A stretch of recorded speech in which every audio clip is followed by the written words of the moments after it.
The Mayfair Moon by J.A. Redmerski. Jeff had a real talent for turning every sentence into an F-bomb festival. It was practically his entire vocabulary. Most nights, I holed up in my room around this time unless he was out drowning his sorrows at the local dive bar. Pathetic, absolutely. But for some reason, my mom, Rhonda, was convinced he was worth keeping around. The house was quiet tonight, despite the usual undercurrent of tension, but don't get me wrong, it wasn't some tragic backstory. No one laid a hand on me, and honestly, life wasn't all that terrible. Jeff mostly left me and my sister Alexandra alone these days. He'd learned his lesson after Alex gave him a shiner last year. Fear him, please. The guy had nose hairs long enough to braid and could barely lift a bag of groceries. Okay, fine, the nose hairs were kind of terrifying. I was sprawled across my bed flipping through a book while some old CD played softly in the background. Alex had tried dragging me out earlier to shoot pool, but I wasn't interested. Plus, I knew her real motive, Brent whatever his last name was. He's hot, she'd insisted, like that was supposed to change my mind. And actually a good guy. Sure, he probably was. Alex had a decent track record with these things, the bigger issue. She had this overbearing need to play matchmaker, and I just wasn't into dating. Simple as that. Down the hall, Mom was tearing through her room like a hurricane. Hangers screeched, drawers slammed, and the whole house shook with every step. What the hell are you doing? Jeff's voice slurred from the living room. Why do you even care? Mom shot back. Your girlfriend is sweating on the coffee table. Yeah, she called his beer that, the one thing I'd give him. It took more than sarcasm to set him off. Exactly a high bar, but it was something. Mom never knew when to quit. She'd poke and prod until he snapped, and then, well, it never ended well. Some people might say she asked for it. My idiot stepbrother once did. Alex took care of that too, but nobody deserves that. Back off, Jeff growled. Crazy nagging, nag. Mom's voice cut through like a knife. I could practically see her, hands on her hips, mouth hanging open in outrage. She'd let the usual insults slide, but that word. Oh hell no. The rest of their shouting match faded into background noise as I tuned them out. The fights always followed the same exhausting pattern, yelling, slamming doors, then that awkward, drawn-out reconciliation that sent me scrambling for an escape. I shoved my book into my worn canvas backpack, slid the window open, and dropped into the thick Georgia air. Outside was better, even with the humidity. At least it didn't carry the weight of their voices. Our place was a sad little box of a house, bleached white and baking under the sun on 12 acres outside Athens. No trees, no shade, just a speck of peeling paint in a sea of yellowed grass. Jeff's house, not mine. The neighbors were a parade of small-town characters. Jack and Janice Bentley across the road. Janice's cats outnumbered the local squirrel population. Old Man Chester down the lane in his ancient coveralls, and Jacqueline Morose with her Pepto-Pink house, famous for a detergent commercial so old it might as well have been black and white. Then there was Mrs. Willis, 50 feet away, sharing our mailbox, our driveway, and apparently our personal lives. She was at her window before I'd even hit the dirt road, watching like I was primetime entertainment. I'd fantasized about flipping her off more than once, but I had some self-control. Mostly. Okay, fine, I'd glued her mailbox shut once, on Social Security check day, and no, I didn't regret it. Alex, my sister, was the opposite of petty. Even with her history of black eyes, she was the gentlest person I knew. Mom wasn't exactly parenting material, so Alex taught me everything: cartwheels, spaghetti, how to stall a stick shift in that useless field behind the house. I wasn't great at any of it, but she never laughed. An ancient Ford rumbled past, kicking up dust. Old Man Chester's gnarled hand waved from the window. I waved back out of habit, passing crumbling mailboxes until the road dipped toward the creek bridge. The park waited on the other side, the sky streaked with pink as the sun dipped low. For once, the air smelled like freedom instead of sweat, and resentment for crisp contrails stretched across the sky like chalk marks on a blue chalkboard. I'd been camped out under my favorite oak near the fishing dock for about an hour, the massive one with branches so low they practically invited you to climb up and nap. This was my sanctuary, though I wasn't the only one drawn to its shade. The crunch of gravel announced Alex's approach before she spoke. Adria, she called, her flip-flops slapping against the dirt path. Jeff took off, so we've got the place to ourselves. She was dressed in her usual summer uniform, cut-off jeans, a faded tank top, and those beat-up sandals she refused to replace. I dog-eared my copy of Neverwhere as the flickering streetlight gave up the fight against the gathering dusk, its glow now just a beacon for mosquitoes. Mom home? I asked. She was, Alex said, plopping down beside me on the parched grass, but she had that look, you know, the one that means she'll be gone till midnight. I raised an eyebrow. Thought you had pool leg. Nah, she said, picking at a loose thread on her shorts. Figured you'd rather not be alone with your existential thoughts tonight. Classic Alex, always showing up right when I needed her, even if she ditched me for some guy the week before. Shocked you didn't drag Brent along, I teased. She blinked, then groaned. Oh my God, not this again. The guy's got a trust fund and dimples. What more do you want? I want you to admit this is about Mom, I said flatly. The air between us shifted. Alex exhaled hard, twisting a blade of grass between her fingers. Maybe I don't want you bouncing between bad ideas like she does, she muttered. There it was, the big sister speech, delivered with more wisdom than our mother had managed in years. I nudged her shoulder. Newsflash, I need to mess up sometimes. Cold being 19. For a second she looked like she might argue, then her face softened. Fine, she sighed, but if you date another guy who quotes Fight Club unironically, I will disown you. She punched my thigh lightly, her version of a hug, and wiped that sappy look off your face. You know I can't stand emotional crap. But then her smile faded. She stared at the pond where the water had gone still. Listen, she said quietly, there's something you should know. I've been keeping this to myself for a while now. The moment she said it, my stomach twisted. I dropped my book onto the lawn and turned toward her, but the question caught in my throat before I could ask. I'm thinking about moving out soon. Her words hit me like a punch to the chest. She kept talking, but her voice blurred into background noise. My eyes traced the way her dark hair framed her face, the gentle creases at the corners of her eyes as she tried to justify her decision. Liz and Brandon offered me their spare room above the garage. I'd have to pitch in with rent and chores, but honestly, it sounds perfect. I wanted to cover my ears. You'd have your own space, she continued, and you could visit whenever. Once I'm settled, maybe you could even move in too. What? The word slipped out before I could stop it. Alex exhaled, tilting her head like she always did when she thought I wasn't getting it. We can't stay here forever, Adria, you know that. So you're just bailing. I cut her off. Mom needs us. She fixed me with that listen to me for once stare. I'm done playing mom to our actual mom. She's never leaving him. How much clearer does it need to be? That's not the point, my voice cracked. The night went quiet. Alex slumped against the oak tree beside me, her hand resting on my knee like a white flag. I'm sorry, she murmured, but I can't do this anymore. It's not just Jeff, it's this whole town. There's nothing left for me here. Lexington's barely a step up, I muttered. You really think you'll magically figure everything out 20 miles away? A firefly, or maybe just some drunk moth, buzzed too close to my cheek. I swatted at it until it vanished. Alex studied the grass, twisting blades between her fingers, her chin propped on her fist. Guilt gnawed at me. She'd always been the one holding things together. Was I really going to make her stay just because I wasn't ready? Alex, I finally said, if you want to go, I won't stop you. And I'm not saying that to manipulate you. She shook her head, still staring at the ground. I'm not going without you. Besides, she added, finally meeting my eyes, Brandon might have a crush on me, so that's a whole mess waiting to happen. My jaw dropped. No way. Wish I was joking, she sighed. Unless I'm imagining it, but he's way too attentive. Trust your instincts, I warned. Alex sighed, staring at the ground. Liz is way too trusting, and honestly, it kills me. Not your problem, I said. Doesn't make it hurt less, she muttered. A sharp thought hit me. Wait, why'd you even think about moving in with them if you knew he was into you? The words slipped out before I could stop them. My sister wasn't the type to wreck a home, but I had to ask. She whipped her head toward me, eyes flashing. Seriously, Drea, she snapped. It was just an escape from Jeff's place, nothing more. I think she muttered something under her breath. Maybe, can't believe you went there, but I couldn't catch it. Guilt twisted in my chest. I want out of Jeff's too, but my voice trailed off. If I really meant that, why wasn't I jumping at her plan? Truth was, I wanted Mom with us. Maybe I was kidding myself. Deep down, I knew Alex was right. Mom would never leave Jeff. How could she stay with someone like him? I swore I'd never make that mistake. Guess I did learn something from her after all. We sat in silence, Alex idly twisting blades of grass between her fingers while I watched. The warm night air wrapped around us, alive with chirping crickets and the sweet scent of honeysuckle. Even in the middle of this mess, there was something perfect about it. Summer nights with Alex always stuck with me, and this one, under the old oak tree, the pond glinting in the moonlight, would be no different. I'd remember the way her ratty flip-flop flopped when she walked, the left one so worn down she kept tripping over her own toe. I'd told her 100 times to trash them. They're broken in just right, she'd say. I smirked, shaking my head as I glanced at her feet. What? She demanded. Nothing. Spill it, Drea, I mean it. I just laughed and she punched my arm. Ow, damn, Alex. A shadow moved near the trees, snapping me back to reality. Alex stood, letting the grass fall from her hands. Who's that? I asked. She shot me a panicked look. Brent, and I swear I didn't set this up. Her wide eyes told me she was being honest. Brent was undeniably good-looking, fitted navy shirt, sharp jawline, that easy grin. Hey, he said, nodding toward us. Heard you mention this spot at Solids and Stripes. I live close by. Want me to go? My stomach dropped as the realization hit me. I gave it another moment before confirming what I already suspected. Nope, Alex replied, shifting uncomfortably. Just surprised to run into you here. She turned toward me with forced casualness. This is my sister, Adria. Brent gave me a polite nod before focusing back on Alex.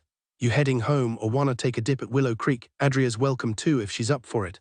I don't know, Alex hesitated. Maybe not tonight. No worries, Brent said easily. How about tomorrow after practice? Yet my instincts were dead on. Alex's little scheme had backfired, and the way her shoulders tensed told me she knew it too. Brent was clearly into her, not me. At first I was relieved until the sting of rejection settled in. Sure, we were sisters and shared similar features, but guys always gravitated toward Alex. What was it about her, I wondered? Was it confidence, the fact she was older, or was I just less? I shook my head. Why did I even care? This guy wasn't my type, even if he did have that brooding TV star look. Alex suddenly cut in. "Oh right, you're on the football team," she said brightly. "Adria's obsessed with the game. I am not." The words burst out louder than I intended. Sports, seriously, the last thing I wanted was to be dragged into some competitive nonsense. Alex was scrambling so hard to redirect Brent's attention that she'd resorted to outright lies. "I mean, sports aren't really my thing," I corrected, forcing a smile. "Sorry," Brent shrugged. "No big deal. Most girls I know don't follow sports, except my sisters anyway." "How sweet," I said dryly, catching Alex's eye roll. Brent probably didn't mean anything by it, but the way he lumped me into most girls rubbed me the wrong way. I wasn't just another stereotype. Standing abruptly, I hoisted my backpack. "Hold on," I muttered, digging out my ancient prepaid phone, dead battery, 0 minutes, but still my go-to excuse. I fake-checked a message. "Mom needs painkillers, we should go." Alex played along instantly. "Right, we'd better hurry, see you around." Brent gave a casual wave before strolling off.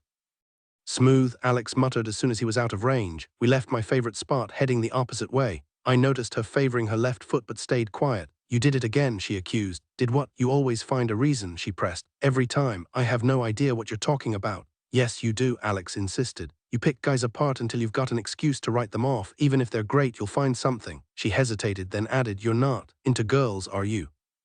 I snorted. "No, and nobody's perfect, especially not some football-obsessed jock." "Alex, you know I'm not into athletes," I said as we stepped off the pavement onto the shadowy bike trail cutting through the woods.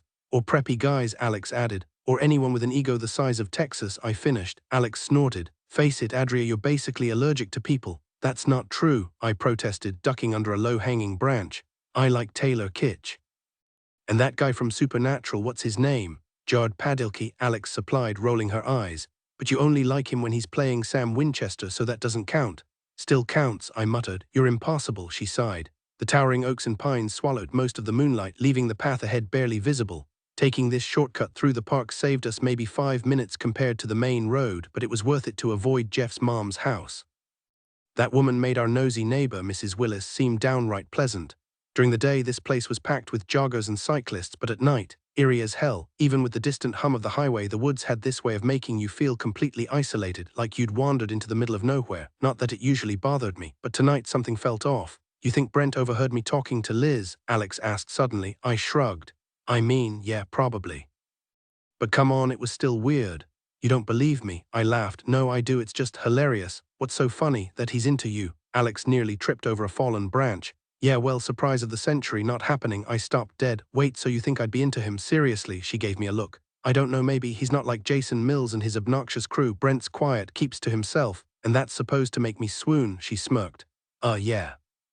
Because that's literally your type." "Okay, fair. I wasn't exactly the crowd-loving type, but that didn't mean I wanted her playing matchmaker." Before I could argue, she sighed. "Fine, I'll stop, promise." I punched her arm hard. "Ow, what was that for?" "Payback," I said, grinning, but Alex wasn't laughing. Her grip on her arm tightened, her eyes locked on something behind me. "Did you hear that?" The playful mood vanished. My skin prickled. "No, I didn't." Then I heard it. A low, guttural sound, not quite an animal, not quite human. The kind of noise that doesn't just startle you, it warns you. And suddenly the woods didn't just feel eerie. They felt dangerous. The moment we heard the deep growl, my first thought was bear. "That didn't sound like any dog," I muttered, picking up our pace. The only light came from a single flickering street lamp way down the path. Alex suddenly stopped me, grinning like we were back in her basement watching Texas Chainsaw Massacre for the first time.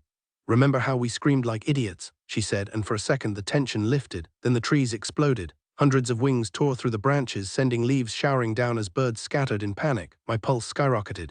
"We need to move," I hissed, yanking Alex forward. Squirrels raced overhead, a frantic stampede through the treetops, all fleeing the same way. The growl twisted into something deeper, louder, vibrating through my ribs. We spun back to back, scanning the shadows until the bushes erupted. A man, naked, bleeding, crawled onto the path. His fingers clawed at the pavement, his voice a ragged snarl. "Run!" Alex's nails dug into my arm as the air turned thick, scorching. Something slammed into me, throwing me against a tree. Blood filled my mouth. The world tilted. Through the haze, I saw it, towering, wolf-like but wrong. Too many teeth. Too many shadows clinging to its form. And then Alex screamed. The creature loomed over 7 feet tall, its grotesque limbs wrapped in patchy dark fur. Each finger ended in jagged claws that glinted in the dim light. With a sudden lunge, it sank its teeth into the bare man's shoulder, tearing a scream from his throat, one that twisted into something inhuman. I scrambled backward, my fingers clawing at the rough ground, dirt and gravel wedging under my nails. My body lurched forward, slamming me onto the pavement. The metallic taste of blood filled my mouth, thick and suffocating. Then a sharp tug at my ankle, something yanking me backward. I thrashed, but the grip was relentless, dragging me off the path and into the dirt, rocks scraping against my skin. "SHHH," Alex hissed, her voice cutting through my panic. For a second, relief flooded me until I saw the blood streaked through her hair. We ducked behind a tree, breathless, hearts pounding. The naked man staggered up, shoving the beast away with terrifying strength, sending it crashing through the underbrush. Then his body twisted. His skin writhed like something alive beneath it, bones snapping as his face elongated into a monstrous snout.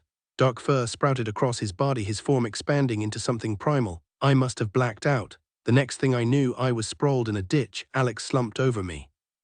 The stench of garbage surrounded us, a crushed soda can digging into my back, the distant roar of traffic overhead. The rhythmic thud of tires crossing a bridge was almost soothing, a stark contrast to the horror we'd just escaped. "Alex," I whispered, easing her off me. No response. My hands trembled as I checked for a pulse, her face streaked with fresh blood. "Alex, wake up." Her shirt collar was drenched, her hair tangled in damp clumps.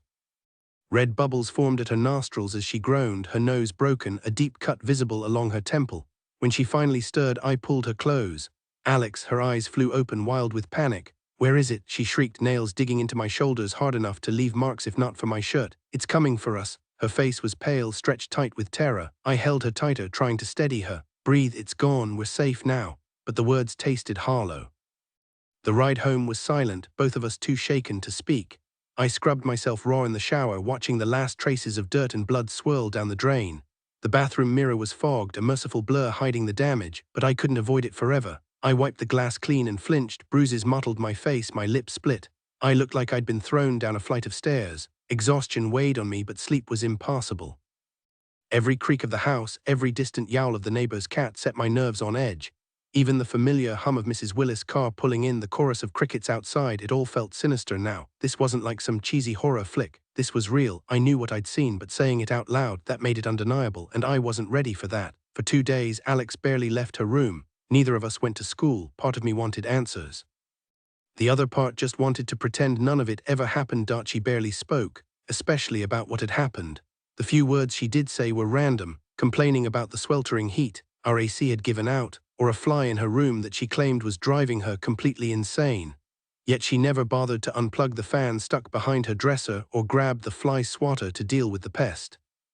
Then on Wednesday, an unfamiliar knock echoed through the house, sharp enough to pull me from my thoughts in my room down the hall. It wasn't someone I knew, maybe a delivery person, maybe something worse. "They're both in their rooms," my mother said, her voice tight. "They haven't been feeling well." Mom wasn't one to pry, so playing sick usually worked. But this time, I kept my door shut, not wanting her to see my face. "Yes, ma'am," she continued, her tone defensive, the way it got when Mrs. Willis from next door showed up after one of Jeff and Rhonda's fights. A woman's voice cut in, polite but firm. "We'd like to speak with your daughters, just a quick check. If everything's fine, we'll leave." I knew where this was going. By the end of the day, Child Protective Services had taken me away. I fought it, spinning some wild story about Alex and me getting jumped by a group of girls in the park. But no one bought it, not with the bruises we had. "Do you want to file a police report?" the social worker asked Alex, who just sat there, blank, her back pressed to the wall of the CPS office. "No," she said flatly. There was something unsettling in her stare, like she wasn't even there. A strand of hair clung to her nose, and I had the sudden urge to brush it away just to see if she'd react. But she didn't. At 18, she could have walked away. I couldn't. I was now a ward of the state, listening to hushed conversations in the hallway about witnesses and written statements.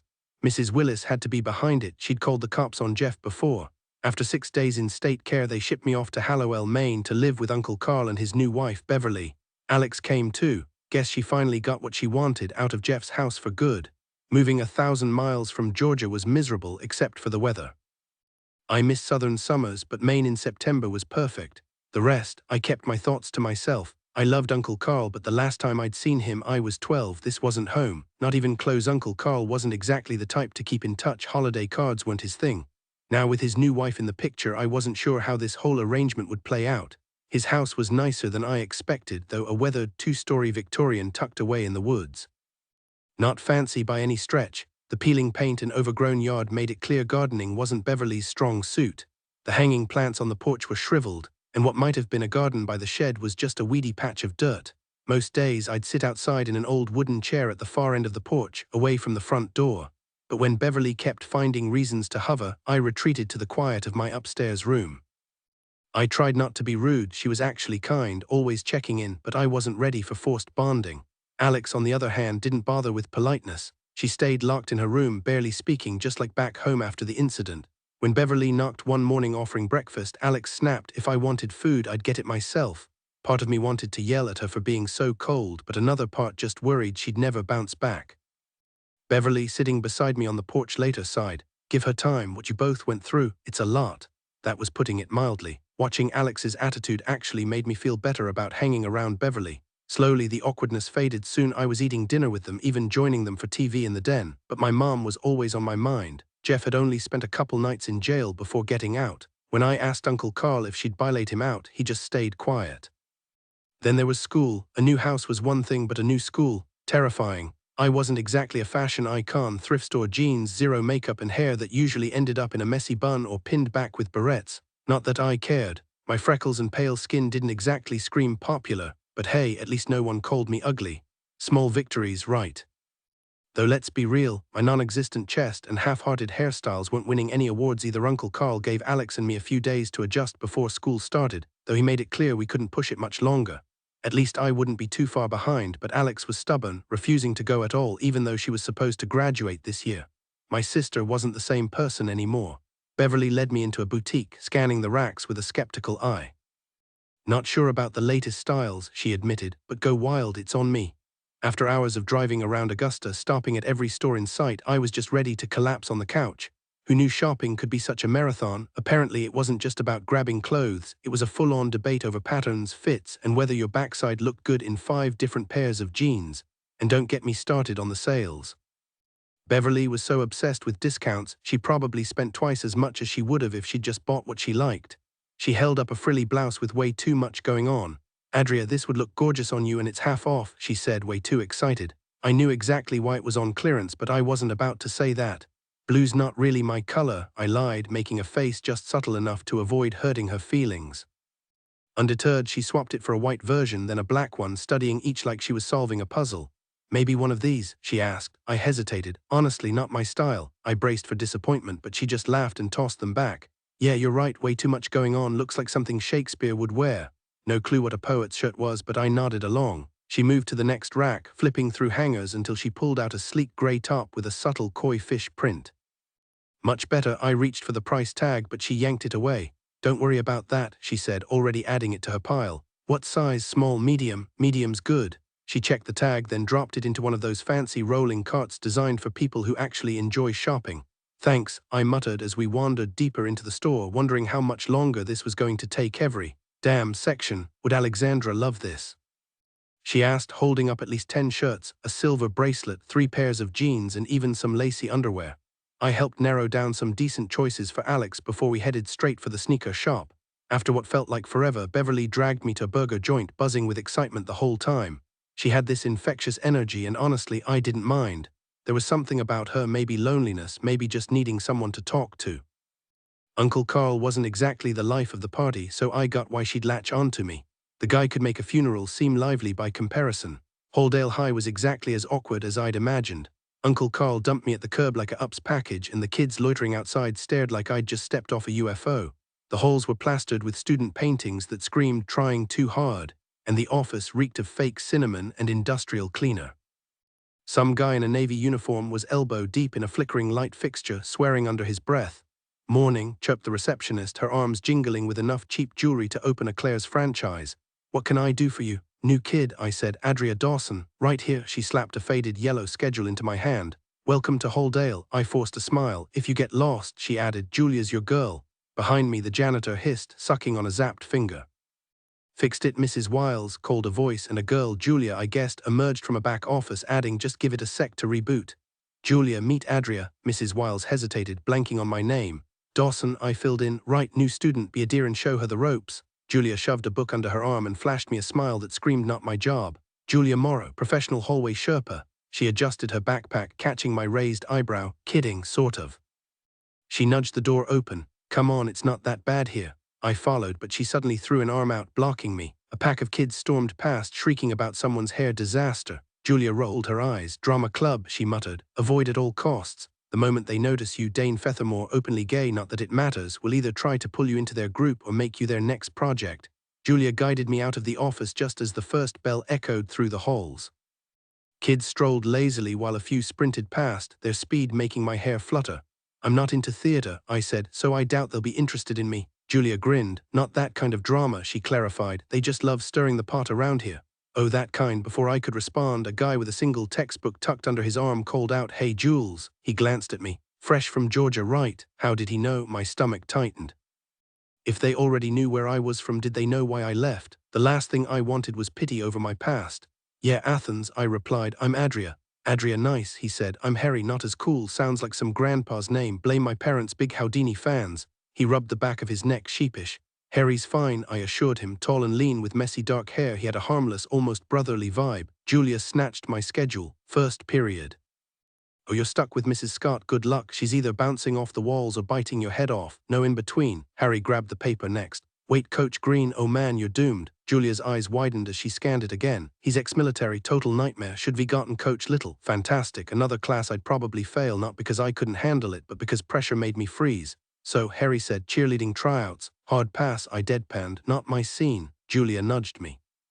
There's always band, or extreme skydiving. I blinked. Are you joking? Harry burst out laughing. Wish we weren't, Julia sighed. That'd be epic. We stopped outside a classroom. Here we go, Harry muttered. Place your bets, medicated sunshine or demonic rage today. Their jokes about mental health rubbed me wrong. My mom had been on antidepressants for years. The reminder stung, but I kept quiet, bracing myself for whatever awaited inside. Julia and Harry probably didn't mean any harm. Mrs. Scott was likely just as difficult as they'd warned. Still, the thought of facing her first thing in the morning had me on edge.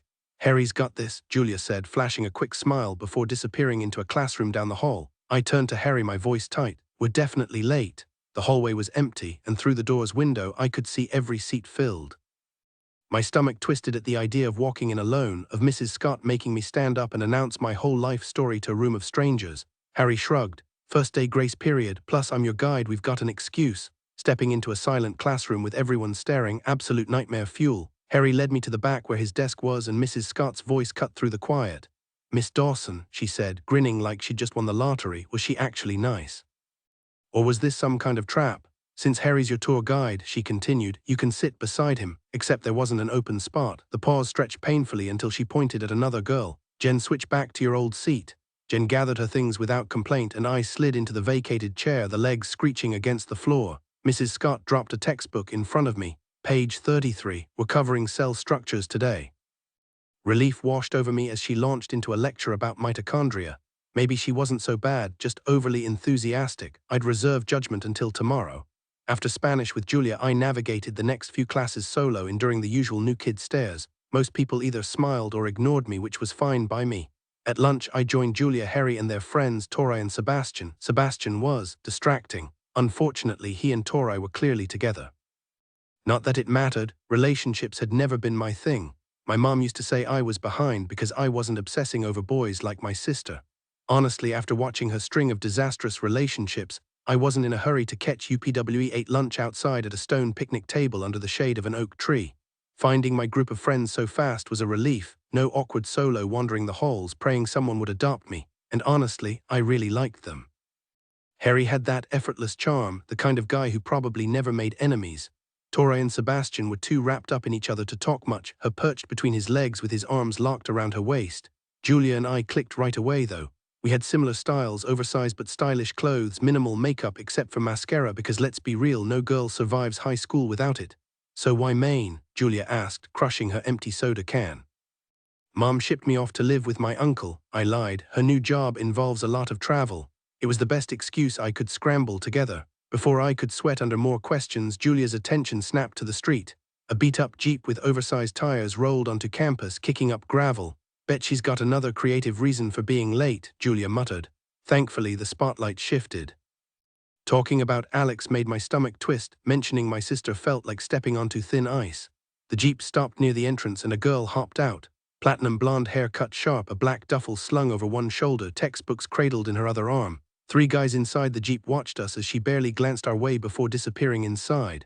"1 week head start on you and she's late every single day," Julia said, popping a chip into her mouth. Tori finally looked up from doodling hearts on Sebastian's palm. "Total weirdo. 5th period with her, barely speaks, gives off major creepy vibes. Or maybe she's just not a morning person," I offered. "My mom's the same, you'd need a crowbar to get her out of bed before noon." Julia smirked. "She looks way older than a junior." Tori shrugged. "Don't care, still gives me the heebie-jeebies." I watched the jeep peel away. So I wasn't the only new girl. That was reassuring. "Adria," Harry said suddenly, "you skate." I blinked. "Like roller skates or skateboards? Please don't let this be some weird flirting tactic." He grinned. "There's a park nearby, you should come with us after school." I glanced at the others for backup. Julia rescued me. "No pressure, you can just hang." The look on my face must have been more obvious than I thought. "Harry's the only one who skates, Sebastian won't even try," she said. "Yeah, because I'm terrible at it," Harry admitted with a laugh. Sebastian nudged him with a light punch to the arm, and for a split second it took me back to that night in the park with Alex. The memory was sharp, too sharp, and I pushed it away before it could drag me under. The scent of pine and honeysuckle had been replaced by something darker, something I didn't want to relive. Looking around, I noticed how mismatched we all were. Harry had the effortless skater vibe, while Tori balanced girly charm with a rebellious streak, glittery eyeshadow and a pink top that looked straight out of a vintage shop.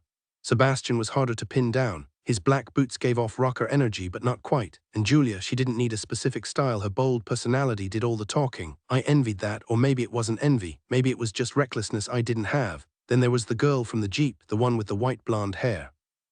I couldn't shake the weird pull I felt toward her. New kid sympathy, maybe, but there was something else, something I couldn't name. Later, I spotted her at her locker just down from mine. She glanced my way, gave a quick nod, and that was it. But in that second she looked unreal, like some kind of painting come to life.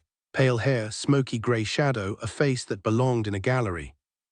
And then she was gone, walking toward the sunlight, the faint jingle of a chain against her jeans the only sound left behind. When I got home, Uncle Carl and Beverly were in the den, the air thick with the smell of pork chops and mac and cheese. So Uncle Carl started, awkward as ever. "Do I need to ask?" Beverly rolled her eyes. "What he means is, how was your first day?" "It was fine," I said. "No lunch table disasters, so that's a win." Uncle Carl just grunted and disappeared back behind his Scientific American, clearly relieved to be off the hook. I was thinking, if it's okay, I might head to the skate park with them later. Asking for permission felt strange. Back home, Mom never kept tabs on where Alex and I went, not because she didn't care, but because we never gave her a reason to worry. The worst we'd ever done was sneak into the water park after hours one summer night. "Of course you can go," Beverly said, her face lighting up like she was proud I was settling in. Then her expression shifted and she added quietly, "Maybe ask Alex if she wants to join." I nodded, though I already knew the answer. Sure enough, Alex barely glanced up from her spot by the window. "Not my thing," she muttered. Her room was a wreck, clothes strewn everywhere, a half-eaten plate of meatloaf from days ago still on the dresser, forks abandoned on the carpet. 6 red Solo cups cluttered her nightstand, and the air smelled stale, like old laundry and forgotten food. She hadn't changed out of yesterday's clothes, my old jeans, which she'd swiped last year because they fit her better. Her hair was greasy, tangled, and she just sat there, motionless. I hovered near the door, suddenly feeling like an intruder. This wasn't the Alex I knew. She used to be the one who kept everything in its place, borderline obsessive about it. Now I was stepping over her precious moments figurines, still wrapped in newspaper, dumped carelessly on the floor. Our great-grandma had given her one every birthday. She used to treat them like glass treasures. Maybe getting out would help, I tried, but she didn't react, not even a blink. Her face was blank, like all the life had been drained out of her. Desperate, I switched topics. "Have you talked to Mom?" "No," she said flatly. I swallowed. "For what it's worth, you were right." Silence. "I've been thinking about Carla and Janelle a lot," I admitted. "Carla's heading to Texas soon, and Janelle's so wrapped up in Damon Harmon she barely remembers I exist." Alex dragged her hands down her face, fingers tangling in her hair like she was trying to keep herself from snapping. I could tell she was biting back whatever sharp comment was on the tip of her tongue, probably something about how my problems didn't matter. The way she kept shifting topics was starting to grate on me. "You didn't have to tag along," I pointed out. "You could have just moved in with Liz and Brandon like you planned." Finally, she glanced at me just barely. Her usually bright blue eyes looked dull, shadowed by dark circles, the skin beneath them tinged red like she hadn't slept in days. Her jaw was clenched tight, teeth grinding together. The bruises from that night in Georgia had faded from her skin, though mine still lingered in faint patches. My lips still ached sometimes. "So why did you come, Alex?" She swallowed hard, her dark bangs falling into her eyes as she turned away. "Because you're my sister," she muttered, gaze fixed on the window. There was something in her voice, just a flicker, that made me think maybe, just maybe, she wasn't completely closed off. I wasn't about to let that slip away. I grabbed the box of Precious Moments figurines from the floor and nudged a pile of sweaters aside with my foot to get to her closet. The door creaked open, revealing nothing but empty space inside. Not surprising, considering her entire life was scattered across the room. Balancing on my toes, I slid the box onto the top shelf, then tugged the little white cord to flick on the closet light. The vacuum marks on the carpet stood out sharply. Beverly must have cleaned before we arrived. My room had hardwood floors, untouched by any remodeling efforts. Not that I cared. "I can help you get this place in order," I offered, already gathering up the trash, crumpled Solo cups, empty snack wrappers, plastic grocery bags. A stack of dirty plates teetered on the edge of her dresser, and when I peeked under the bed, I found more speckled with mold. Part of me hoped she'd scoff at the idea of me organizing anything, but I knew better. So I kept cleaning anyway. I didn't want Beverly to see the state of Alex's room, especially the dishes piled up, crusted with old food. One plate was so bad the fork was practically glued to it with grime. Without thinking, I tossed it in the trash. Alex didn't react. She didn't even glance my way, even when I stood right in front of her. Her eyes stayed fixed, unblinking. After clearing a path from the door to the bed, I stuffed a laundry basket with clothes, most unworn but tainted by the mess around them. The silence was worse than the clutter. Frustration bubbled up. "What's going on with you?" I moved to the window. Sitting on the desk chair Alex had turned into a makeshift closet. It was time to push her. She'd had weeks to process what happened, but instead she was spiraling. I still felt for her. We'd both faced that monster, witnessed that man's transformation. The same horror, the same scars, but I was clawing my way back, refusing to let fear control me. Alex was supposed to be the strong one, my big sister, my protector. Now she was a stranger. Everything about her had shifted, her energy, her spark, even the way she carried herself. It was all just hollow. "Alex, please," I said when she still ignored me. I was terrified too, traumatized, but we can't stay stuck in this. "I don't want to talk about it," she snapped, jaw tight. That stung. "We need to. You're shutting everyone out, Uncle Carl, Beverly, even school. The state's gonna notice if you keep this up. We can't afford that." Her hands balled into fists, crumpling the bedsheet beneath her. I said, her voice was ice. "No." The sharpness of it froze me. "But enough," she shouted, finally looking at me, eyes blazing. "Just stop." I exhaled, defeated. "Fine." Slamming her door harder than necessary, I walked away. If she wanted to talk, she knew where to find me when she was ready to be Alex again. I missed my sister, but I wouldn't let her drag me down with her. Escaping home had never been something I dwelled on. Mom's struggles always took up too much mental space. But once I was finally free of that suffocating Georgia house, the weight of how unhappy I'd been hit me hard. Uncle Carl's place was a world apart. Big bedrooms with views of sprawling woods out back and open fields up front. The AC hummed if we needed it, though the breezes kept things comfortable. Aunt Beverly's home-cooked meals were a daily comfort, and both of them treated us like family. But what really drove home the difference? No shouting matches, no Jeff, no tiptoeing around his drunken rages or finding him passed out on the porch. For the first time, I didn't have to escape to some park bench just to feel safe enough to sleep. As twisted as it sounds, leaving Mom behind might have been the best thing for all of us. Not just because we landed somewhere stable, but because maybe, just maybe, it'd shock her into leaving that mess too. Those memories, though, they're not going anywhere. The skate park was buzzing when I rolled up on the bike Uncle Carl surprised me with. Relief washed over me when I spotted Harry's crew. Most of us were carless, though Harry's beat-up sedan sat with its trunk gaping open, bass thumping from oversized speakers. Skateboards clattered against concrete, the sound cutting through the music as riders launched off ramps. Half the crowd were spectators like me, wide-eyed at the flips and grinds. Harry spotted me and ollied off his board, flipping it into his hand with practiced ease. "Took you long enough," he grinned. "You gonna give it a shot or just admire from afar?" "Pretty sure I'd break my face," I laughed. Mark and Evan wandered over, trailed by a petite girl who latched onto Evan's arm like a lifeline. Her narrowed eyes said everything, territory marked. If only she knew how little I cared about her boyfriend. "Cecilia's enthusiastic," Harry muttered, rolling his eyes. The unspoken good luck with that hung in the air between us. "Cecilia's the name," she said with a quick wave. "Mark and I are together. Nice meeting you." "Likewise," I replied, offering my own introduction before Julia appeared with Torai and Sebastian trailing behind, fingers intertwined. Torai, as usual, had gone all out, sparkling eyeshadow, twin braids, and a bubblegum pink mini that clashed with everyone else's laid-back jeans and tees. "Did you get lost?" Julia teased. Nope, your directions were spot on, I assured her. She motioned for me to follow.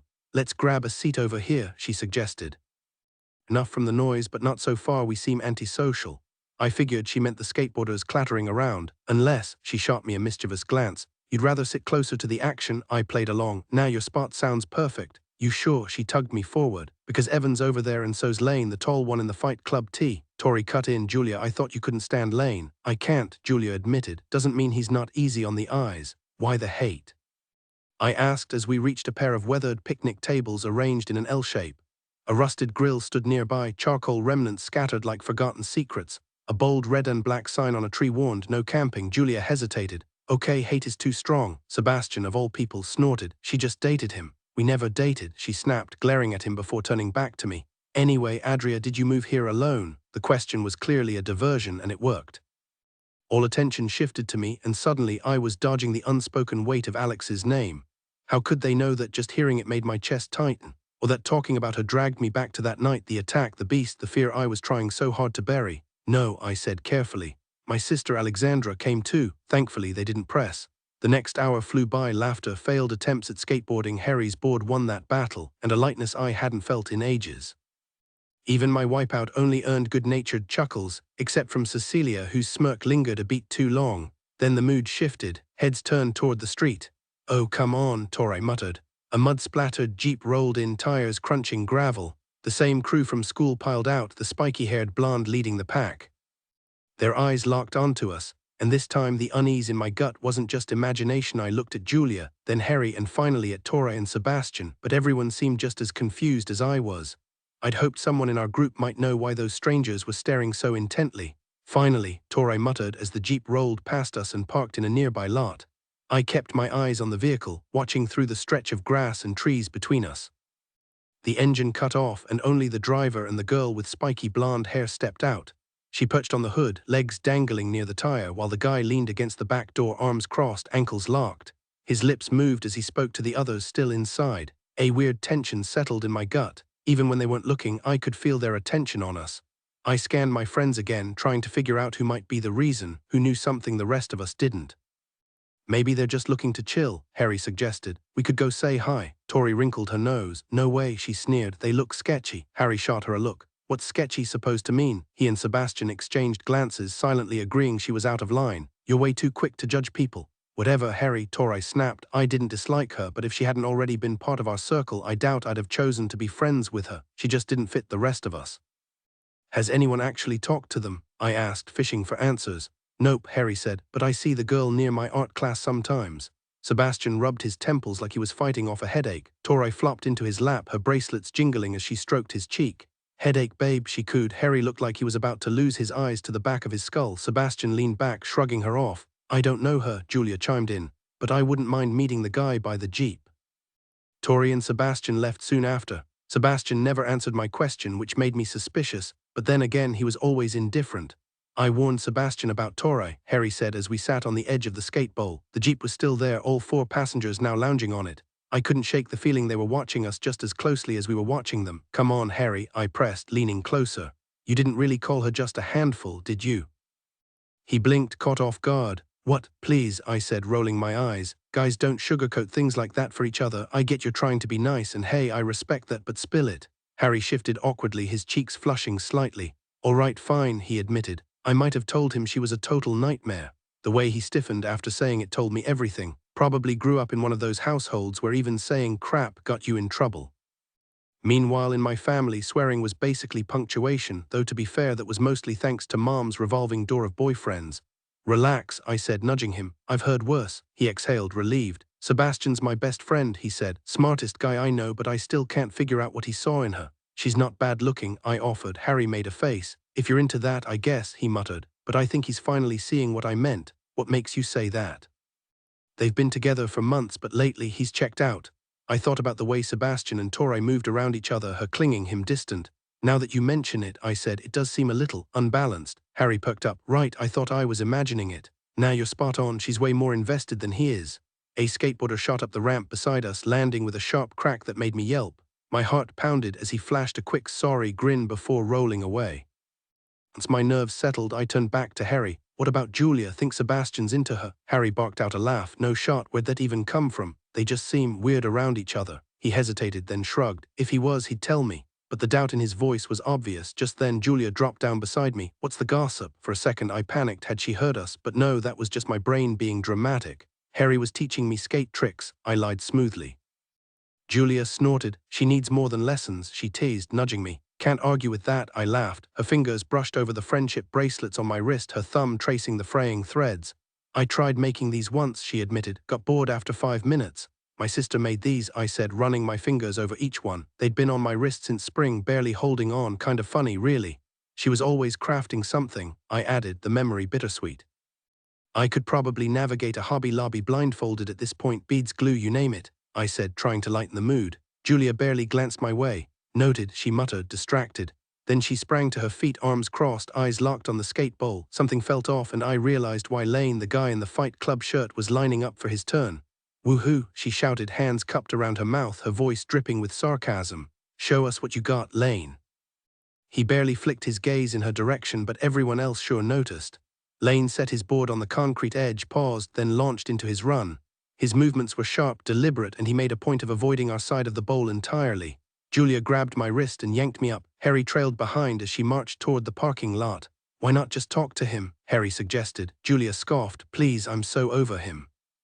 I caught Harry's eye, both of us thinking the same thing. She was lying through her teeth, but calling her out felt risky, so I kept quiet. Then an engine roared, cutting through the tension. A hulking black Bronco rolled in, its grille guard gleaming, oversized tires crunching gravel. The roof rack held 4 KC lights, the kind my stepdad, a lifelong mechanic, would have drooled over. Zombie apocalypse mobile, Harry grinned. That thing's a beast. It was impressive. As it rumbled closer, I realized I'd need a step stool just to climb inside. The Bronco parked a few spots from Harry's car and 2 guys in their early 20s hopped out, one tall, the other with a full-sleeve tattoo. The tall one adjusted his back pocket, maybe checking for his wallet. They exchanged a few words, then started toward us. No skateboards, not here to ride. Who are they? Harry muttered. Julia was already backing away. Bathroom break, she announced, heading for the distant restrooms. Out of the corner of my eye, I saw the group by the Jeep tense up, their lazy chatter replaced by sharp stares. But my focus stayed locked on the 2 strangers. Closing in the way they stared made my skin crawl. I checked over my shoulder, half expecting to see someone else. But no, their attention was locked on me, with maybe a passing glance at Harry. They halted inches from us, the lankier one casually unwrapping a piece of gum. Guess that's what he'd been digging for in his jeans. You and your sister Alexandra just moved into that house on Ridgeview, right? He said, rolling the gum between his teeth. My throat tightened. Yeah, I managed. How'd you know that? His smile didn't reach his eyes. We keep tabs, he replied like it was nothing. Harry shifted beside me, his shoulder brushing mine, subtle, but I caught the tension in his stance. You from around here? Harry asked, feigning nonchalance. The guy with the sleeve tattoos just gave a slow, disinterested nod, his focus never leaving me. William, that's what he called himself. The name slithered out between that practiced, poisonous grin. When he held out his hand, every instinct screamed not to take it. But before I could overthink it, his fingers closed around mine, pulling my hand up with unsettling precision. His lips brushed my wrist, cold, deliberate. I yanked back, but not fast enough. His grip tightened just for a heartbeat, long enough to make my pulse spike. Those eyes, sharp as broken glass, never blinked, pretty sure, but there was something coiled beneath the surface, something that made my stomach twist. Harry stepped forward, shoulders squared. The tattooed guy smirked, sizing him up. Boyfriend material, he drawled, Harry's jaw clenched. Nope, but you're about 3 seconds from needing a new spot to loiter. I held my breath. Harry's bravado was admirable, but the way his fingers twitched at his sides gave him away. These weren't the kind of guys you provoked. And the way William's smile didn't waver. That was the scariest part. William, the taller one, kept his gaze locked on me, his expression unreadable. The sound of footsteps and voices grew louder as Harry's skate crew closed in behind us. The tension in the air was thick, and I could tell everyone sensed something was about to happen. A flicker of relief passed through me, at least we weren't alone. My hands were clammy, my fingers clenched into fists without me even realizing it. The guys stood a few feet back, close enough to step in if things went south. I squared my shoulders, forcing myself to stay composed. For whatever reason, I was the center of attention here. What exactly do you want? I demanded, stepping forward. My voice didn't waver, even though my nerves were screaming. William just smirked, clasping his hands behind his back like this was some casual chat. No need to be hostile, he said smoothly. Just wanted to introduce myself. Yeah, right, his tone was too casual, his grin too sharp. I folded my arms, glaring up at him.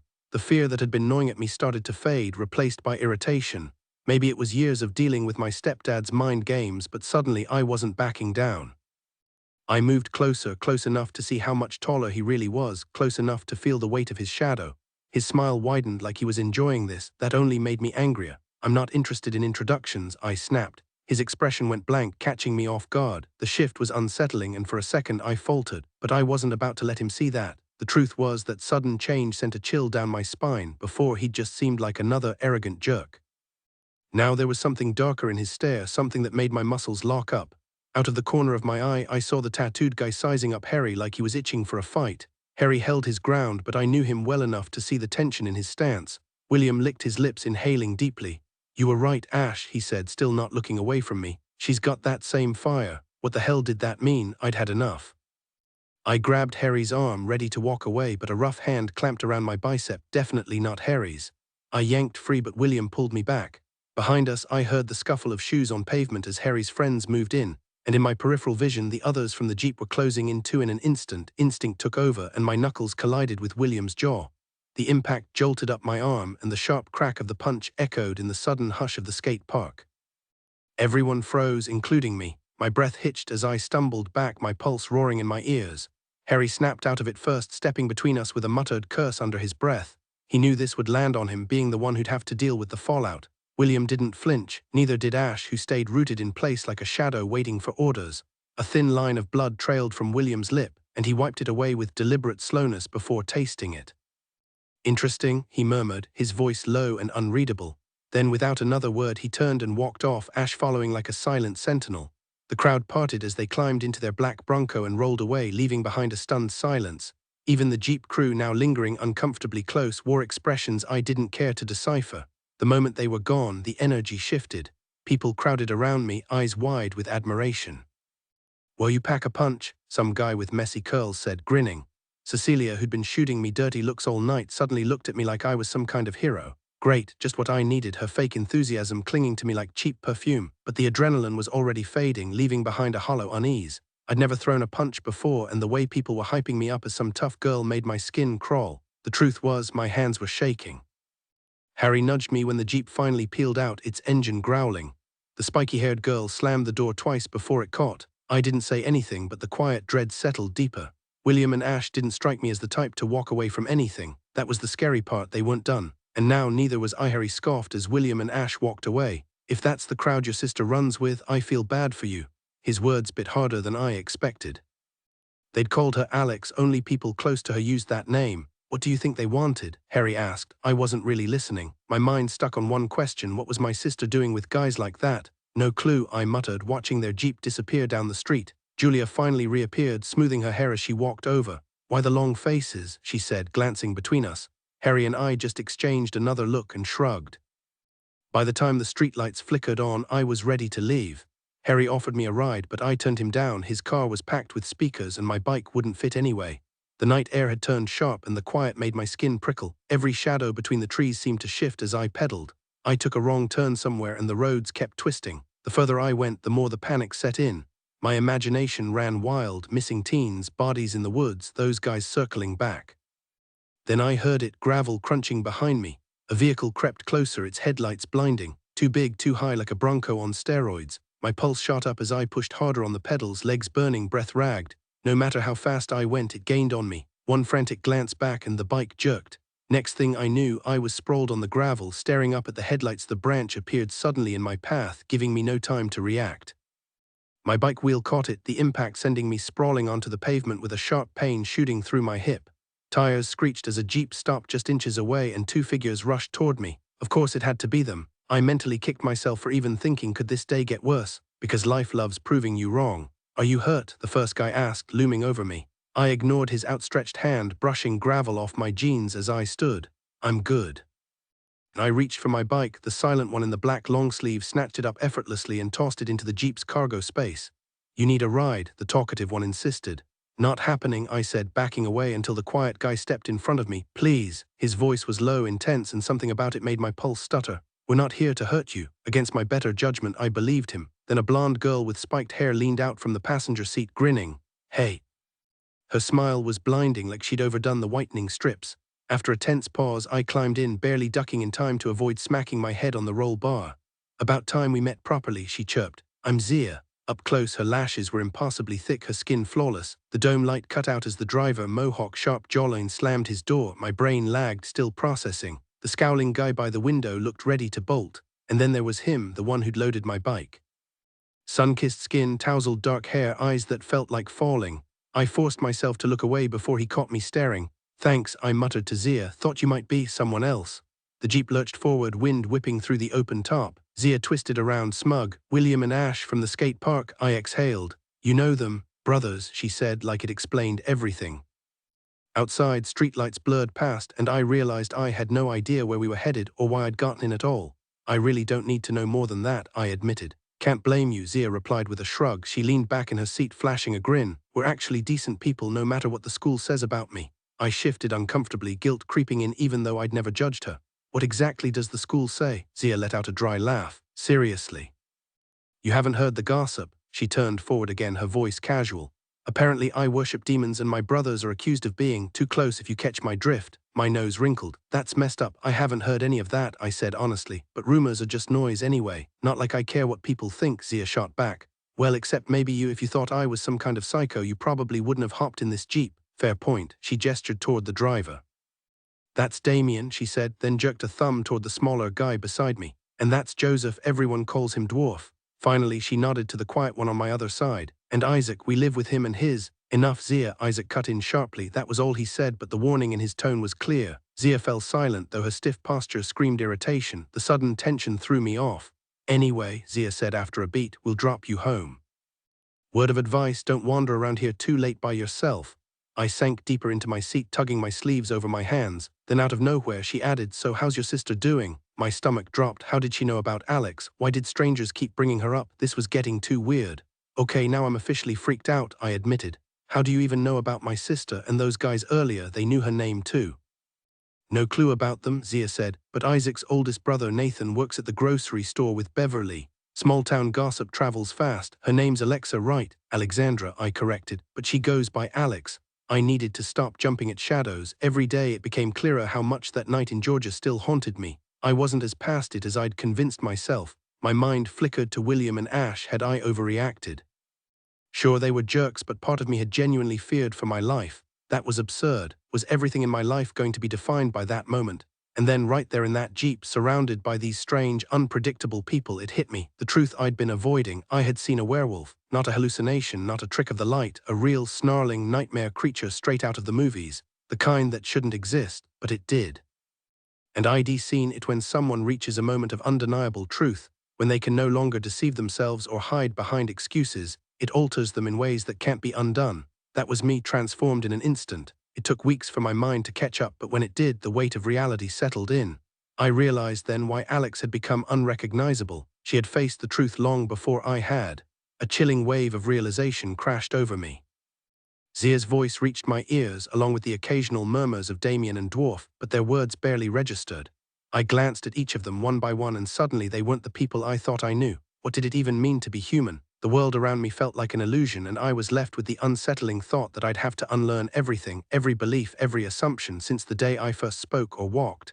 17 years of lies. A burden like that could crush you. "Pull over," I said sharply. Zia frowned. "What? Just stop the car. I can walk the rest of the way." Isaac reached out, his fingers warm against my wrist as I gripped the seat. "Let us take you home," he said, his gaze steady, almost hypnotic. For a second I wavered. There was something in his eyes, concern, maybe even urgency, but I didn't have the energy to decipher it. I needed to be alone. "Please," I repeated, quieter this time. The Jeep rolled to a stop. Isaac stepped out, unhitching my bike from the back. "I get it," Zia said, hesitating. "See you at school, okay? Hope we didn't mess anything up." "You didn't," I assured her, swinging my leg over the bike. As I pedaled away, I glanced back once. Only Isaac was still watching, his silhouette bathed in the eerie red glow of the brake lights. The Jeep disappeared into the night, its engine fading into the distance. I paused under a flickering street lamp, the pavement cool beneath my sneakers. To my left, a kitschy red barn-shaped mailbox stood sentinel, its owner's distant porch lights twinkling like fireflies. The cold bit at my skin, but I barely noticed. Hunger gnawed at me and my head throbbed, but none of it mattered. Had I turned into Alex, I didn't feel rage or bitterness, no urge to push people away. Maybe I'd expected that, assuming her world was one of anger. Instead, I just felt detached. When I finally got home, I locked myself in my room and scoured the internet for anything on werewolves. Pages blurred together until exhaustion won, my laptop still glowing when sleep dragged me under just past 4 a.m. You passed out like that, Beverly's voice cut through the dark. Adria, why don't you move to your bed for a while? Sleeping like that will leave you sore. The voice pulled me from sleep, but it took me a second to place it. Beverly. I lifted my head from the desk, blinking away the grogginess, and felt the cool air hit the damp spot on my cheek where I'd been drooling. My laptop sat open, cluttered with tabs I didn't want her to see. Not that she'd care, probably, but the thought of her glancing at them made my stomach twist. Hungry, I made pancakes, she said. I checked the clock, then the window, sunlight already bright, way past my usual wake-up time. School, my pulse jumped as I scrambled up, grabbing my bag. Adria, Beverly cut in, your dentist appointment's at 9. I'll drive you to school after. The whole day passed in a fog. At lunch, my friends kept shooting me looks, but I dodged their questions with vague nods and fake yawns. Easy enough until it wasn't. Weeks slipped by and suddenly whispers about me were everywhere, even reaching Beverly in the cereal aisle. That Saturday, she appeared in my doorway, hesitant. I need to ask you something, she said, and I don't want you to shut me out. I'm not using anything, I said before she could finish. Test me if you want. She stepped inside, sitting at the foot of my bed. My space was a mess, books, laptop, notebooks sprawled around me. I believe you, she said, resting a hand on my foot, but something's wrong. You were doing so well and now you're hiding up here like. She trailed off, waiting for me to meet her eyes. When I finally did, her expression softened. Did something happen with me at school? I know you miss your mom. But I'm here okay. Her kindness made me feel worse. I set the notebook aside, forcing myself to focus on her. The faint lines around her mouth eased as she watched me, her floral blouse crisp against the dim room. For a second, she looked just like Mom used to before everything changed. I missed my mom, but that ache had been with me for years. This isn't about you, I told Beverly. Alex and I both appreciate you and Uncle Carl taking us in. She's just struggling more than I am, and I'm sorry she's been so distant. My smile felt thin but genuine. Really, I'm okay, just homesick sometimes, but I'll get through it. The silence from my mom stung, but I pushed that thought away. Beverly studied the pile of books beside me, her eyes lighting up with recognition. She picked up the werewolf book with a nostalgic grin. Back in my day, we were all about vampires, she said, thumbing through the pages. To View with the Vampire, The Lost Boys, you know those, right? She set the book down. Guess werewolves are the new trend. Not exactly, I muttered, shifting uncomfortably. I just need to write a story for lit class, so I figured werewolves would work. I'd love to read it when you're done, she said, and I cringed inside. My lies were piling up. Always thought werewolves were fascinating, she added. Really? Yeah, she said, tapping the cover. Never found them scary though, turning into a wolf. Sounds kind of awesome. Oh boy, she had no idea what I was actually researching. I forced a laugh as Beverly gave my leg a reassuring pat before standing. I do feel better after talking, she said. Just remember, we're happy you're here. The rest of the day I buried myself in research, but by nightfall I was no closer to answers. Werewolves weren't real, just like UFOs and ghost stories. The books were full of wild theories, crackpot experts, and ancient folk tales. Normal people didn't buy into this stuff, so why couldn't I let it go? Around 11, I heard Alex moving around. Nothing new, she always waited until the house was quiet before sneaking out. But this time her footsteps didn't return, and that got my attention. The usual routine involved scavenging the kitchen for a quick bite, maybe flipping on the TV for a moment before retreating upstairs. But tonight was different. A gut feeling made me glance out my bedroom window. There was Alex, wrapped only in her nightgown, moving swiftly behind the house and vanishing into the trees. Without thinking, I yanked on my sneakers, snatched my coat, and bolted after her. The screen door clicked shut behind me as I bounded down the porch steps, my breath already turning to fog in the icy air. The second my thin sneakers hit the frozen ground, I cursed myself for not grabbing thicker socks or gloves. Cold stabbed through my shoes and my lungs burned with each ragged breath. I pulled my coat sleeve over my mouth, trying to warm the air before it hit my throat. The woods swallowed me whole, the wind howling through the branches, nipping at my exposed skin. I hurtled over fallen logs in a narrow creek, only to misjudge the next one. Freezing water sloshed over my ankles, sending sharp jolts of pain up my legs, but I couldn't stop. Alex was close. I'd heard her splash through the same spot moments earlier. My pace slowed to a cautious creep as I spotted her ahead, her dark hair catching the faint moonlight like strands of silk. I ducked behind a tree, my heart hammering. The forest was a maze of shadows, the path barely visible under layers of dead leaves. A sudden rustle made me jump, just a rabbit, but my nerves were already shot. Memories of that night in Georgia clawed at me, and I fought the urge to turn back. Still, I kept the house in sight, inching forward until I saw a break in the trees. Alex moved like she knew the woods by heart, gliding over roots and dips without hesitation. I crouched lower, shivering as she reached a moonlit clearing. She slowed, her steps deliberate, almost rehearsed. I held my breath, pressing against a tree trunk, my fingers numb. The cold was winning, but curiosity kept me rooted in place. What was she doing out here? And why did it feel like she wasn't just taking a midnight stroll? The only warmth I felt was around my lips and fingertips as I kept breathing into my sleeve, the rest of me numb from the cold. Alex moved silently between the saplings, her bare feet barely making a sound as they pressed into the damp earth. The pale soles of her feet were smudged with dirt, almost glowing in the dim light. She stepped into the clearing, the thin fabric of her dress clinging to her, revealing more than it concealed.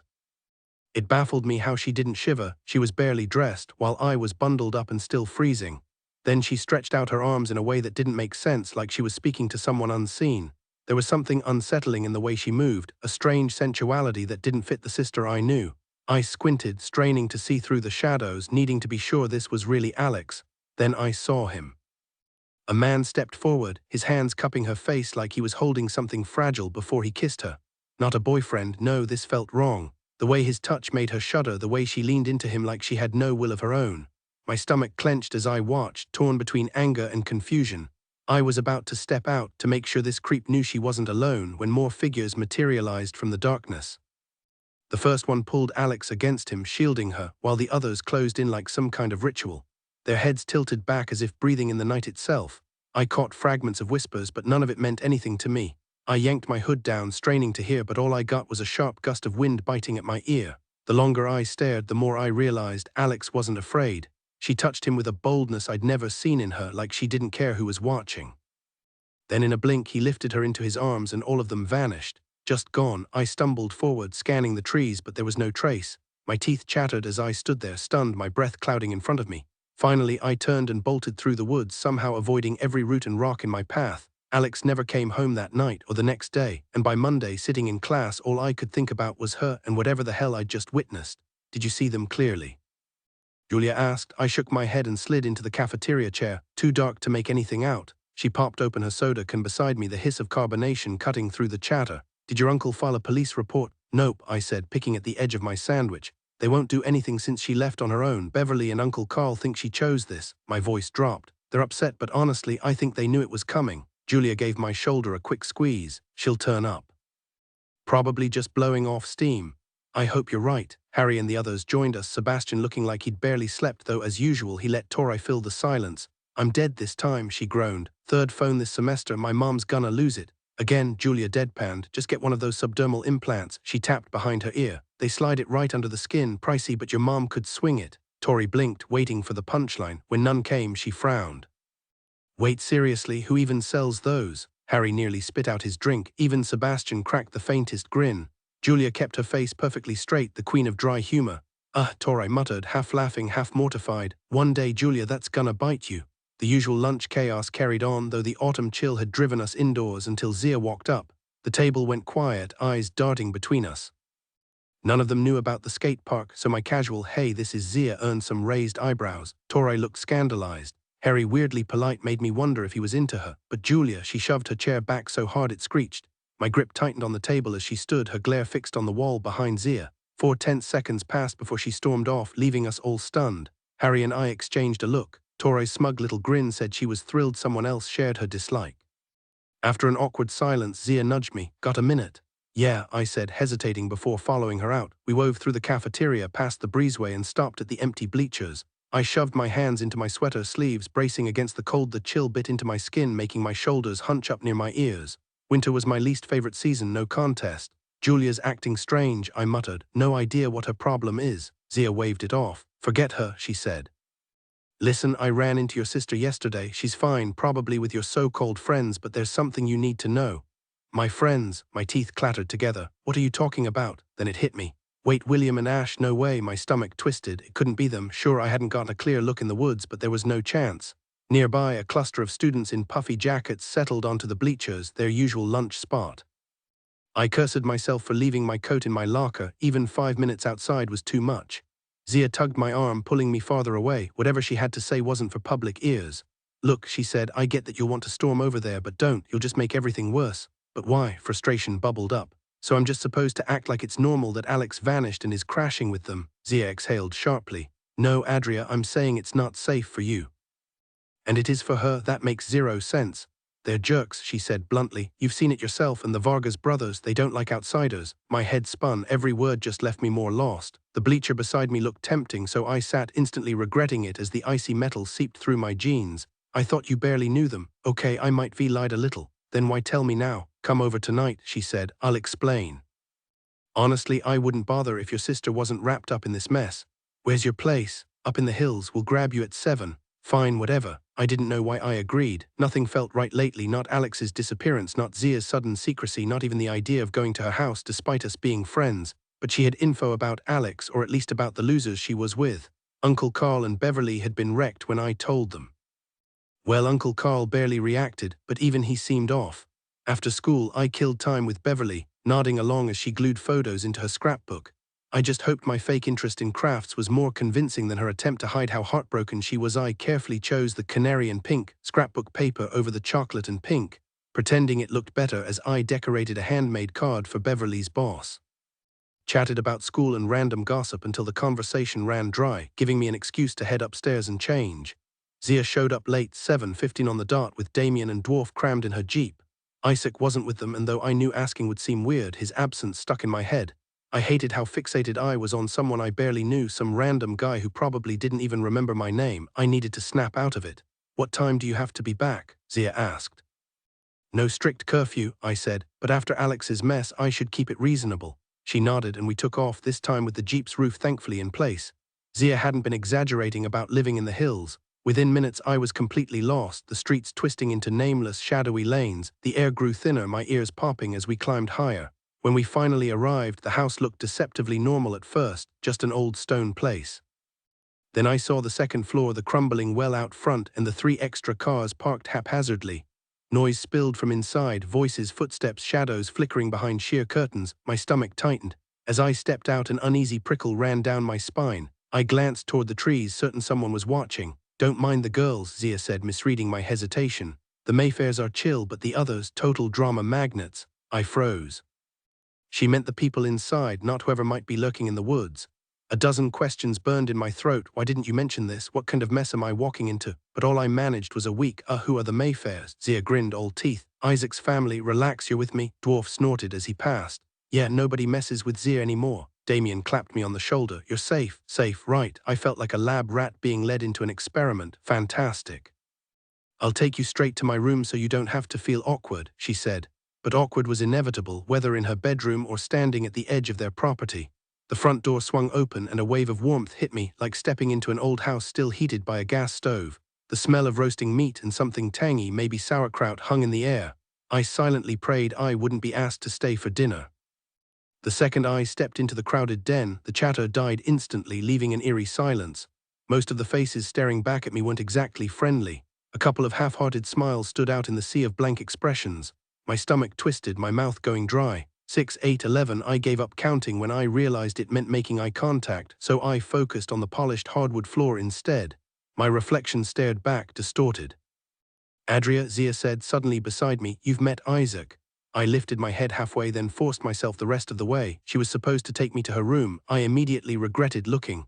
Isaac lounged in the center of a massive leather couch, girls draped over him like decorations. One perched on the floor between his legs, another sprawled behind him, fingers tangled in his hair. Sisters, not a chance. I came from. Sisters didn't lick their brothers' ears or press against them like that. The girl shooting me a venomous glare from across the room was definitely not family, unless this was some twisted cult initiation.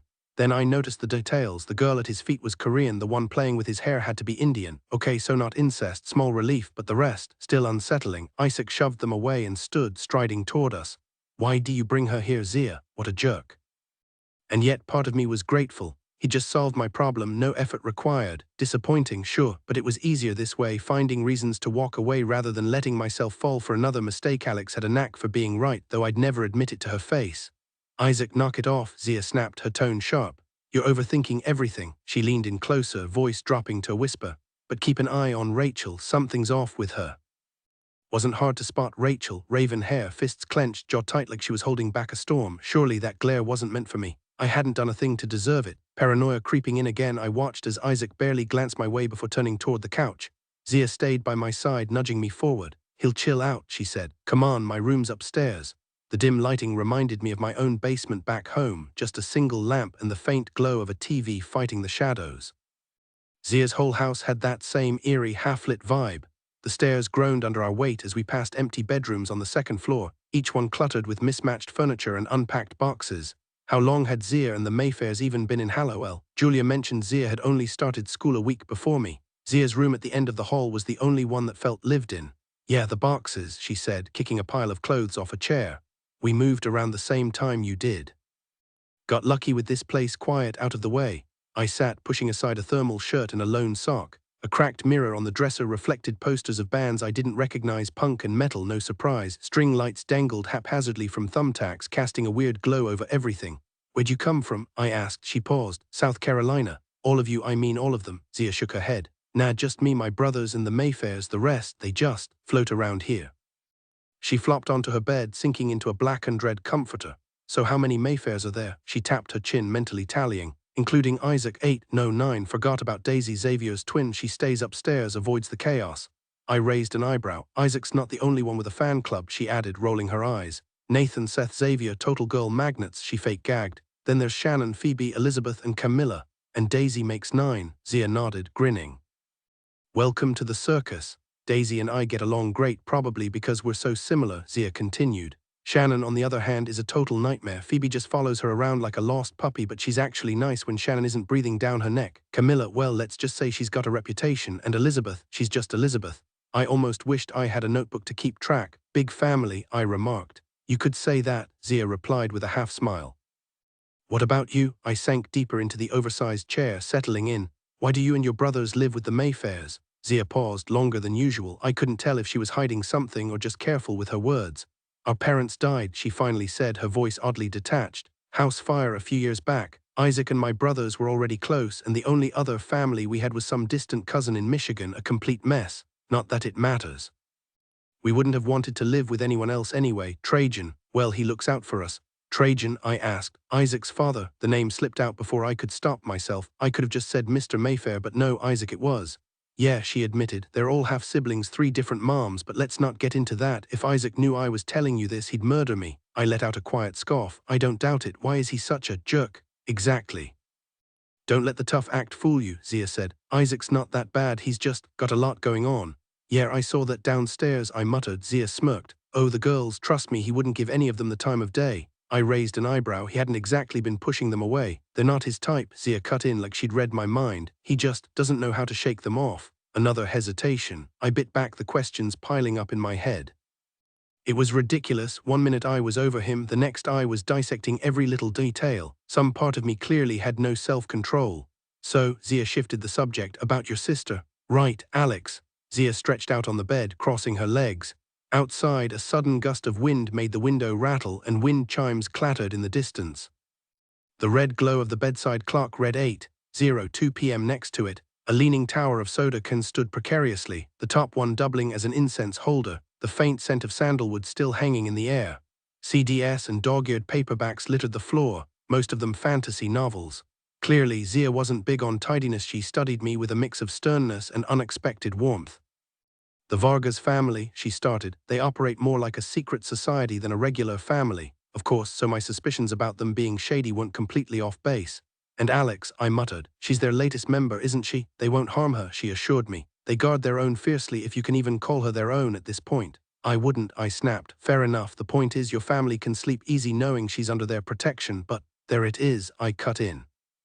But if you or anyone else tries to force her back or trespass onto their property, I can't guarantee your safety. Things could get ugly fast. My stomach twisted. I knew this situation was bad. Alex tangled up with dangerous people, but hearing it laid out so bluntly sent a chill through me. And before you even think about calling the cops, she added, don't, that'll just escalate everything. I shot up from my seat, pacing like a caged animal. None of this makes sense. What kind of group are we even talking about? Some kind of extremist thing, a crime ring? Not religious, not political, she said flatly. Then what, and why the death threats? How do you even know all this? I stopped dead in front of the door, my voice cracking. Zia met my gaze without flinching. Just stay away, let her figure this out on her own. She needs them for now, give it a week, then everything will be clearer. A week, she needs them, my voice rose. Are you hearing yourself? Trust me, she said quietly. I slumped back into the chair, my muscles rigid, fingers digging into my knees. The swirling colors from the stained glass lamp blurred my vision, and I barely registered that Zia had dodged my last question. A sharp knock jolted me back to reality. "Enter," Zia announced like she was holding court. Isaac stepped in, rolling his eyes. "Your Highness," he deadpanned before turning serious. "Aramai needs you." I felt his gaze skim over me without turning my head. My nerves, already frayed, buzzed like a hive under my skin. "Where's he headed?" Zia asked, rising from the bed. Isaac just shrugged. "No clue, he only told me to pass it along." Then he turned to me, locking eyes in a way that sent an unexpected jolt through me. "Did she warn you to steer clear of the Vargas family?" I gave a quick nod. "And you trust her enough to follow that advice?" Another nod. "Did she also mention that if your sister shows up at home, you should call us before doing anything else? And that your whole family needs to avoid provoking her?" I hesitated, glancing at Zia for backup. "I didn't get that far," Zia admitted, flashing a grin that was equal parts cheerful and dripping with sarcasm. "But thanks for covering my bases." I crossed my arms, tension coiling tight in my chest. "How about you two just tell me what's really going on with my sister?" My voice was sharp, intentionally so. "I don't appreciate the weird pauses and the secret looks between you." I wasn't trying to be subtle, I wanted answers. Moving to the window, I exhaled. "Look, I'm sorry, but you can't expect me to just sit back while my sister runs off to live with some cult that, according to Zia, might kill me if I try to bring her home. And then take orders from you two, no offense, who I barely know and who seem to be holding back half the story." Outside, the bare tree branches clawed at the sky like skeletal fingers. "You told her they'd kill her?" Isaac asked, disapproval heavy in his voice. I spun around. "Hey, don't blame her for that," I snapped. "Seems like pretty crucial info, don't you think?" Isaac's faint smile threw me off for a second. "You're right," he conceded. "Just be careful, stay away from them, and keep your family away too." "But why?" I threw my hands up. "None of this adds up. If you just give me something concrete, maybe I'd actually cooperate." Zia stepped in. "Their dad's a criminal, a convicted felon. He was even suspected in 3 murders, but the case got tossed over lack of evidence, and his kid's just as dangerous." Something about her explanation didn't sit right with me, but I pushed the doubt aside. "Great, even more reason to ignore your warnings and get Alex out of there now." I shoved past Isaac, who was still blocking the door. He grabbed my arm as I reached the hallway.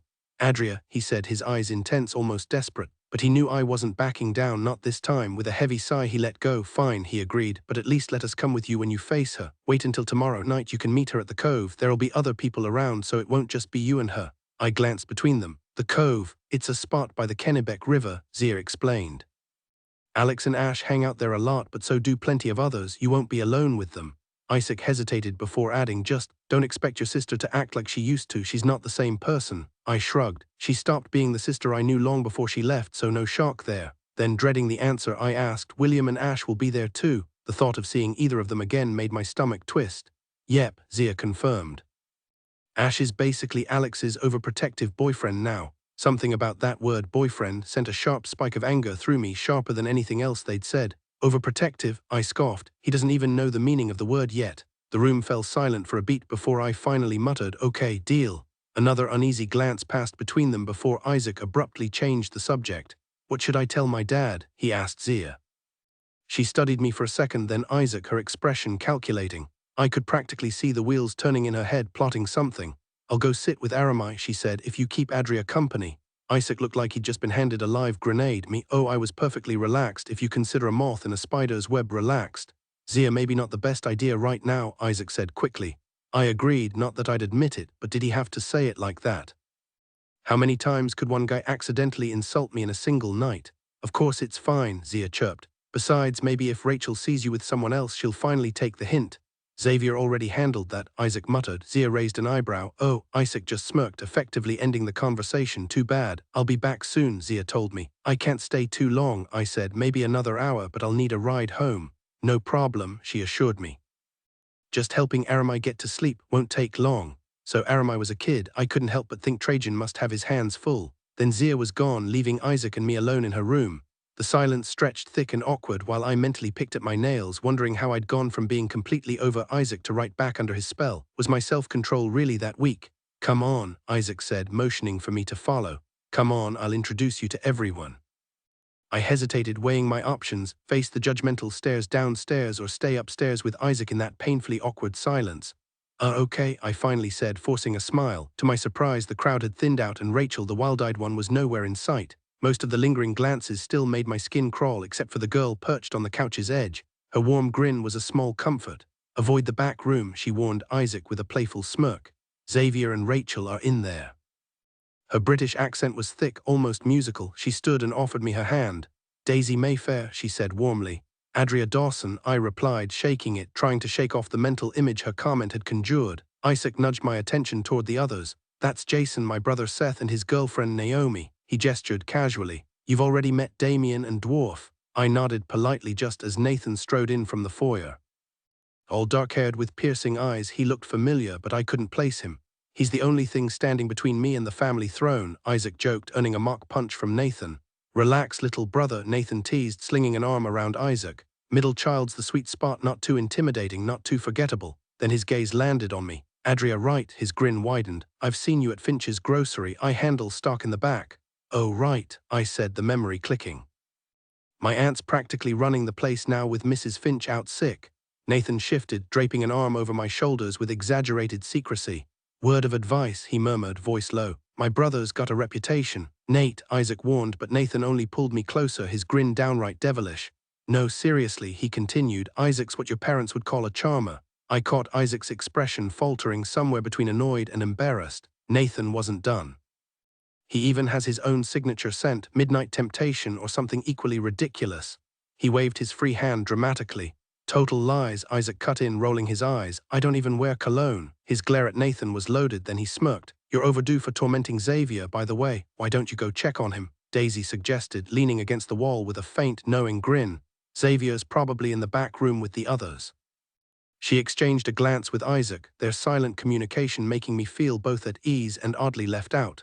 The playful teasing between them lightened the mood, but it also reminded me of Alex. Nathan, however, wasn't buying it. He could tell something was up even if he didn't call them out on it. With a sigh, he finally relented. "Fine," he said, rolling his eyes. "Tell Beverly I said hey." "Will do," I replied as he passed Isaac, giving him a light punch to the ribs. Isaac waited until Nathan was gone before turning to me. "Don't mind him," he muttered. "He's not exactly a people person." For a second I thought Isaac might actually be embarrassed by his brother's behavior, but why would he care? That was ridiculous. I pushed the thought away before it could settle, forcing my expression back to neutral. Getting over this stupid crush was proving harder than I expected. Zia showed up not long after, looking tense. She pulled Isaac aside, her voice low but urgent. "Trajan needs to get home now. Aramai's not doing well." Whatever was going on, it was serious. Within minutes I was being ushered out, Isaac, Damien and Dwarf offering me a ride home. "Tomorrow at 8, Isaac said as we idled at the end of my driveway. The glow of a cigarette flickered from the porch, though no one in my house smoked. "8 works," I said, stepping out of the Jeep. "Thanks for the ride." Again, he didn't smile, but his eyes did, like we were sharing something no one else could see.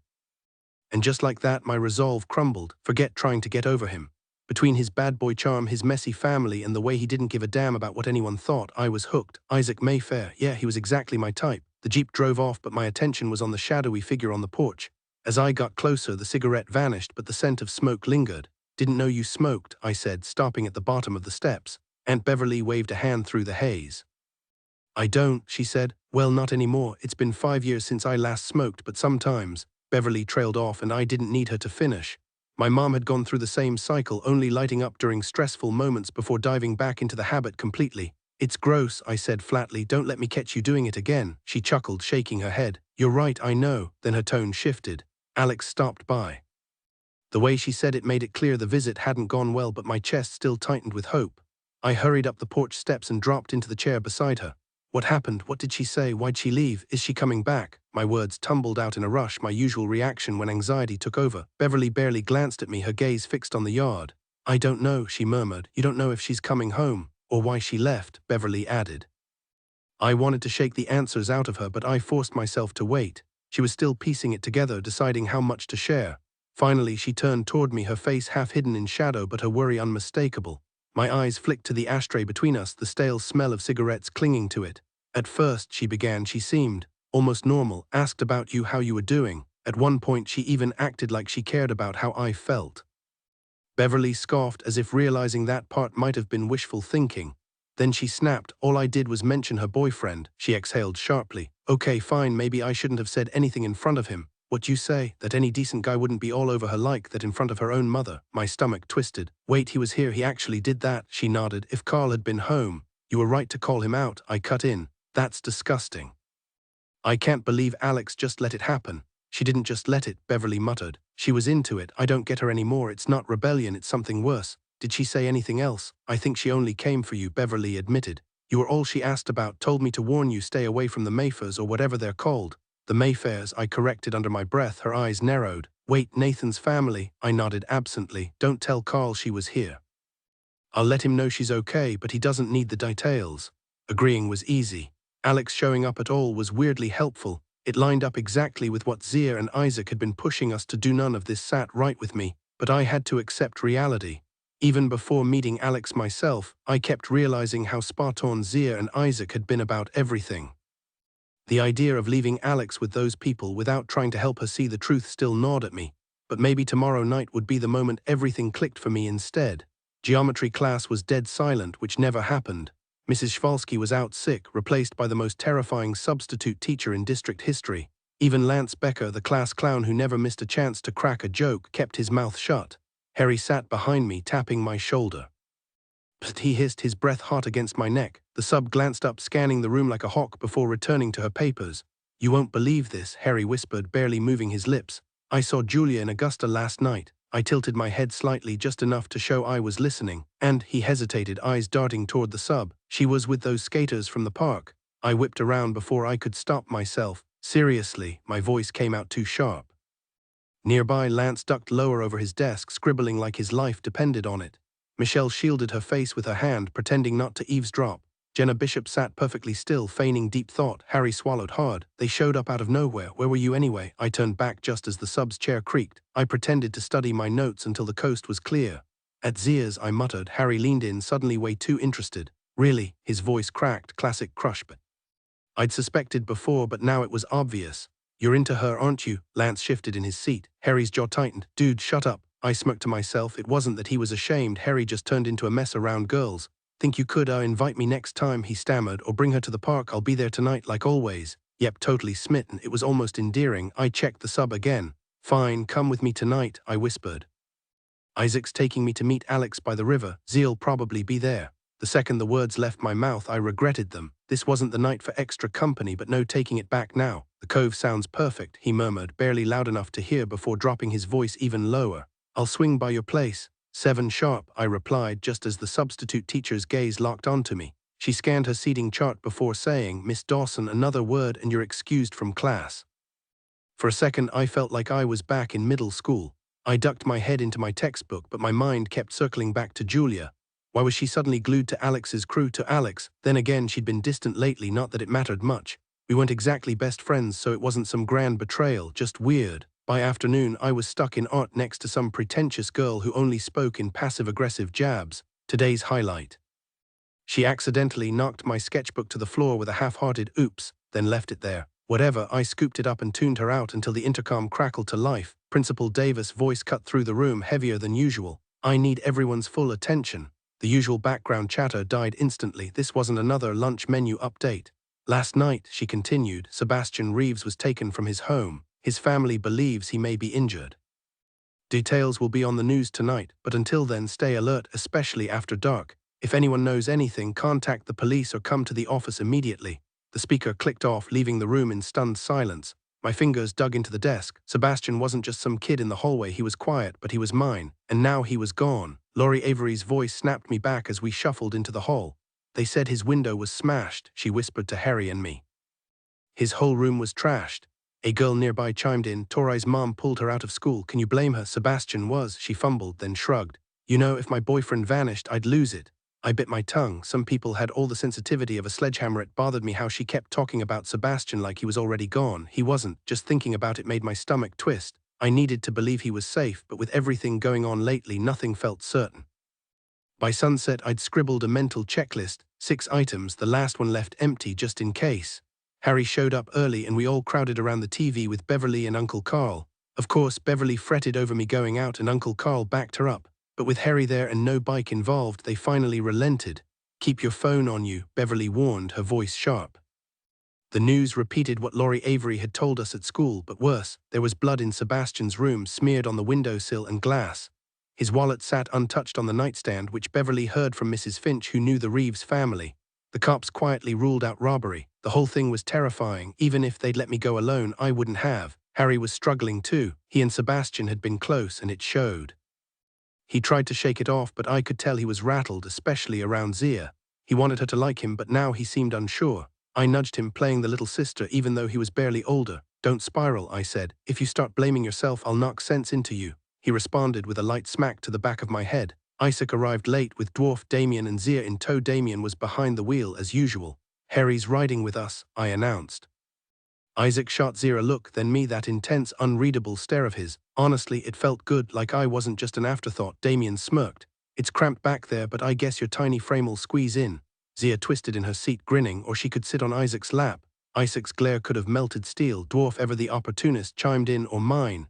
Before I could react, Isaac yanked me onto his lap, gesturing for Harry to slide in beside Dwarf. Every nerve in my body lit up. That's how you know it's real, when just their touch sends electricity through you. "Harry," I managed, "this is Isaac and that's Dwarf. Damien's behind the wheel and you already know Zia from school," I said as we settled into the jeep. Dwarf shot Harry a knowing grin. "I'd ask if you're Adria's guy, but that'd be a dumb question, right?" They exchanged a quiet chuckle and I braced for Isaac to react, maybe clench his fists or say something sharp, but he stayed still. Though I wouldn't be surprised if he was imagining how easily his hands could crush Dwarf's skull. My gaze dropped to Isaac's fingers, resting just inches from my legs but not quite touching. I silently willed them to move, to pull me closer, but my telepathic abilities were clearly non-existent. Zia twisted in her seat to face Harry, her sudden interest catching me off guard. Maybe I wouldn't have to push them together as much as I thought. Then again, Zia was naturally outgoing. I was probably jumping to conclusions. "I've watched you skate," she said. "You're seriously good." Harry faltered, scrambling for words before mumbling, "Thanks, guess years of practice finally paid off." "It definitely shows," she replied, flashing a bright smile. I bit back the urge to elbow him into keeping the conversation going, too distracted by the electric buzz still humming under my skin. "Any theories on what happened to Sebastian?" I blurted, desperate to shift focus away from Isaac. Dwarf shrugged. "No clue." Zia hesitated before adding, "This might sound cold, but maybe we shouldn't dwell on Sebastian right now. You've got enough going on with your sister." She wasn't wrong, but the reminder did nothing to ease the knot in my chest. I shouldn't have brought him up, especially not with Harry here. I was doing exactly what I'd warned him against, drowning in guilt while Sebastian was out there, hurt or worse. By the time we reached the cove, the parking lot was packed with teens, but Alex was nowhere in sight. Isaac helped me down from the jeep, his grip lingering just long enough to send a thrill through me despite the tension coiling in my stomach. "Stick close," he ordered. The cove was nothing like the skate park. The air reeked of weed, crushed beer cans littered the pavement, and competing music blasted from opposite sides of the lot. A few familiar faces from school drifted by, Jenna Bishop from geometry among them, but no one I actually knew. Beyond the trees, the river murmured and the silhouette of an abandoned building loomed against the night sky. The chill in the air was sharper now, a reminder that Maine's weather wasn't messing around. "Place looks different," Harry muttered, scanning the scene. I waited for him to elaborate, but he just kept staring like he was searching for something or someone. Harry gestured toward the clearing with a bitter laugh. "This place used to be ours, but now it's just crawling with the wrong crowd." My stomach twisted at the mention of Alex. No matter how much I tried to convince myself otherwise, the ache never faded. "She's not here," I lied, already turning to leave, as if pretending she'd vanished would make it true. Then her voice cut through the air, sharp as glass. My whole body locked up. Alex stepped out from the trees by the riverbank, flanked by Ash and William, Julia trailing behind like some kind of twisted entourage. Rage burned through me, hot and immediate, drowning out everything else. Even Isaac's hand on my arm, usually enough to send my pulse racing, felt like nothing. All I could see was Alex, her smirk dripping with satisfaction as she sauntered toward us like she'd won some sick game. Ash let out a low whistle. "Didn't think you'd actually bring her here, Isaac. Bold move." Alex tilted her head, her voice laced with venom. "Hey Drea, how's Beverly? Still crying over me?" My jaw clenched. "She's wrecked because of you. Started smoking again, barely sleeps. Everyone's gotta go sometime." Alex shot back with a shrug. Julia, draped over some muscle-bound guy, smirked. "So you and Harry, huh?" Harry scoffed. "Yeah, no, what's your deal, Julia? This isn't you." "Like you'd know," she sneered. "Thank God for that," Harry muttered. William's gaze locked onto me, fingers tapping his chin like he was reliving the punch I'd given him. "Remember me?" Vividly, I spat. "And I still have nothing to say to you." "If you'd aimed better," he taunted. "Maybe I would've." Isaac stepped forward, voice a warning growl. "You'd what?" William rolled his eyes. "Relax, tough guy. I was gonna say I'd have fallen for her." Ash barked a laugh. "The day William falls in love, I'll kiss you full on the mouth." "Shut up, Ash," William snapped. Disgust coiled in my gut as Ash's fingers traced Alex's waist, her responding like some kind of puppet on strings. "How can you let him touch you like that?" I hissed. "It's pathetic." Alex just smirked, tilting her head to let her tongue flick against Ash's lips. Guess I'm just growing up. My hands shook, nails digging into my palms. Then Isaac's fingers slid between mine, steady and warm. My heart lurched, caught between fury and something dangerously close to hope. Alex pulled away from Ash and moved toward me, her steps deliberate. Isaac's grip on my hand tightened. "Drea," Alex said, her voice low, "can we talk alone?" Isaac cut in before I could respond. "No way," he said firmly. I gave his hand a reassuring squeeze. "It's fine," I told him. "I need to do this." Reluctantly, he let go. Out of the corner of my eye, I caught Alex smirking at him, but I didn't have time to react. This was my moment, maybe my last chance to reach her before she disappeared for good. "Stay close," Zia warned as we walked away. "I mean it." I nodded, my stomach twisting as the tension between our groups crackled in the air. The last thing we needed was a fight. We stopped near an old, charred tree stump, the lingering scent of burnt wood sharp in the crisp evening air. I didn't waste a second. "What is wrong with you?" I snapped. Alex rolled her eyes. "Grow up, Drea, we're not kids anymore. I tried to tell you before we got dumped in this dead-end town. I was done with Jeff's place. I wanted you to come with me." "That was different," I shot back, struggling to find the words. "You were still you back then, my sister. Now I don't even recognize you." Her expression hardened. "You're right," she said quietly. "I'm not the same, but this is better. I've never felt this strong, this free." "You wouldn't get it? Then make me understand," I pleaded, my anger dissolving into something heavier. I reached for her hand. "Look, I know living with Beverly and Uncle Carl isn't perfect, but they're good people. I don't get why you just left, or why you'd bring Ash there and treat Beverly like that. She didn't deserve it." Alex pulled away. "This isn't about them," she said coldly. "It's about us. You're my sister. You should be with me, not with people who took us in out of pity, and definitely not with trash like them." The insult hit like a slap. "You're calling my friends trash," I hissed. "My friends didn't turn on me. My friends were there when you weren't. My friends aren't part of some twisted group that turns girls into bitter, brainwashed puppets." The words came out harsher than I meant, but I didn't take them back. Alex just laughed, that unsettling smile creeping back.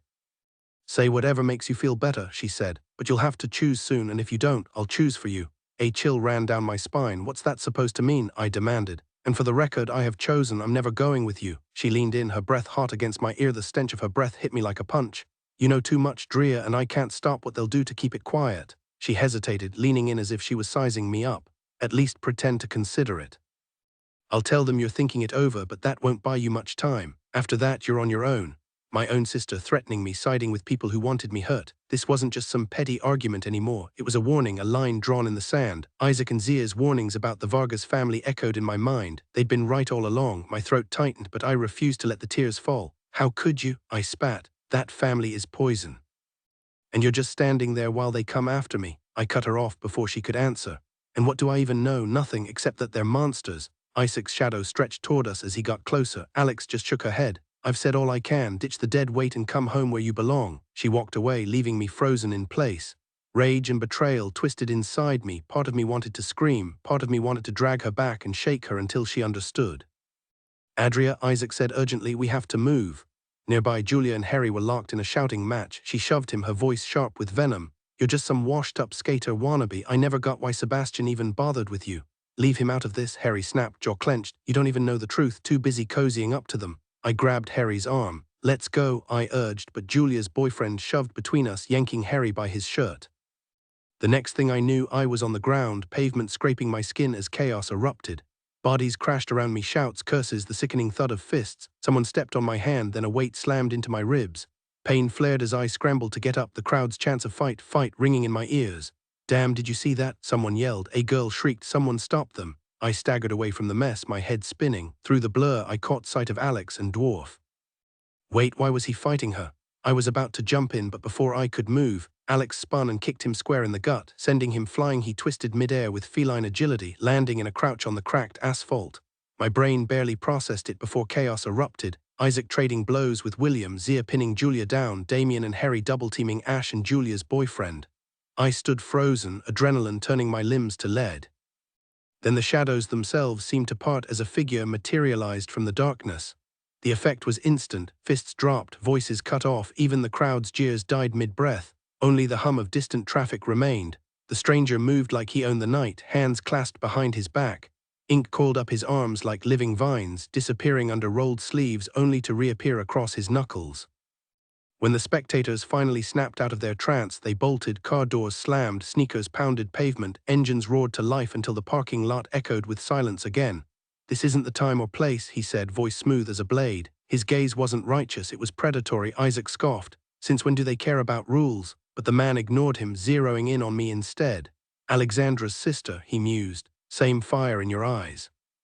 Without turning, he added, "We'll talk later, Alex." I lunged forward. "Stay away from her." Isaac yanked me back, his arm a steel band across my ribs. "Shut up," he hissed. The stranger just smiled, a cold, practiced thing. "Trajan's dogs shouldn't have left their kennel," he said, ticking off states like a hit list. "Virginia, Georgia, South Carolina, tell your boss to stick to his own territory."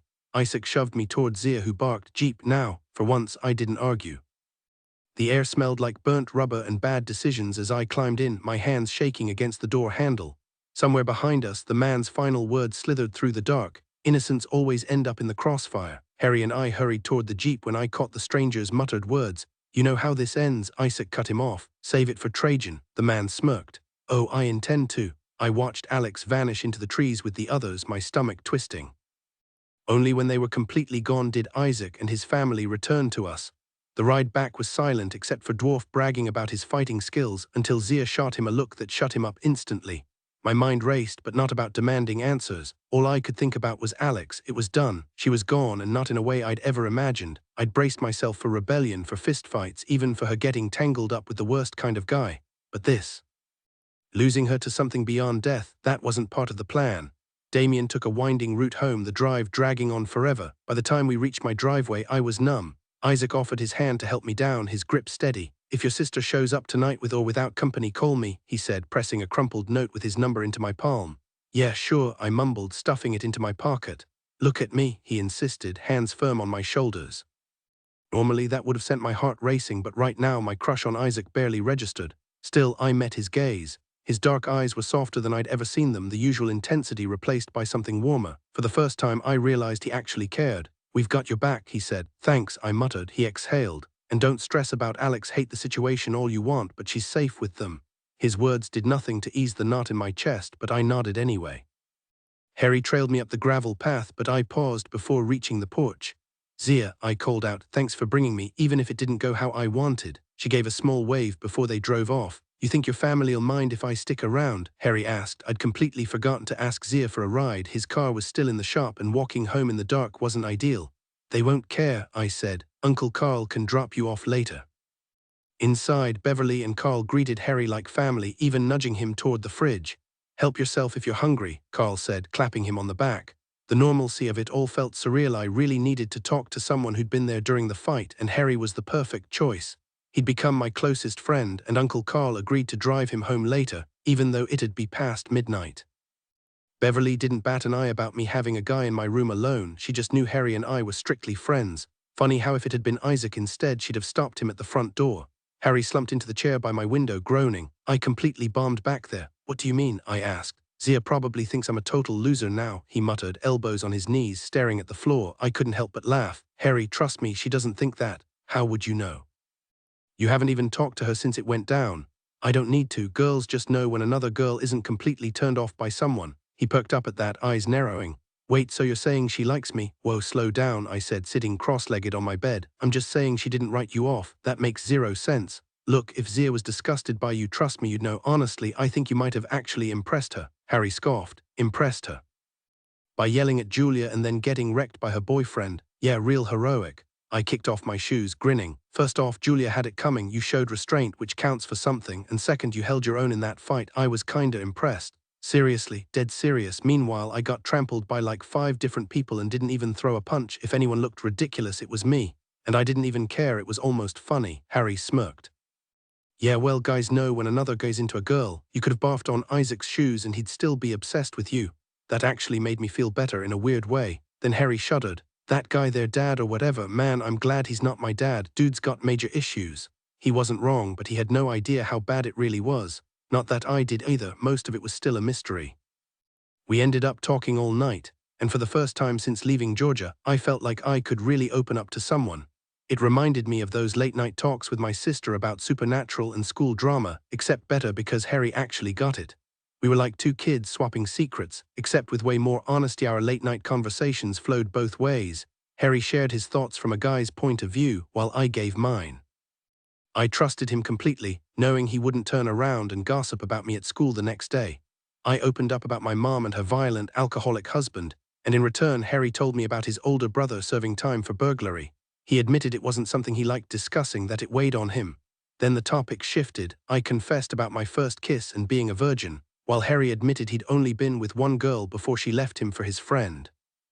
We talked for hours, unloading everything except Sebastian, who barely got 6 minutes of our time before Harry steered the conversation somewhere lighter.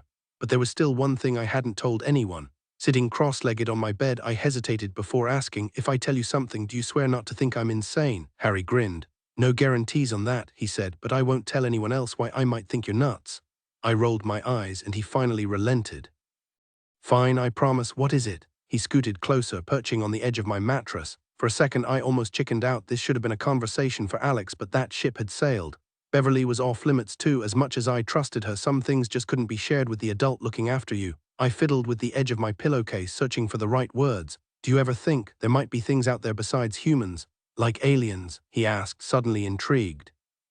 "Yeah, but not just that," I said, hesitating. "What about other stuff? Ghosts, vampires?" He was way too close to the truth. My stomach twisted. This was a mistake. I finally had a real friend, someone who wouldn't betray me, and I was about to scare him off with nonsense, so I backtracked. "Yeah, all of it. Ghosts, werewolves, whatever." Harry stretched out on my bed, shoes hanging off the side, hands behind his head. "Nah," he said after a pause.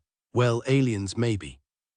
The universe is too huge for us to be alone, but the rest, just old stories people exaggerated over time." I exhaled, disappointed. "Like Vlad the Impaler," he added, staring at the ceiling again. Harry's past actions might have been intense, but none of it felt far-fetched. Over time, people exaggerated the stories, adding layers until the legend of Dracula took shape. I sat cross-legged, fingers tapping against my knees. Maybe it was time to dig deeper. "What about ghosts?" I asked. Harry chewed his lip, lost in thought for a moment. "I might have seen one once," he admitted, and I perked up, eager for more. "It was at Waverly Hills Sanatorium. Halloween night with my parents. Could have been nothing, but I swear something moved in the shadows." "You really think it was a ghost?" I pressed. "Nah," he said, and my excitement fizzled. When you go to creepy places like that, your brain plays tricks on you. It's all expectation. If he didn't buy into ghosts, there was no way he'd believe in werewolves. "Why the sudden interest?" he asked, eyeing me. "Just wondering," I said, tossing a pillow aside as I stood. "Want a soda or something?" He let it drop, and that annoyed me more than it should. Guys never push when they should. I wanted him to pry, to drag the truth out of me. Sure, I'd have acted annoyed at first, but eventually I'd have caved. What can I say? Some habits are hard to break. I jolted awake to the unmistakable stench of Harry's sock right under my nose. Still groggy, I panicked at the sight of someone in my bed and shoved him straight onto the floor. The loud thud snapped me to my senses.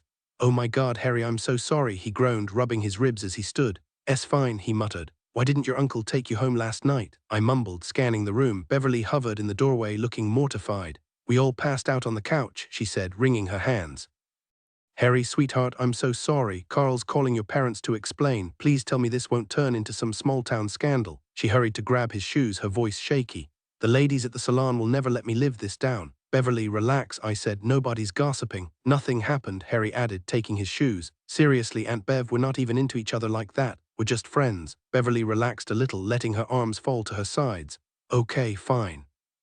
I guess there's nothing romantic about him kicking you in the face while he sleeps, or you sprawled halfway off the mattress with a puddle of drool on your shirt." I burst out laughing. The whole thing was ridiculous.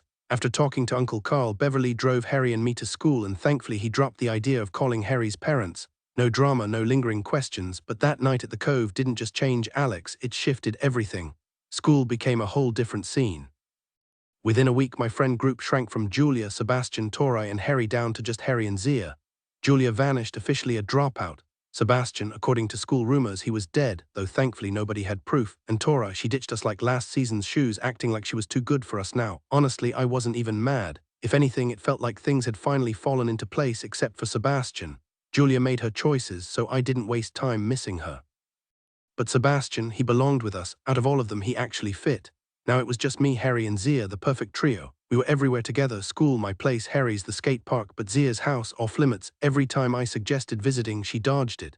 After another week of vague excuses, I was done playing games. If she wouldn't invite me, I'd show up unannounced. That Saturday, though, Beverly roped me into helping at the store. Sandy and Marla, Mrs. Finch's nightmare daughters, were on vacation, and poor Mrs. Finch was sick again. Diabetes and a dozen other issues kept her down most days. The whole setup felt like a bad Cinderella remake, except Beverly was the golden child Mrs. Finch actually liked. Nathan Mayfair worked there too, but only nights, stocking shelves. Lucky me, I got stuck as a backup cashier, zero experience, but at least Beverly was nearby if I messed up. Looking back, I think she was prepping me for the real world. I overheard her and Uncle Carl talking about licenses and part-time jobs before Alex left. Honestly, I didn't mind. A little extra cash sounded pretty good. Beverly and Uncle Carl were great, but I knew they weren't about to buy me a car. Still, the idea of working at a grocery store didn't exactly thrill me. I'd been picturing something cooler, maybe a record shop, a bookstore, or even helping out at the local vet clinic. Flipping burgers or bagging groceries, that was my absolute last option. The little bell above the door jingled as an older woman stepped inside. "Morning, Mrs. Perry," Beverly called out from the bread aisle, adjusting a row of snack cakes. "Good morning, dear," Mrs. Perry replied, clutching her oversized purse. "Ran out of coffee last night right in the middle of my favorite show." She had soft white curls and a warm smile, but her eyes locked onto me with sudden interest.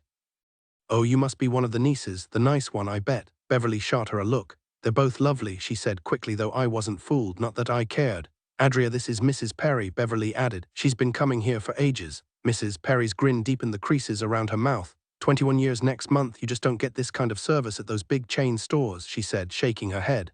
"No one knows your name and the owner, probably some suit in another state." She paused, lowering her voice. "How's Mrs. Finch doing?" Beverly sighed. "Not great, honestly. I think it's getting worse." Mrs. Perry's face fell. "I was afraid you'd say that. Well, tell her I'll bring her a pie, sugar-free, naturally," she added, waving a bejeweled hand before Beverly could protest. The next couple of hours were a blur of small-town chatter. I met what felt like half of Hallowell, though not a single person under 40.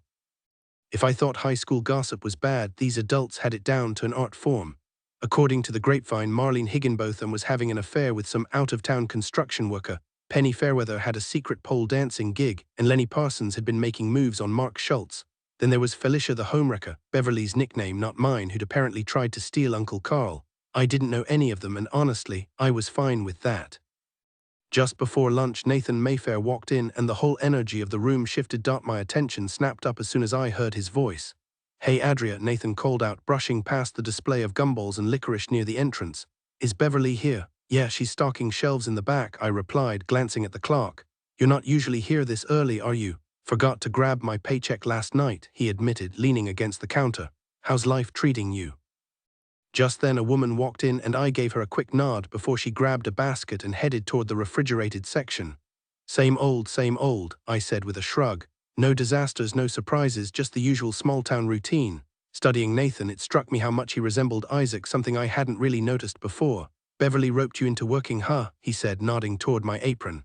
"Actually, it's not so bad," I admitted.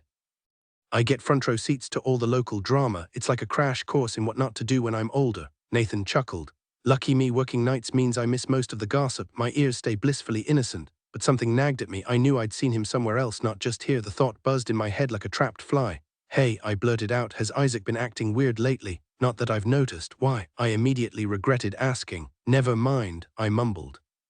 "Just a random thought." Beverly appeared from behind a stack of bread loaves, waving an envelope. "Here's your check," she said, handing it over. "See you Monday." "Absolutely," Nathan said before giving me a quick wave and heading out, the door chime ringing behind him. "Don't worry," Beverly said, turning to me. "I won't keep you trapped here all day. You can clock out around 1. I'll handle the rest."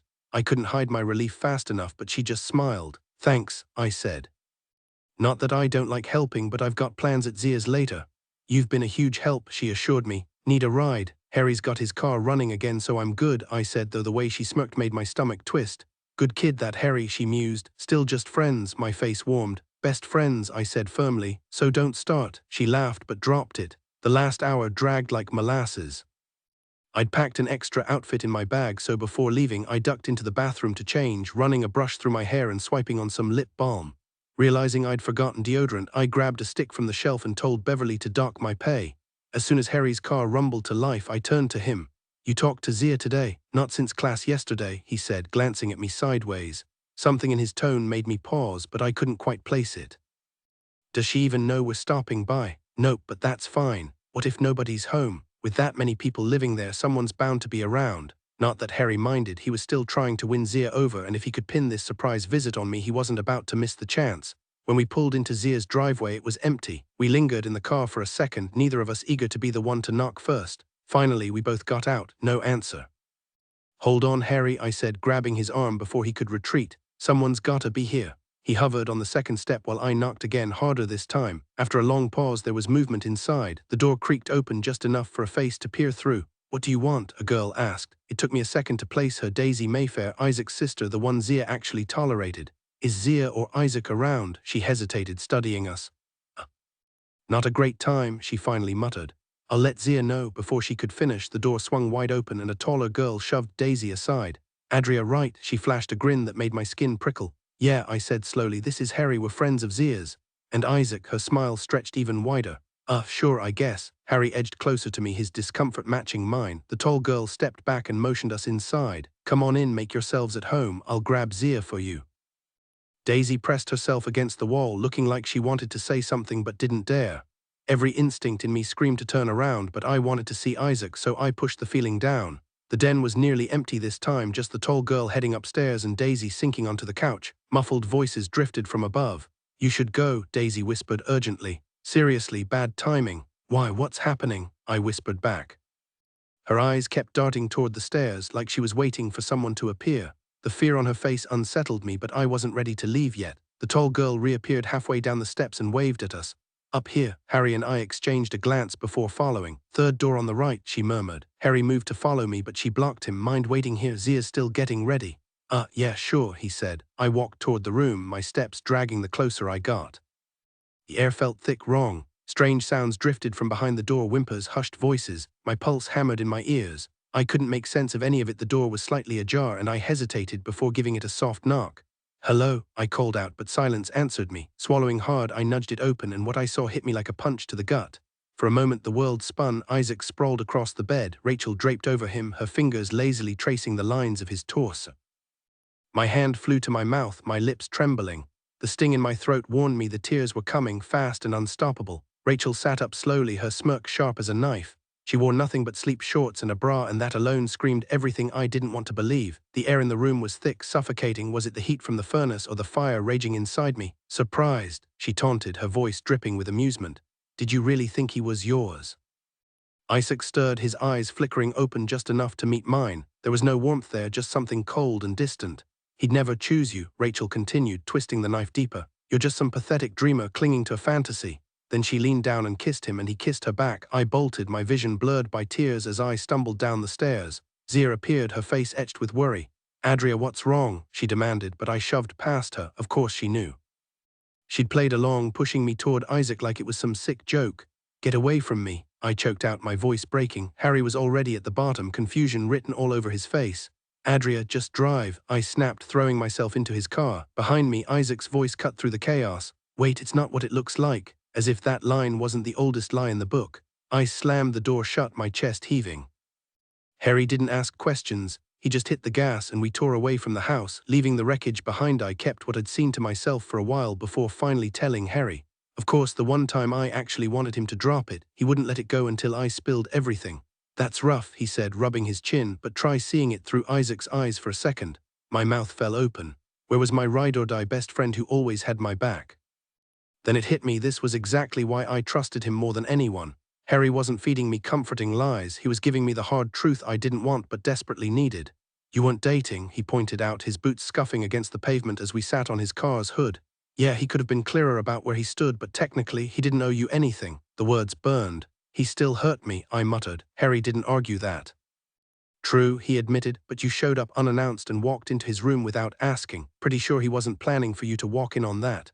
I crossed my arms, stubborn. He held my hand, pulled me onto his lap. "None of that was me." Harry shifted, leaning against the windshield, and I followed suit. The cold glass seeped through my jacket instantly, making me shiver. "Didn't you say the first time you went over, girls were all over him?" "Yeah, but he wasn't into them, it was different." Harry stayed quiet for a long moment, like he was wrestling with how to tell me I was being delusional. Above us, the stars stretched endlessly, just like they had back home in Georgia. I used to lie in the empty field behind our house for hours, staring up at them. If only I'd done that instead of going out with Alex that night, none of this would have happened. "Look," Harry finally said, blunt as ever, "you can't blame anyone but yourself for falling for a guy who gave you red flags from day one."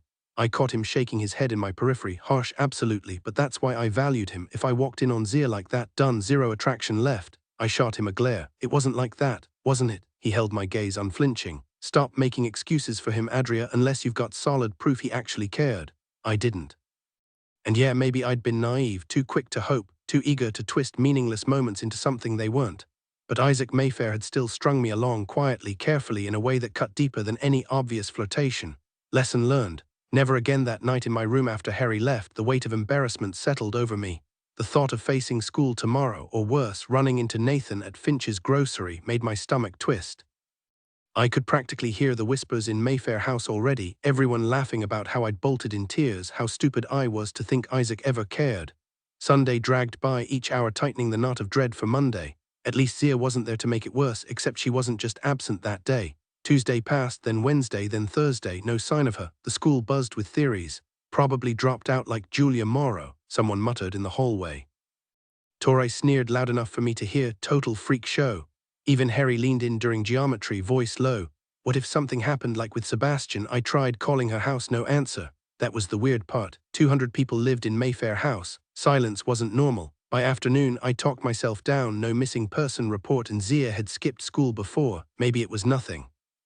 Then Beverly got home and I caught her telling Uncle Carl Nathan hadn't shown up to work since Friday. I flopped onto my bed, glaring at my phone. Isaac's number sat untouched. A dozen half-baked excuses played in my head, but what was the point? He'd only given it to me for emergencies, not because he wanted to hear from me. Frustrated, I hurled the phone harder than I meant to. It hit the floor with a thud. I buried my face in my pillow, angry tears soaking the fabric. A sharp knock jolted me awake. Disoriented, I squinted at the clock. Only 9 p.m. It felt like midnight. Beverly cracked the door open. Didn't mean to scare you, she said. Zia S. here says she needs to talk. I shot upright, heart pounding. Why would Zia show up now? I had only moments to figure out how to react when I saw her. Should I still be upset about Isaac, pretend it never happened, or just focus on being relieved she was safe? Thanks, I told Beverly. Can you send her up? A soft knock came at my open door and there stood Zia, hesitating in the doorway with a careful smile and a hint of guilt in her eyes. Hey, she said, stepping inside. She moved toward my bed, scooping my phone off the floor along the way. Hope it's cool that I'm here. I traced the swelling patterns on my comforter before meeting her gaze. It's fine, I said, quickly steering the conversation away from anything awkward. But seriously, where have you been? Harry and I were freaking out. Yeah, my bad, she muttered, glancing away. Isaac got hit hard with pneumonia, then it spread to Nathan, Dwarf, and me. Total nightmare. Pneumonia, I repeated, confused. Zia gave a small, knowing smile like there was more to it. Now I'm drowning in makeup work. Glad you're okay, I said, and Harry will be too. I'll call him later after you leave. She cut off my rambling. I just don't want you mad at me. The unavoidable topic was creeping in and I wasn't ready. I'm not mad, I admitted, sitting up straighter. I get it, Isaac's choices aren't on you, and living with his family means keeping his secrets or you'd be out on your ass. Zia shook her head, hesitating like she wanted to say more, but instead she just looked down. Finally, she sighed. I'd have done the same thing in your position. The words felt rehearsed, like she was holding back. So what really happened? I pressed. She wandered to my vanity, fussing with her short, choppy bangs in the mirror. I already told you why we vanished. Yeah, I waited, bracing myself. What about Isaac? Why did I even care? Maybe I just needed answers. She adjusted one last strand of hair before turning back, her expression unreadable. I don't speak for Isaac, she said, but he wants to talk to you in person. Wait, what? She nodded. He sent me to get you. Damien's waiting outside. No way. You don't have to go, she added, but you should hear him out, just saying. I wasn't ready for this. I couldn't believe I'd actually fallen for someone only to have him embarrass me like this. No one had ever made me feel so small before. If he had something to say, why couldn't he say it to my face? I muttered, staring at the floor. Zia snatched my sweater from the window seat and tossed it at me. You'll have to ask him yourself, she said, raising an eyebrow. So, are you coming or not? I didn't answer right away. The truth was, I had nothing left to say to Isaac Mayfair. Sure, we were never officially together, but that didn't make the sting any less sharp. I hated that I'd let myself care at all. I'd always been so careful until him, and that was the worst part. I'd never felt that way about anyone before, and it terrified me. Love at first sight, please. My mom swore it happened with my dad, and then again with Jeff Bradley. Look how those turned out. For a long moment, I just sat there, twisting the sweater in my hands while my stubborn side waged war inside me. But this time, I won. I met Zia's gaze and dropped the sweater beside me. No, I said firmly, I'm not going. Her face fell, disappointment settling in. I pushed off the bed and started gathering my things, a pair of socks, some crumpled notes from when Harry crashed here last weekend, the faint smell of pen ink still clinging to the paper. I tossed my laundry into the hamper and straightened my shoes, just to fill the silence. Maybe Zia should drop by unannounced more often, at least then my room would stay tidy. Adria, she tried again, softer this time. I spun around, cutting her off. No, I said, sharper than I meant to. I'm not changing my mind. Zia sighed, her manicured fingers brushing against the sides of her fitted grey coat. Somehow she always looked effortlessly flawless, like she'd stepped out of a magazine. Meanwhile, I was just me. I turned to the mirror, pretending to wipe down the surface while really studying my reflection. Behind me, Zia sank into the chair by my bed, idly tracing the melted wax of the heart-shaped candle. For the first time, as I glared at my own reflection, it hit me. Maybe I wasn't measuring up after all. Maybe that's why every guy seemed to pick Alex instead of me. Maybe that's why my Friday nights were spent flipping through novels or lying on my roof counting constellations while everyone else was out at parties. Maybe that's why Rachel got Isaac and I got, well, nothing. My grip tightened on the hairbrush I hadn't even realized I was holding until I hurled it at the vanity. The mirror rattled and Zia's reflection appeared behind me, her fascination with the dripping candle suddenly forgotten.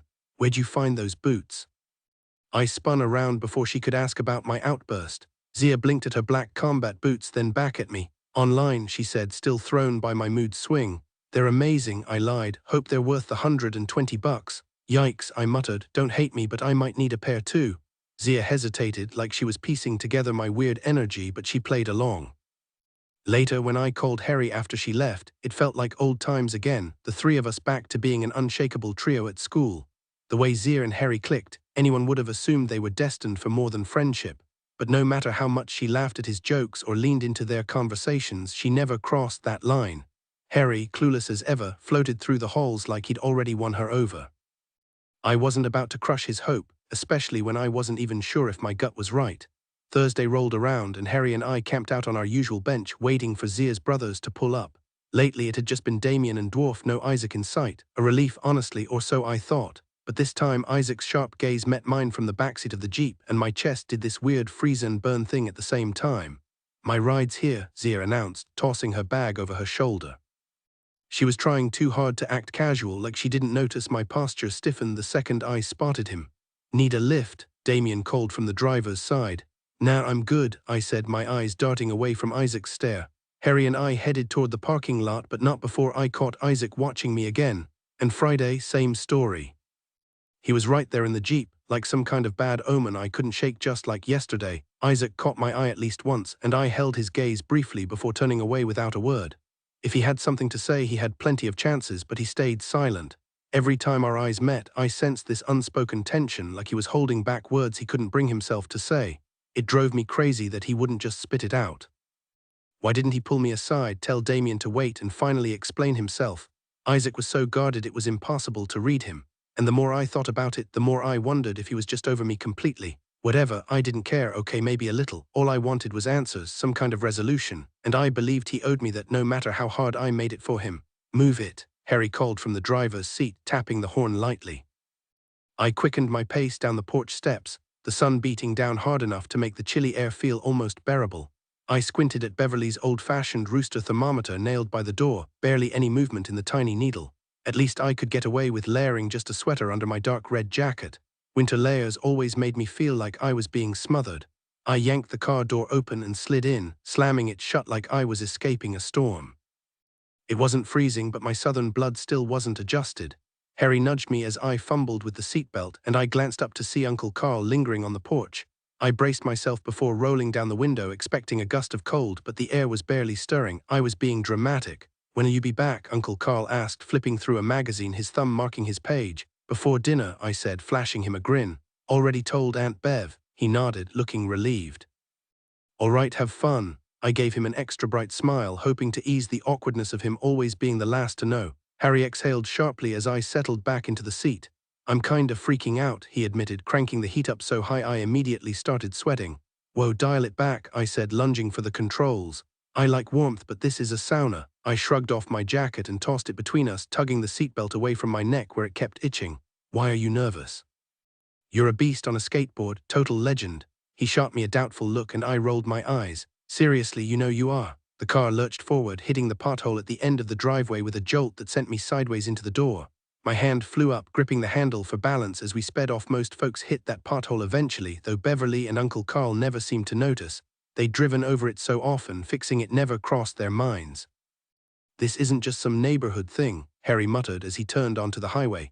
There's actual money on the line today. Then maybe stop whining and focus, I shot back. I never sugar-coated things for Harry except when it involved Zia. He shot me a glare and I couldn't help but smirk. Mission accomplished. By the time we pulled into the skate park, even I felt a twist of nerves for him. The lot was jam-packed, forcing us to park on the grass despite the bright red no parking sign.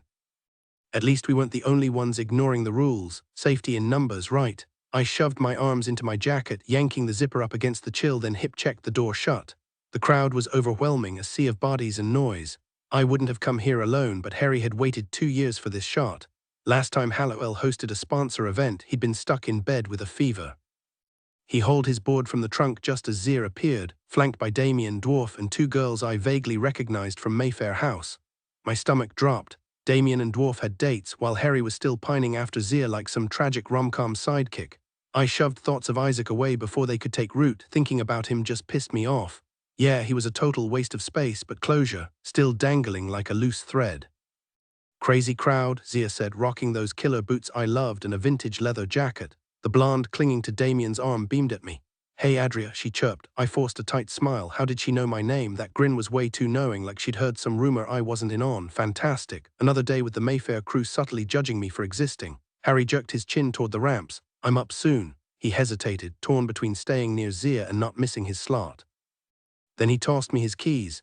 If I eat concrete, you're my ride to the hospital. No ambulances, deal. I blinked. What if I panic and crash your car? He just laughed, still no idea why that was hilarious. Hope you're a quick study, he said with a quick grin at Zia before disappearing into the crowd. The joke was on him. I'd been driving since I was 16. Damien made introductions, gesturing to his girlfriend. Adria, meet Paige. Then he nodded toward Dwarf's date. And that's Sarah. Both girls flashed me painfully awkward smiles, but I kept my expression blank, refusing to let them see how much their silent judgment crawled under my skin. Relief washed over me when Damien and Dwarf finally wandered off with their girlfriends, leaving me with Zia. We settled onto the patchy grass, watching the skate event unfold. Harry's friends took turns showing off, but everyone knew the real audience was the trio of California scouts lurking near the sidelines. When Harry dropped into the bowl, my muscles locked. I didn't know a kickflip from a ollie, but I prayed he wouldn't wipe out, or worse, choke from nerves. My stomach churned so violently I could feel sweat pricking my neck. Then, just like that, it was over. Harry's flushed grin told me everything. No falls, no mistakes. I exhaled like I'd been holding my breath for hours. Zia jumped up, dusting off her jeans. Check out the scouts, think they liked what they saw. I rose beside her, gripping her sleeve for warmth as I squinted past the crowd. No clue, can't even spot them. Harry had already ducked out of the bowl, huddling with his friends. Zia tugged my wrist. Come on, let's go congratulate him. I took one step before freezing. Isaac. He stood yards away, flanked by 2 stunning girls with dark hair, my feet rooted to the ground, fury simmering under my skin. Zia hesitated, searching my face. Go ahead, I lied, forcing my gaze away. Left something in the car, I'll catch up. The second she vanished into the crowd, I turned back, jaw clenched. Isaac moved like he didn't see me, but I knew better. The way he angled his shoulders, the slight pause in his step, he knew. Every passing body blocked him for agonizing seconds, but the weight of his awareness pressed into me like a physical touch. My pulse hammered. This wasn't just anger anymore. It was full-blown panic. I kept my eyes fixed on my sneakers, sinking into a heavy silence as the truth settled over me like a weight. I'm turning into my mother, I muttered under my breath, the words bitter on my tongue. My hands balled into fists inside my jacket pockets. The whole ride back, Harry chattered non-stop about the competition and Zia barely noticing my silence. The scouts hadn't picked him, but he was glowing. 2 of them had singled him out, saying he had real talent. Give it 2 more years, one told him, and we might be calling you out to California. Harry couldn't stop replaying it in his head, and honestly, I was thrilled for him. He wasn't crushed by the rejection, just fired up to push harder. His grin was contagious as he daydreamed about pro circuits, trophies, and Zia cheering him on from the sidelines. For a second, his excitement almost made me forget my own mess. You okay? Harry asked, glancing over from the driver's seat. Guess my poker face wasn't as strong as I thought. The car jolted over the usual pothole before rolling to a stop in my driveway. Harry shifted into park and twisted to face me fully. Out with it, he said, no nonsense. I hesitated, not just because I didn't want to ruin his high, but because admitting it felt pathetic. This was his moment, not mine. Harry wasn't having it. I ran into Isaac today, I finally said, staring straight ahead. Harry's grip on the wheel loosened and he leaned back with a sigh. You need to go talk to him, he said, firm. If it's eating at you this bad, deal with it head on. A sharp inhale of cold air made my nose sting and I wiped at it quickly, meeting his eyes so he'd know I wasn't crying. Harry, I'm sorry, you killed it today and He cut me off with a laugh, resting his wrists on the wheel, fingers dangling. Yeah, I'm amazing, tell me something new, he teased, and despite myself I cracked a smile, but then his expression sobered. Look, I don't like the guy, but you've got to face him, that's my 2 cents. My gaze dropped to the dashboard, Isaac's face flashing in my mind, the way he'd looked at Rachel that day, eyes hollow and detached. And today, strolling past with those 2 flawless girls beside him, his perfect features giving nothing away, he kept his hands shoved deep in his pockets as he walked away, and I couldn't help replaying every moment we'd shared, each one pulling me deeper into his orbit without me even realizing it. The confusion twisted into frustration, and I forced myself to shake it off. Thanks, Harry, I muttered, throwing my arms around him in a tight hug. If you packed on a few pounds, I might actually be into you. Harry burst out laughing, ruffling my hair like an annoying older brother.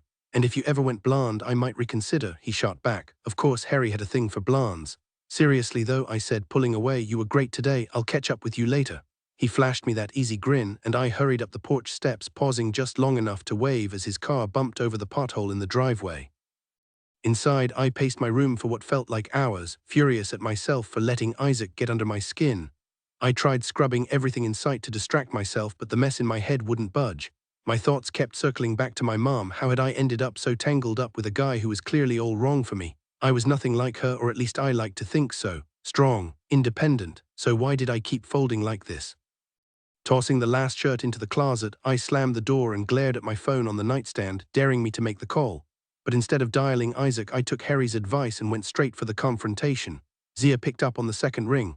Hey, I started, my voice tight. Got a sec? Always, she said. What's going on? I hesitated, scrambling for the right words. Hello, Zia teased when I didn't answer fast enough. Still here, I muttered. You okay? I exhaled hard. Do you think Isaac would even talk to me? The words tasted bitter the second they left my mouth. Too needy, too raw, I backpedaled fast. I mean, I just want to face him, get some closure so I can move on. There was a beat of silence and I could practically hear her smirk. We'll swing by and grab you, she said, way too cheerful. My stomach lurched. Wait now, no time like the present, she chirped. 40 minutes later, I was wedged in the backseat of Damien's car, second-guessing everything. Zia, I blurted, this is a bad idea. She twisted around to face me, still grinning. Relax, I've got you. That's when it hit me, Rachel. I hadn't even considered her until now. My fingers dug into the seat. No, seriously, I pleaded, I can't do this. The way everyone in that house stared at me made me feel like I was contagious. Honestly, that didn't bother me as much as I pretended. I was just searching for reasons to stay away. If you're worried about Rachel, Zia said, cutting through my thoughts, don't be, trust me, she's been handled. I opened my mouth to ask how, but Zia raised a hand. Nope, that's Isaac's business, not mine. Yeah, sure, I muttered, rolling my eyes. You never speak for Isaac, but that doesn't change the fact I don't feel welcome in your house. Zia feigned offense, flashing a grin. Ouch, from the driver's seat Damien chimed in. Can you blame her, Zia? I guess not, Zia admitted. But they only look at you like that because they're jealous. Jealous of me? I scoffed. Damien's dark eyes met mine in the rearview mirror. Because you have something none of them do. Which is, I racked my brain, coming up empty. Isaac Mayfair, obviously, he said. The rest of the drive passed in silence, the Mayfair house looming ahead faster than I wanted. My fingers clenched the seat, itching to call Damien out for his stupid comment, to snap at Zia for never having my back. But I stayed quiet, planning to wait in the Jeep, until Zia, relentless as ever, dragged me inside. The den was just as eerily empty as before. No Daisy, no sign of the tall girl who'd hated me from the start. Only the fire crackled in the hearth, casting flickering shadows. The silence was heavy, the kind that made your skin prickle. Every visit here made the place feel less familiar, more like a maze of unseen eyes.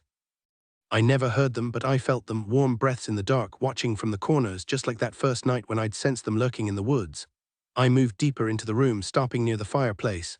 Above the mantel hung an old painting, its gilded frame catching the firelight. The man in it radiated power, sharp features, dark hair, scars tracing his jaw and disappearing beneath his military collar. He was older, rugged, the kind of dangerous that somehow stayed attractive. Beside him stood a delicate woman, her cinnamon hair soft against her pale skin, looking far too innocent beside him. The contrast was unsettling, like a warning in oil and canvas. Their story pulled me in before I even knew their names. A figure shifted near the kitchen stairs, Daisy and two others lurking in the shadows. I started to wave but dropped my hand, suddenly aware of more eyes on me from every direction, doorways, upstairs, everywhere. Being stared at was nothing new in the Mayfair house. I'd grown numb to it. Zia paused by the kitchen. Where are you going? I asked. To fix a snack, she said. Isaac's on his way. My pulse spiked. Before I could react, Zia vanished and footsteps echoed down the staircase. Isaac was coming, but so was Rachel. My mouth went dry, disgust and dread twisted inside me. This wasn't some awkward reunion, it was a setup. I braced myself for the worst. Their joint apology, the rehearsed lines about never meaning to hurt me, how they were together now, how Isaac just didn't know how to tell me. Rachel would stand there smug while he stammered through excuses. I already felt like the intruder in my own life. Rachel reached the bottom step first, Isaac trailing like a shadow. Every movement of her screamed resentment, like she'd rather be anywhere else. I'm sorry, I blurted out, though I wasn't sure why. Shot Isaac a sharp glance before locking eyes with me. You shouldn't be the one apologizing, she said, voice tight. That's why I'm here, even though Isaac cut her off, stepping between us. The air turned heavy. His low growl made Rachel's glare falter, her anger forced into something colder. What you saw that day, Rachel said, wasn't real. Isaac was out of it. I used that. The pieces clicked, my shoulders loosened, but the sting of humiliation burned. You staged it. She hesitated, jaw clenched. And I'm sorry. Her words rang hollow, about as believable as a gambler swearing off bets. But right then, the truth mattered more than her half-hearted regret. The weight of truth felt heavier than any good intention. My eyes locked with Isaac's, and for a moment I had no words, just a hollow uncertainty gnawing at me. Rachel's confession had settled in my mind, unshakable, but everything else was a blur. Would she lash out? Would Isaac stay silent forever? Then he finally spoke, stepping past her with deliberate calm. Rachel, and every girl here knows I'm not what they're looking for. His voice was measured, each syllable deliberate. And I never want you to feel the way she made you feel again. The shadows seemed to shift at his words, but I caught Daisy's faint smile from the corner of my eye. Rachel gave a single nod, some unspoken agreement, and left without so much as a glance my way. No final glare, no hidden threat, just gone. But I saw you kiss her, I murmured, my voice barely audible. The audience around us made the moment feel exposed, like we were performing some awkward play. I'm not saying it didn't happen, Isaac admitted, rubbing the back of his neck. But if it did, I don't remember. Oldest excuse in the book, right? Still true, though. I believed him, yet doubt lingered. And the girls today, my tone sharpened, accusation creeping in. A slow, amused grin tugged at his lips, as if my jealousy was somehow endearing. My sisters, he said, Shannon and Elizabeth. Heat rushed to my face. I couldn't even meet his gaze. Adria, he said softly, you didn't do anything wrong. When I finally looked up, he hesitated, then took my hand. Let's get out of here. The second we stepped outside, the tension in my shoulders eased. The cold air bit at my skin, and I tugged my sleeves over my hands, grateful for the escape. For a heartbeat, I thought he might pull me closer, but he held back. Where are we going? I asked, my breath fogging in the air. Harvey's Coffee, he said, leading me toward a detached garage. His car was cluttered, black beaded necklaces dangling from the mirror, the sharp scent of cherry air freshener mixing with the stale tang of old water bottles. Zia's fault, he said with a shrug, sliding into the driver's seat.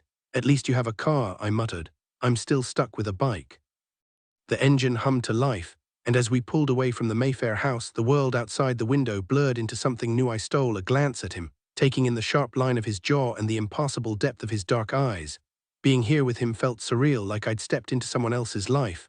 My mind raced, emotions tangling in my chest, excitement, nerves, something deeper I couldn't name. Harvey's Coffee was the kind of place with worn-in booths by the windows and mismatched tables scattered around. Aside from us, only two other people were inside, one typing away on a laptop, the other flipping through a magazine. The barista, a girl with a friendly smile, suggested their new cold brew. I'd never been big on coffee, but the rich aroma always pulled me in. Isaac ordered his straight, no cream or sugar. You should try something, he said, nudging me. I'll grab you a small one if you're curious. Yeah, okay, I mumbled. Whatever you think is good. Honestly, I had no clue what to order. Alex had always been the one obsessed with fancy espresso drinks. We settled into a booth and I studied Isaac under the warm cafe lights. He wasn't the type I'd picture as a regular here, too intense, too unlike the guys who lingered over caramel macchiatos. But then again, he didn't fit any mold. He was something else entirely, quiet, magnetic, with an edge that made my pulse skip. And those scars, thin lines on his throat, faint marks along his wrists when he shrugged off his jacket. My gaze lingered, wondering how many more were hidden beneath his shirt. Then it hit me, how old was he? He didn't go to school, didn't act like any guy I knew. So did you finish high school already? I asked, stirring my drink. It was sweeter than I expected, almost good. Last year, he said, lifting his mug. 19 then, since July, 2 years older.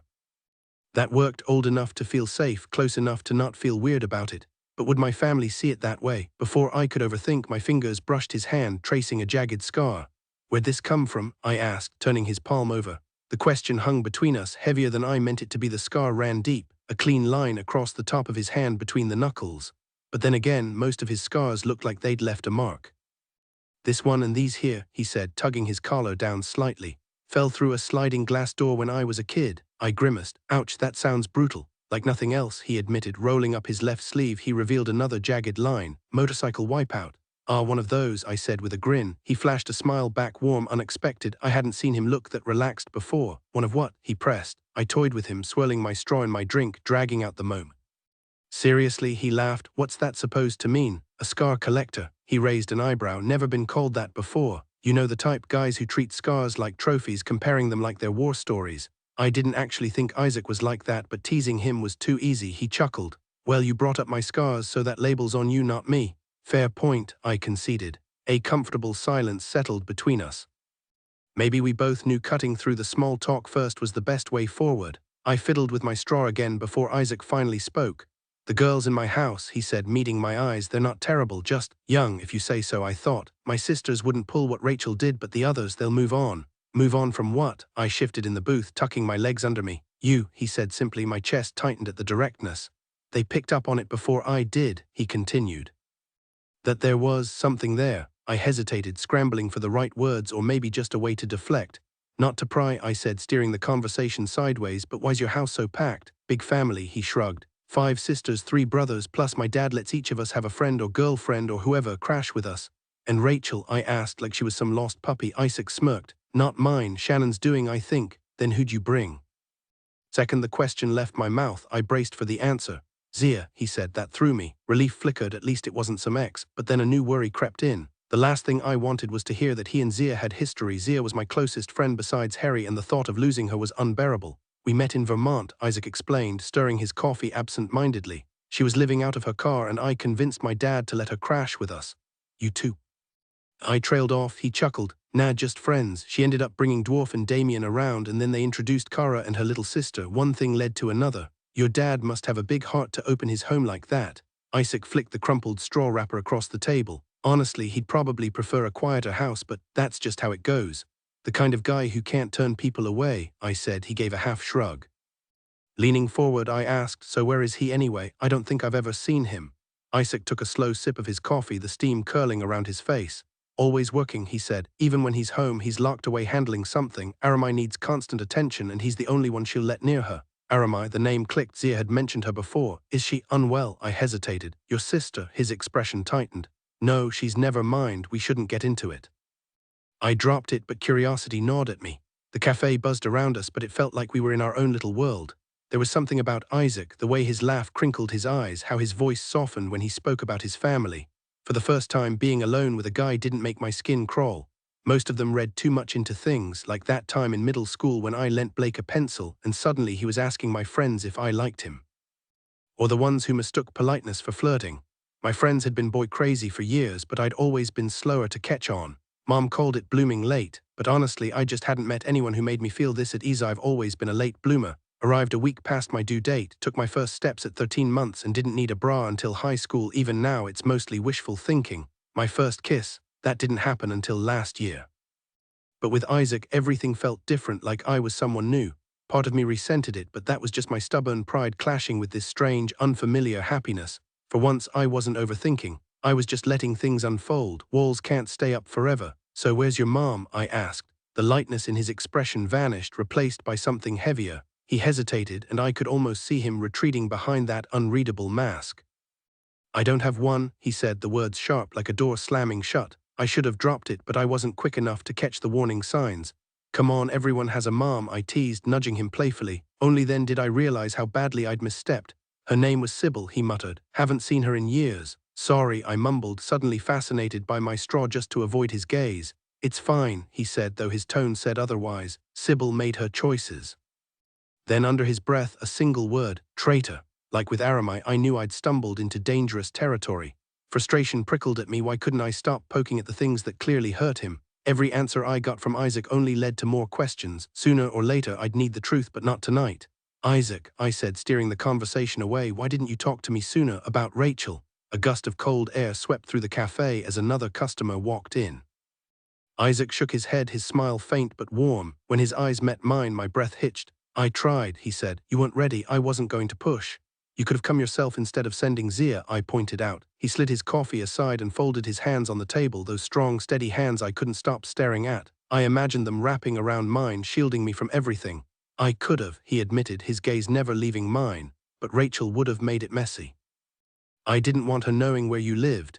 Then he reached across the table, palms up, and gently took my hands, his thumbs brushing over my knuckles. Just like I'd imagined, his touch was safe, solid. My face burned and I had to look away. I didn't expect you, he said softly. Coming here, meeting you, it changed everything. His eyes held mine, dark and endless, like stepping into a world I wasn't sure I was ready for. But I wanted to be there, nerves and all. I struggled to come up with the right words, something that would make me appear strong rather than fragile, but my mind went blank. Tell me about your family, Isaac said abruptly, giving me an excuse to study his face longer. Tell me about yourself. His eager grin made me relax slightly as I felt his fingers slide from my hands while he settled back into the diner booth. There's not much to tell, I admitted, but what exactly do you want to know? All of it. His smile widened, eyes sparkling with genuine curiosity. Where you're from, where you've lived, what drives you crazy, he chuckled. Seriously, anything you say will hold my attention. I wondered if he was just easily amused. Part of me wanted to laugh. My life was painfully ordinary, nothing worth discussing. The only drama I had was my self-destructive mother and her clueless husband, and that wasn't exactly dinner conversation. Well, I started. I was born in Atlanta, but we moved to Athens when I was little, lived there most of my life until now. Why the move? He took another sip of coffee, his gaze never leaving me, not even when he set the mug down. Normally, I'd dodge the truth with new people, but with Isaac, it felt different. I didn't want to lie, even if the truth wasn't pretty. I stalled, finishing my drink before answering. Let's just say home wasn't great. My mom married a guy who treats her like a stress reliever when he's had too many beers. His expression darkened, a flicker of something sharp in his eyes. Did he ever hurt you? He asked, voice low. I could tell he was already mentally cataloging details, maybe planning some kind of payback. Not directly, I said. He shoved my brother and me around a few times, but no fists ever flew. His grip on the coffee cup tightened slightly, and I knew he was using it to mask his reaction. Doesn't matter if it's shoving or hitting or just words, he muttered. It's all abuse. Maybe, I agreed, but I handled it fine. My mom was the one who really suffered. That wasn't entirely honest. I wouldn't be this jaded at 17, completely uninterested in dating, if it hadn't left a mark. Anyway, I said, tilting my head toward the warm glow of the diner light above us. What makes me tick? He perked up, waiting. Reality TV is the worst, I said, and sharing soap disgusting, like congrats, now we're basically swapping germs. I grimaced and Isaac stifled a laugh. Huh, I mused, surprised how hard this was. Oh, people who litter, absolute monsters. I'll never forget the time some jerk flicked cigarette ashes out their car window, and a gust of wind blew them right into my mouth while Mom was stopped at traffic light. People think my germaphobe tendencies are hilarious. They should have seen me gagging and spitting like a madwoman in the passenger seat. The family in the minivan beside us probably thought I was having a seizure. Isaac chuckled. That's the kind of chaos I'd pay to watch. I grinned. What about you? He asked. Ever traveled beyond Georgia besides Maine? Went to Gulf Shores for a school trip once, I said. And there was this weird family vacation where we dug for diamonds in Arkansas. I paused, realizing how pathetic my travel resume sounded. Yeah, that's about it. Strike it rich, he teased. Huh, then it clicked. Oh, the diamonds, nope. Just a handful of shiny pebbles that got my hopes up until a park ranger crushed my dreams with one look. I took a swig of my drink, caffeine be damned. Your turn, bet your passport's way more interesting than mine. Doubtful, he said, that quiet smile doing things to my pulse. Seriously, I pressed. Entertain me, he exhaled, gaze drifting. Rain on hot pavement, the quiet before dawn, the ocean at midnight. His voice softened. That's where I find peace. I snorted. You and my Uncle Carl would bond over tree hugging. I've been everywhere, he admitted, but nowhere ever felt like home. The ice in my glass clinked as I leaned forward, suddenly remembering the rumors about the Mayfair family's global exploits. With all those stamps in your passport, picking a favorite must be impossible. Not even close. His answer came swift, certain. Maine, every time. Headlights cut through the diner's fogged windows as a car rolled into the lot. Isaac went rigid, nostrils flaring like he could scent trouble. His knuckles whitened around his coffee cup. Friend of yours, I joked. Exactly why we're leaving. He was already yanking me up, coat half on, steering me toward the exit. The idling car's engine growled as we hit the parking lot. Who's in there? I demanded, squinting at the tinted windows. Isaac shoved me into his passenger seat. Your sister's proving stubborn. Alex, I twisted to see, but the dark glass revealed nothing. His door slammed as the other car revved. Don't even think about waving. She's not part of your family now. Isaac shifted the car into drive and we peeled away. No headlights appeared behind us, which struck me as odd. I kept twisting in my seat, peering through the icy glass, but the night swallowed everything. Why aren't they chasing us? Because they don't have to, he replied, gripping the wheel. They already have what they need. This was just a message for me. I didn't even have to ask before he kept going. Your sister's playing a dangerous game and the Vargas family won't let her walk away. His glare cut through me. What exactly did she say to you at the cove? I need every word. I wished he'd watched the road instead of me. Somehow he managed to drive without swerving, even while his stare burned into me, telling him everything, not a chance, not when it could make things worse for him or Alex. Mentioning the death threats would only set him off. Alex just wants me to stay away from you and Zia. His jaw tightened. She said more than that. I know she did. How? I shot back, feigning offense. You calling me a liar? Okay, fine, I was lying, but that wasn't the point. His ability to see right through me was unsettling. Adria, he said, his voice softening just a fraction, the Vargas family doesn't waste time on petty sibling drama. If they're involved, it's serious. Finally, his eyes flicked back to the road, though I doubted he was really seeing it. And Victor wouldn't step in unless there was something bigger at stake. Victor, their leader, their father. The one you saw at the cove, Isaac said, impatient. But we're not talking about him right now. Fine, I sighed. She also wanted me to move in with her and her creepy friends, threatened me, guilt-tripped me, that's it, I swear. The silence that followed told me he wasn't buying it, but to my relief he didn't push further. Oh crap, I muttered, catching the glowing blue numbers on the dash. Beverly's gonna kill me, it's way past curfew. I patted my coat pocket empty. My phone was still at home, which explained why she hadn't blown it up yet. I'll take you back, Isaac said, his tone clipped. The warmth from earlier was gone, replaced by something colder. Our night was over. When we pulled up to my house, he insisted on walking me to the door. You shouldn't be out alone after dark, he said, more out of obligation than chivalry. I think I can handle the 10 steps from your car to the porch, I teased, forcing a grin. He didn't laugh. Just followed me, scanning the shadows like he expected trouble. Don't forget to call me if your sister shows up, Isaac reminded me, his tone firm but softening as he spoke. I won't, I assured him. His expression relaxed, the tension in his eyes fading as he reached out, his fingers brushing lightly against my cheek. But you don't need an excuse to call me, he added, his voice low. You know that, right? Heat rushed to my face, my cheeks burning as the front door swung open. Uncle Carl and Beverly stepped onto the porch, the warm glow from inside spilling out around them. Isaac quickly dropped his hand, shifting his stance. Sorry I'm late, I said, forcing a smile. Isaac, effortlessly charming, extended his hand toward Uncle Carl, who hesitated before shaking it, his reluctance obvious though his manners won out. Beverly watched with raised eyebrows as Isaac flashed her a polite grin. Damien's Jeep broke down, Isaac explained smoothly. They needed a ride, so I dropped Adria off on my way. Both my aunt and uncle turned to me, their expressions skeptical. Yeah, and I left my phone at home, I added quickly. Beverly crossed her arms. You couldn't borrow someone else's? I hadn't considered that, but Isaac had an answer ready. They were stranded a couple miles from here, he said. I spotted them while driving by. My apology came out in a rush. Didn't mean to make you worry. Their suspicion eased slightly and Beverly nudged me toward the door. Uncle Carl pulled out a 20, offering it to Isaac. For gas, thanks for bringing her home. Isaac shook his head. No need really, I was already heading this way, gotta pick up my sister nearby. I wasn't sure I believed him. All right then, Uncle Carl said, though his tone suggested he wasn't entirely convinced. There was an awkward pause before Isaac took the hint, stepping back toward the driveway. Night, Adria, he said, lingering just long enough to meet my gaze. I'll let Zia know you want her to call tomorrow. The unspoken message was clear, call me. I watched him walk away, memorizing the way he moved, how effortlessly striking he looked even in the dim porch light. Just before slipping into his car, he glanced back, flashing me a smile that sent my pulse racing. I was completely gone for Isaac Mayfair. Everything about him just fit, like some unseen force had aligned us perfectly. Whatever this was between us, it felt inevitable. The next morning, I woke up before 10, torn between wanting to call him immediately and letting him sleep in. If he asked later, I'd just say I was being considerate. At least, that was the excuse I'd prepared. I didn't want to come off as desperate, so I waited until Beverly and Uncle Carl had left for work before making my move. Alone in the house, I flipped through TV channels and picked up a book, but my mind wasn't in it.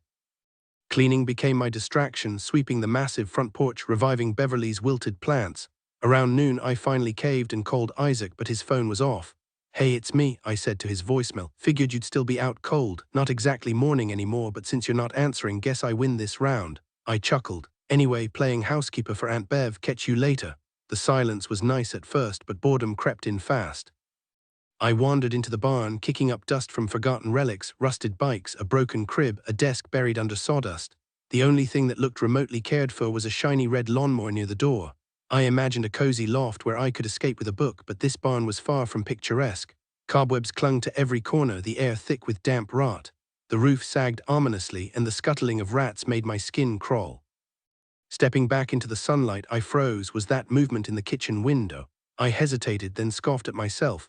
Nothing bad happens in broad daylight with birds singing and planes humming overhead, right? Shaking off the unease, I marched inside and poured a glass of iced tea. Just as I squeezed the lemon, the floorboards upstairs groaned, the same sound Uncle Carl's footsteps made when he headed to the bathroom. My grip tightened on the glass. Someone was here. Slowly, I set the tea down and reached for the nearest drawer. Perfect. Beverly's wooden utensil collection was neatly stored in the kitchen drawer, while the dangerous knives remained secured in their display case across the room. As I moved toward them, the sound of footsteps on the stairs made me freeze. A shadow stretched across the floor. In a panic, I lunged for the knives but accidentally toppled the entire display. The blades stayed locked in place, except for one that somehow ended up in my grip. Adria. Alex's voice cut through the tension. "What are you doing?" I hadn't even realized I was holding the knife until she demanded I drop it. My pulse finally steadied as I set it down on the counter. "You nearly gave me a heart attack," I snapped. "Why are you sneaking around?" Alex didn't answer right away. Instead, she grabbed the orange juice from the fridge and drank straight from the carton, finishing it in one go. "Am I not allowed to be here?" she finally asked. I crossed my arms. "After everything you put Beverly and Uncle Carl through, you're lucky they haven't changed the locks." Her expression shifted and she sank onto a bar stool, fidgeting with her hands. The anger in me dissolved. She looked so lost. I sat beside her. "Hey, I was just messing with you. They'll forgive you. You know they will." She let out a slow breath. "Yeah, I'll talk to them." Relief washed over me. "Good, I'm really glad you're back." I moved to hug her, but something in her posture made me hesitate. The warmth drained from my face. "There's something else," she said quietly. My stomach twisted. "What? Julia's gone." The words didn't register at first. My mind scrambled. Was this a sick joke? But Alex's expression told me everything. How? I managed to choke out. "She was sick, refused to see a doctor. Her dad found her." The room blurred. "What kind of sickness?" Alex shook her head. "No one knows for sure. The flu, maybe pneumonia." Her voice trailed off, leaving a silence that felt heavier than anything else. The coroner came for Julia's body at dawn. Just knowing she was gone was hard enough. I didn't need the grim details. But then it hit me. Isaac and Zia had been sick not long ago. Could Julia have had the same thing? My stomach twisted. "You haven't been feeling off, have you?" I asked, trying to keep my voice steady. "You don't think you caught it?" "Nope," Alex replied. "I feel amazing." That threw me. Who says they feel amazing after something like this? Normally, people just say they're holding up. But Alex, she was different now, calmer, more like herself without Ash's influence. No edge in her voice, no bitterness. She wanted to come home to fix things. Maybe Julia's death shook something loose in her. Whatever the reason, she was here asking for a second chance, and honestly, I wasn't about to turn her away. My phone buzzed violently against the kitchen counter, Isaac's name flashing on the screen. "Be right back," I muttered to Alex, stepping onto the porch before answering. "Sorry," he said, sounding groggy. "Forgot to turn my ringer back on last night." "It's fine," I lied. "What's going on?" The silence stretched too long. I was never good at hiding things, and the guilt made every word feel heavy. "Not much," he finally said. "Zia and I were thinking of swinging by later if you're free." I hesitated. "I might be busy tonight. Beverly and Carl mentioned something about dinner, and I've still got a ton to do here." I almost blurted out the truth about Julia, about Alex, but stopped myself. He'd want to know how I found out, and I didn't have a convincing lie ready. Better to wait to figure out how to break the news without wrecking everything. Besides, I still had questions for Alex, about Julia, about the Vargas family, about what really happened. Part of me just wanted to come clean, to tell Isaac she was back. But right now, having my sister home mattered more. Funny how life forces you to choose between two good things. Most people don't even get one. "Okay," he said, skepticism creeping into his voice. "I'll catch you tomorrow then. Everything good over there?" "Totally fine," I said, forcing cheer into my tone. "Just wiped out from scrubbing the house all day." I could tell he bought it. For now I was more concerned about Isaac believing I didn't want to see him than about him discovering Alex was here. After the call, I walked back inside to find her sprawled in the den, feet propped up on the coffee table like she owned the place. 3 tall glasses of iced tea stood in a neat row by her sneakers, and a half-empty bag of chips rested beside her on the couch. If Alex wanted to win over Beverly and Uncle Carl again, she had a long way to go, and I only had 5 hours to help her. "Alex," I said, stepping closer, "you know Beverly doesn't even let Uncle Carl touch the coffee table with his shoes." She glanced up, rolled her eyes, and finally dropped her feet to the floor. Without missing a beat, she grabbed one of the glasses and downed the entire thing in one go. I sat beside her. "That thirsty, huh?" The glass clinked against the table as she set it down. "You have no idea." I waited, expecting more, but she just crunched into another chip. "So," I pressed, "why'd you decide to come back?" "Missed my baby sister," she said, digging deeper into the bag. Seriously, I clenched my jaw to keep from snapping. One minute she acted like she cared, the next she was completely indifferent. Maybe she just needed time to readjust. At least she was here, that had to count for something. "What about Ash?" I asked, grabbing a chip. "Oh, he's great," she said, grinning. "You should give him another shot, get to know him for real this time." My stomach dropped. So they were still together. If she'd said they were on the rocks, I could have worked with that, but this, it felt like a sucker punch. I forced myself to stay quiet. "He was actually the one who suggested it," she added between bites. "Said you two should start fresh." I told him not to get his hopes up though. Yeah, like that would ever happen. I shifted uncomfortably on the couch. "But seriously," she said, finally meeting my eyes, "I did miss you.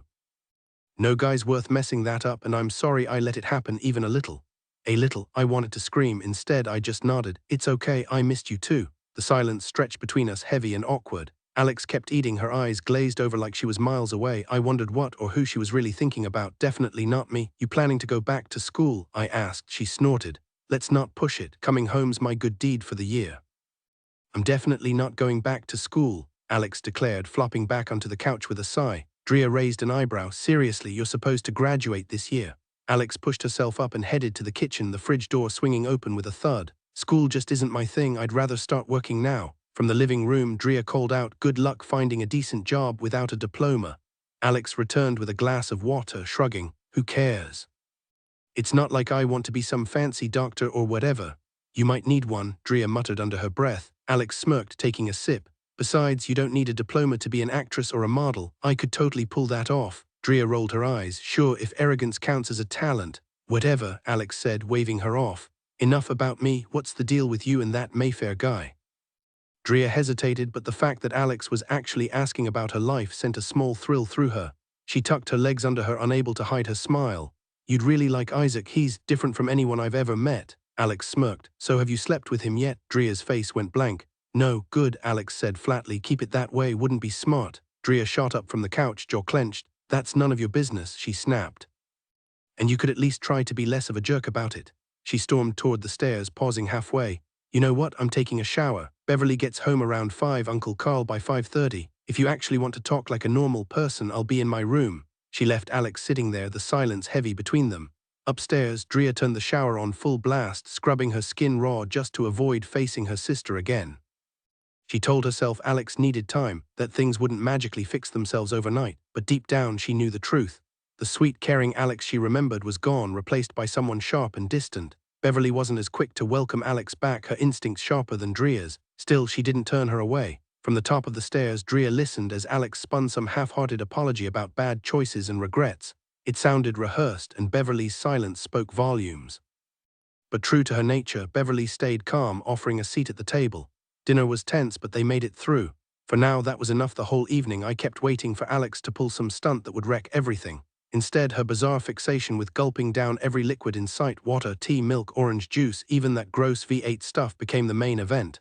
"Alexandra," Uncle Carl finally said, pushing his glasses up his nose, "maybe we should get you checked out." Beverly nodded, stirring her iced tea. "Could be diabetes." Alex stabbed at her peas with a fork, her face scrunching up. "I'm fine," she muttered. "No point in wasting cash on some doctor." Uncle Carl, who barely spoke 2 words most days, surprised me by insisting, "It's not a waste, we're taking you just to be sure." Alex rolled her eyes. "Whatever." By the time we finished eating, the fridge was bone dry, just tap water and a couple of Uncle Carl's hidden beers tucked behind the cheese. "We're catching the late showing of A Secret Soldier," Beverly announced. "You coming?" Alex didn't even turn from the couch, just lazily waved them off. "Nah, have fun." Part of me wanted to go, maybe we all needed a break, but leaving Alex alone felt like a bad idea. The warnings I'd been brushing off were finally sinking in, though not enough to dial Isaac. Upstairs, I killed time scrolling online, avoiding her like the plague. The whole house felt tense, and I wondered if that's why Beverly and Uncle Carl suddenly decided to hit the movies. They never did stuff like that. After exhausting my usual distractions, emails, art sites, even considering reorganizing my sock drawer, I hit a wall. I almost called Isaac, but the thought of Alex barging in mid-conversation stopped me. Then it hit me, why am I letting her control me like this? I wasn't just uncomfortable, I was a hostage in my own home. Hiding, tiptoeing around like she'd won.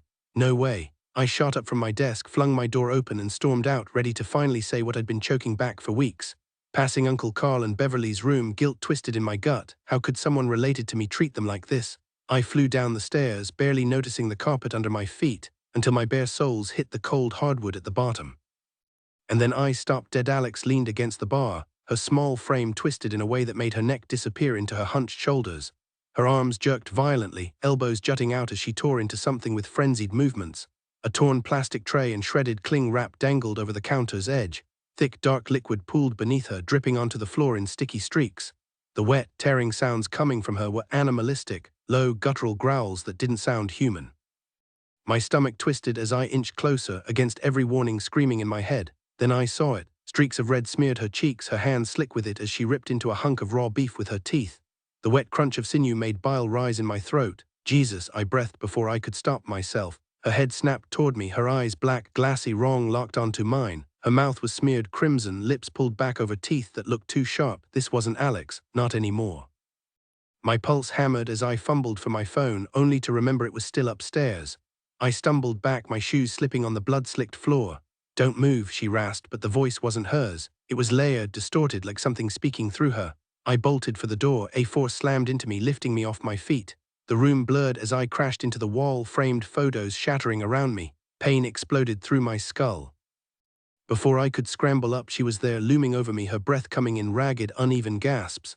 Her pupils swallowed her irises, black and endless. I tried to crawl past her, glass biting into my palms, but her hand shot out, gripping my collar. The fabric tore as she hauled me up, my toes barely brushing the ground. My vision flickered, spots of black and orange crowding the edges. "Alex," I choked out, tears streaming down my face. "Please," she dropped me. I hit the floor, wheezing, my throat on fire. Then she screamed, a sound so raw it felt like knives in my ears. Her body convulsed, skin stretching grotesquely over her bones. Dark, wiry hair sprouted from her arms, her neck, her face contorting as something pushed against it from within. Her jaw cracked, elongating into a muzzle, her scream warping into a roar that shook the walls. The entire house trembled violently around me as she transformed. Her frame stretched unnaturally, limbs elongating into something monstrous. Claws curled from her fingers, her face twisted into something unrecognizable. Then came the howl, a sound that ripped through me, leaving me frozen in place. My mind screamed to move, to react, but my body refused. It wasn't until the den window exploded inward, glass shards raining down, that I snapped back to reality. 4 werewolves now filled the room, Alex among them. She lunged at the others with terrifying speed, colliding with one in midair before crashing back through the shattered window. The rest followed, and instinct took over. I bolted out the front door, too stunned to think straight. Logic said I should hide, but I couldn't tear my eyes away from the nightmare unfolding in my yard. The pack grew 5, then 6, their snarls and snapping jaws blending into a frenzy. I couldn't tell which was Alex anymore. My thoughts raced to Beverly and Uncle Carl. Please don't let them come home now. If this was how I went out, I refused to drag them into it. The porch shuddered under my feet, dead plants swinging wildly. Then came the stench, rotten and thick, and I turned just in time to see a 7th beast stalking toward me. I vaulted over the railing, hitting the grass hard before sprinting blindly. The thing behind me was close, its breath hot on my neck. The barn loomed ahead, the only shelter in sight. Bad idea, I thought, but I had no choice. I barely made it inside before tripping, scrambling backward into a pile of rusted tools. The werewolf advanced slowly, savoring the moment. Its eyes locked onto mine, cold, calculating. "Please," I begged silently, "don't let this be Alex." Then in a blur, another shape slammed into it, sending both crashing into the wall. Splinters rained down as they tore into each other, the barn groaning under the force. I barely rolled clear before the beams above gave way. The corner of the barn's roof collapsed, moonlight spilling through the gaping hole as debris rained down from the crumbling walls. The creature's attacks were brutal, each strike carrying an unnatural force no human could withstand. Their matted fur was streaked with blood, deep wounds slashed across their monstrous frames. I scrambled toward the exit but tripped over a hidden tractor tire buried in the hay. One final savage blow sent a werewolf crashing to the ground. At that moment it didn't matter which was which, all I saw were 2 beasts and I was just prey caught between them. The surviving werewolf locked eyes with me but didn't move. Outside, the howls grew louder. It hesitated, blood and drool dripping from its fangs, its gaze flicking between me, the shattered doorway, and its fallen rival. Then with a final defiant snarl, it bolted into the night, tearing the barn door off its hinges in its escape. The sudden silence was suffocating. My lungs burned as if filled with something heavier than air, and I coughed violently before catching my breath. No more growls, no more fighting, just stillness. I stayed frozen, terrified that any movement might draw them back. My own ragged breathing was the only sound left. Then the wounded werewolf shifted. My eyes landed on a rusted machete half buried under old saw blades. I snatched it up, my hands trembling. Even injured, the beast could tear me apart, but if this was Alex, I couldn't let her suffer like this. From what I hoped was a safe distance, I watched it panting, its massive head rolling weakly. My legs shook, my grip on the machete slipping. I forced myself forward, raising the blade, but then its eyes snapped open. The moment our gazes met, something inside me shattered. That stare stripped away my rage, leaving only doubt. Logic screamed that if I didn't strike, I'd die, but my heart refused to listen. The creature's eyes held a raw, desperate plea, something profoundly human beneath the monstrous exterior. As it lay sprawled across the bloodied hay, its body twisted and reshaped before me. Every muscle in me tensed, torn between fight and flight. The machete in my grip felt heavier than ever, its weight a reminder that I could still end this. Yet something, maybe fate, held me back. The coarse fur melted into flesh, the elongated snout receding as bones cracked and realigned with sickening pops. The grotesque limbs shrank, twisted, until what remained was no beast but a man. I didn't even realize I'd moved until my back hit the barn wall, my breath coming in ragged gasps. There on the floor lay Isaac, naked, battered, barely recognizable. My vision blurred with tears, my throat burning. The world around me, the metallic tang of blood, the creaking roof, the wind whistling through the gaps, felt unreal. The machete slipped from my fingers, clattering against an old rusted tool before I collapsed to my knees, my whole body trembling. Then, just as I wiped my face, Isaac stirred. He groaned, rolling his shoulders with a sharp crack before pushing himself upright. Moving with slow, deliberate care, he grabbed a grease-stained tarp from the lawnmower and draped it around his waist. Before I could process it, Sebastian burst into the barn, bare-chested and panting. My stomach lurched. Sebastian was supposed to be dead, and then Nathan Mayfair appeared beside him, just as naked, just as real. The truth crashed over me like a wave. Nathan was the werewolf we'd seen in Georgia, the one who'd warned us to run. The three exchanged silent nods before Isaac motioned for them to leave. When we were alone again, he stepped toward me. I flinched, but he only knelt, his voice quiet. "Are you hurt?" His fingers brushed my lips, wiping away blood with a tenderness that didn't match the violence I'd just witnessed. The contrast left me speechless. As Isaac noticed my fear of him fading, he pulled me close, my body pressed against his bare skin. At first I stiffened, resisting for just a moment before the heat of his arms calmed my shaking. "Adria," he murmured, his voice cautious, "where else are you hurt?" Every inch of me ached, but none of the pain burned like a fresh wound. I eased back, studying myself, my split lip, the places his fingers had brushed so lightly. "Just sore, I think," I whispered, unsure how to explain the fog in my mind.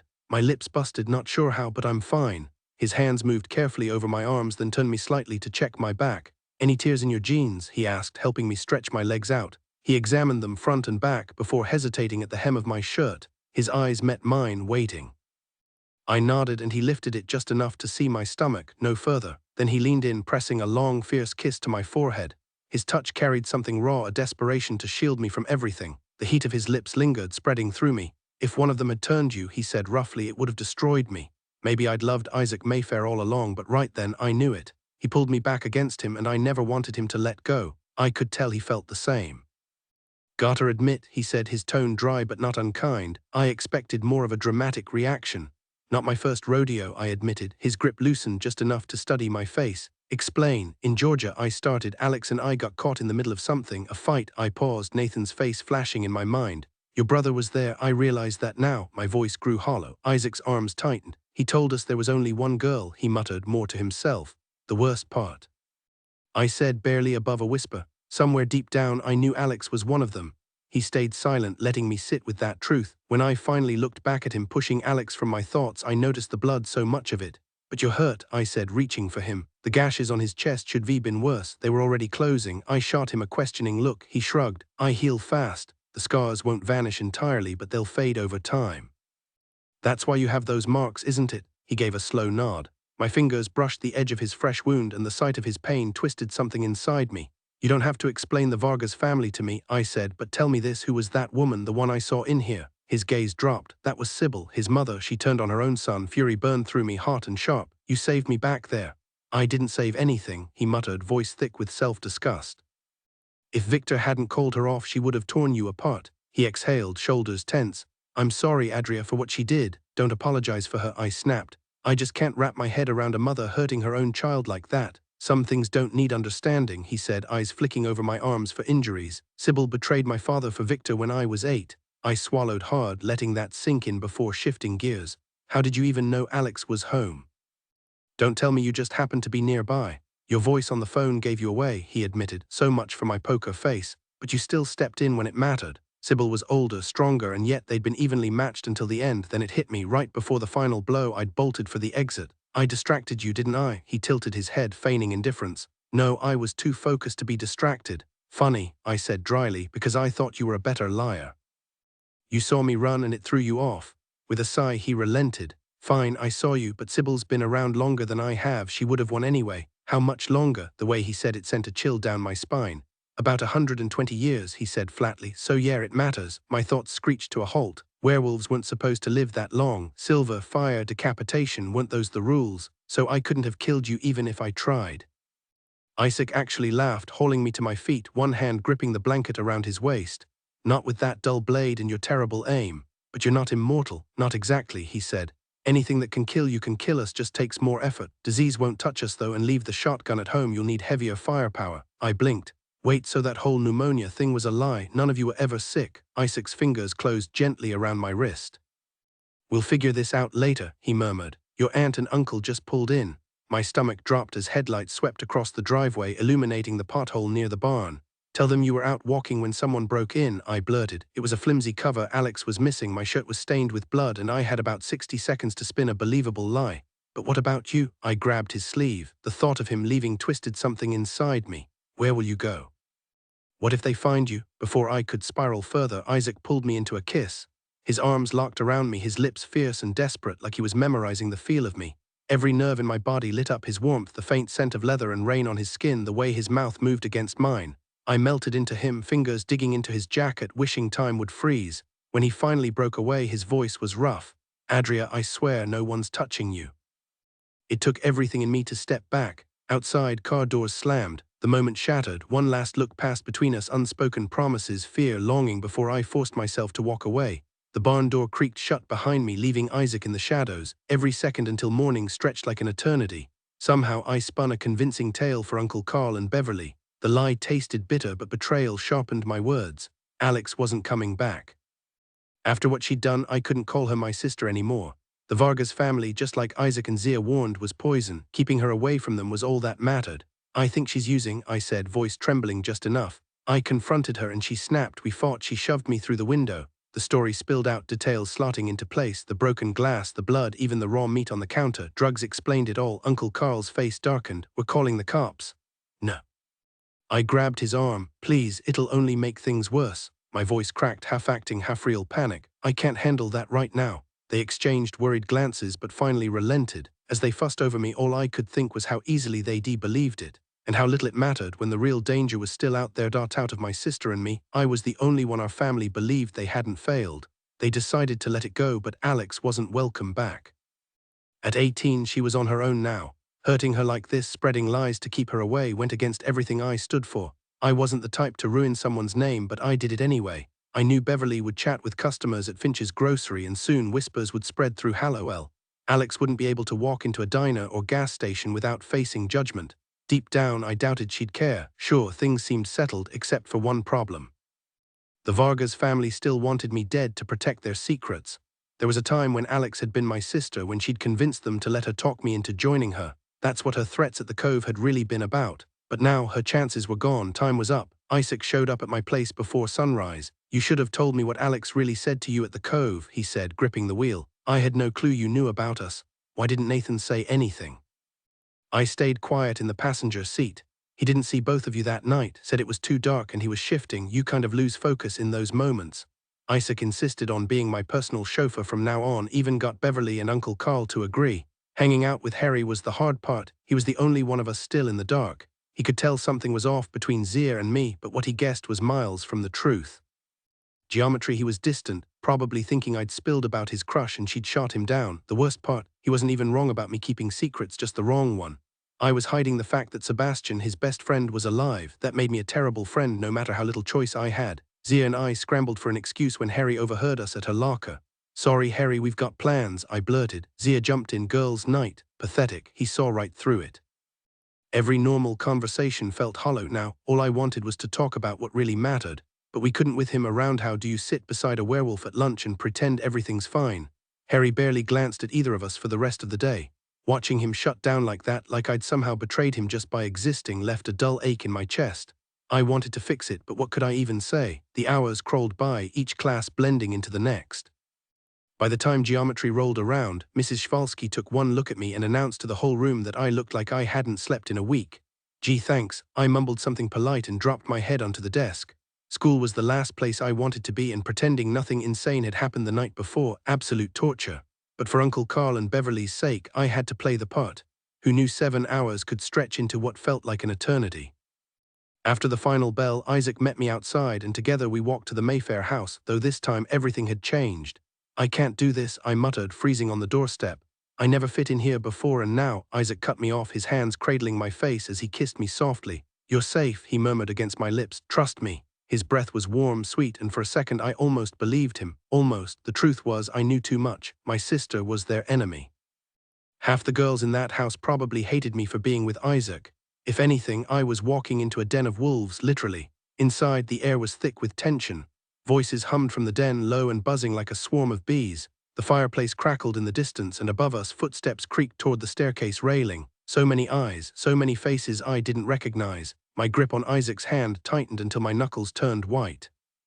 And out of nowhere, a girl appeared with a tray of crackers and cheese, beaming like we were at some kind of twisted tea party.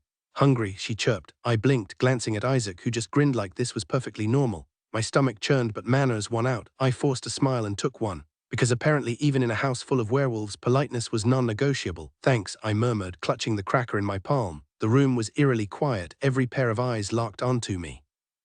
I took a bite, the dry crunch echoing louder than it should have. This wasn't just a snack, it felt like a test. Part of me wished Isaac had stepped in sooner, but at least it wasn't some elaborate dinner ordeal. "Come on," he said, tugging me toward the couch. The moment we approached, people scooted aside and Isaac nudged me onto the middle cushion. The weight of their stares pressed down on me. Why is everyone acting like I'm about to explode? If the tension didn't break soon, I'd suffocate in it. Then Daisy Mayfair swept in, her golden curls bouncing as she settled beside me. Nathan followed, stopping right in front of me.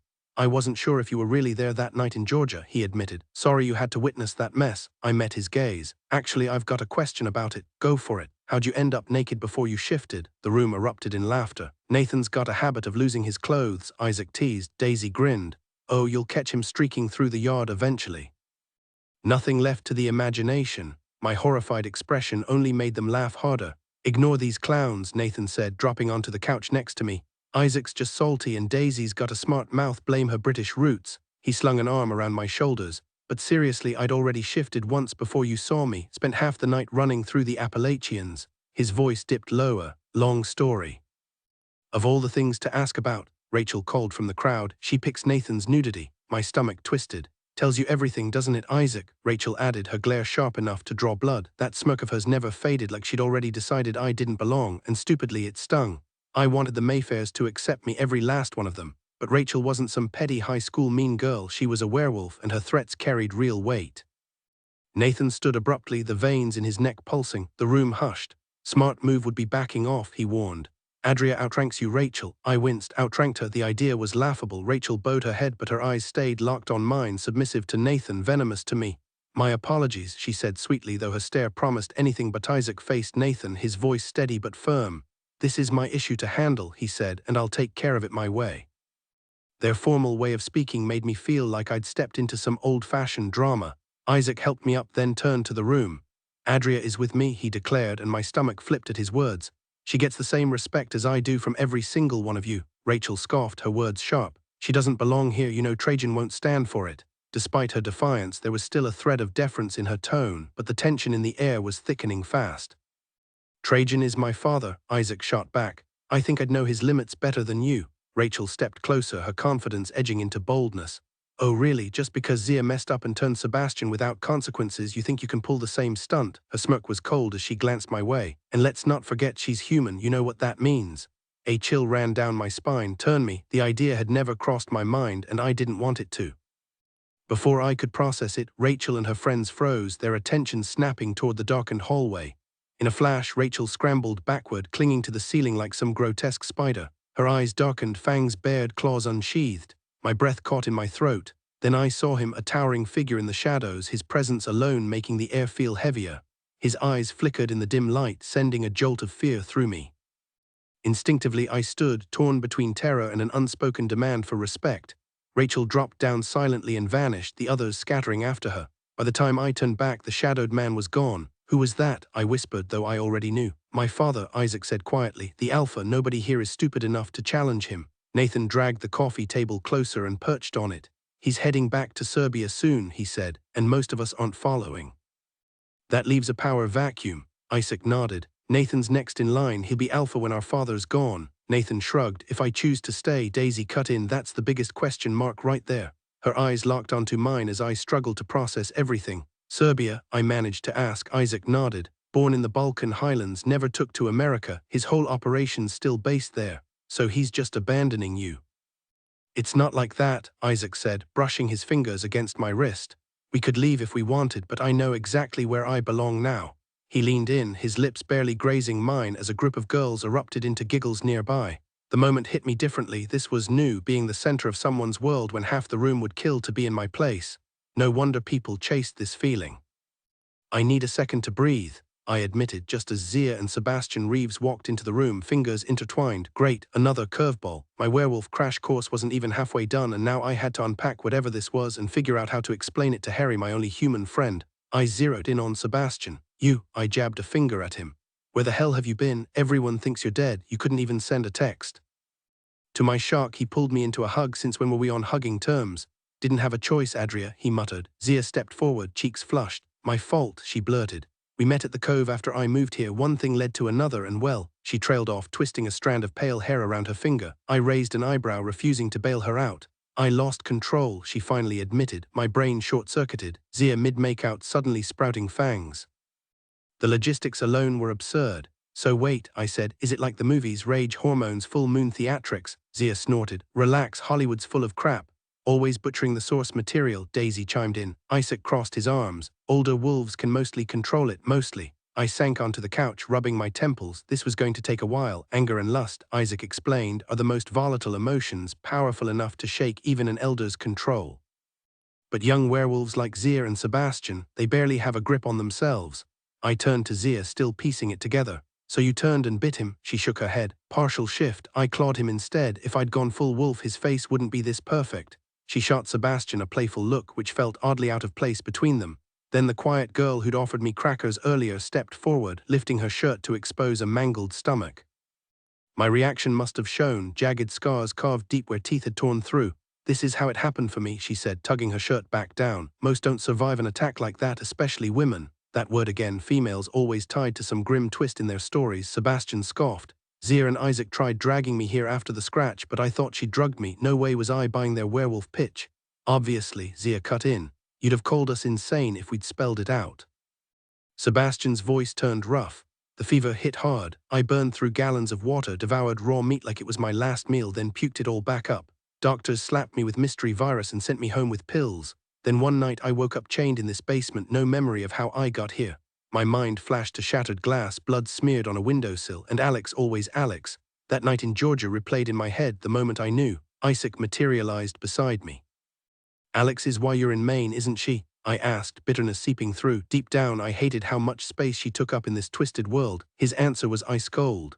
We tracked the Vargas family from South Carolina to Georgia to here. We follow every new infection. Then quieter, my father and Victor Vargas, they've been trying to kill each other for 3 centuries. A pause, and now you're part of it.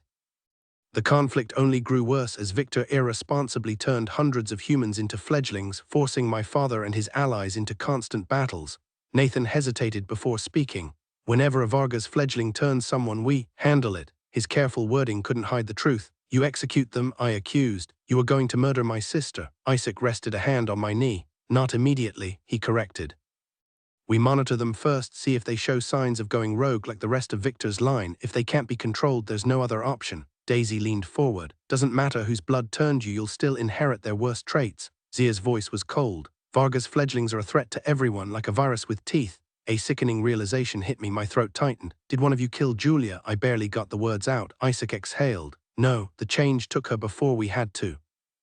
Zia shrugged. Alex probably infected her. Most women don't survive the transformation anyway. Trajan's research says werewolves are overwhelmingly male, something like 85%. Nathan nodded. Honestly, we were shocked your sister lasted as long as she did.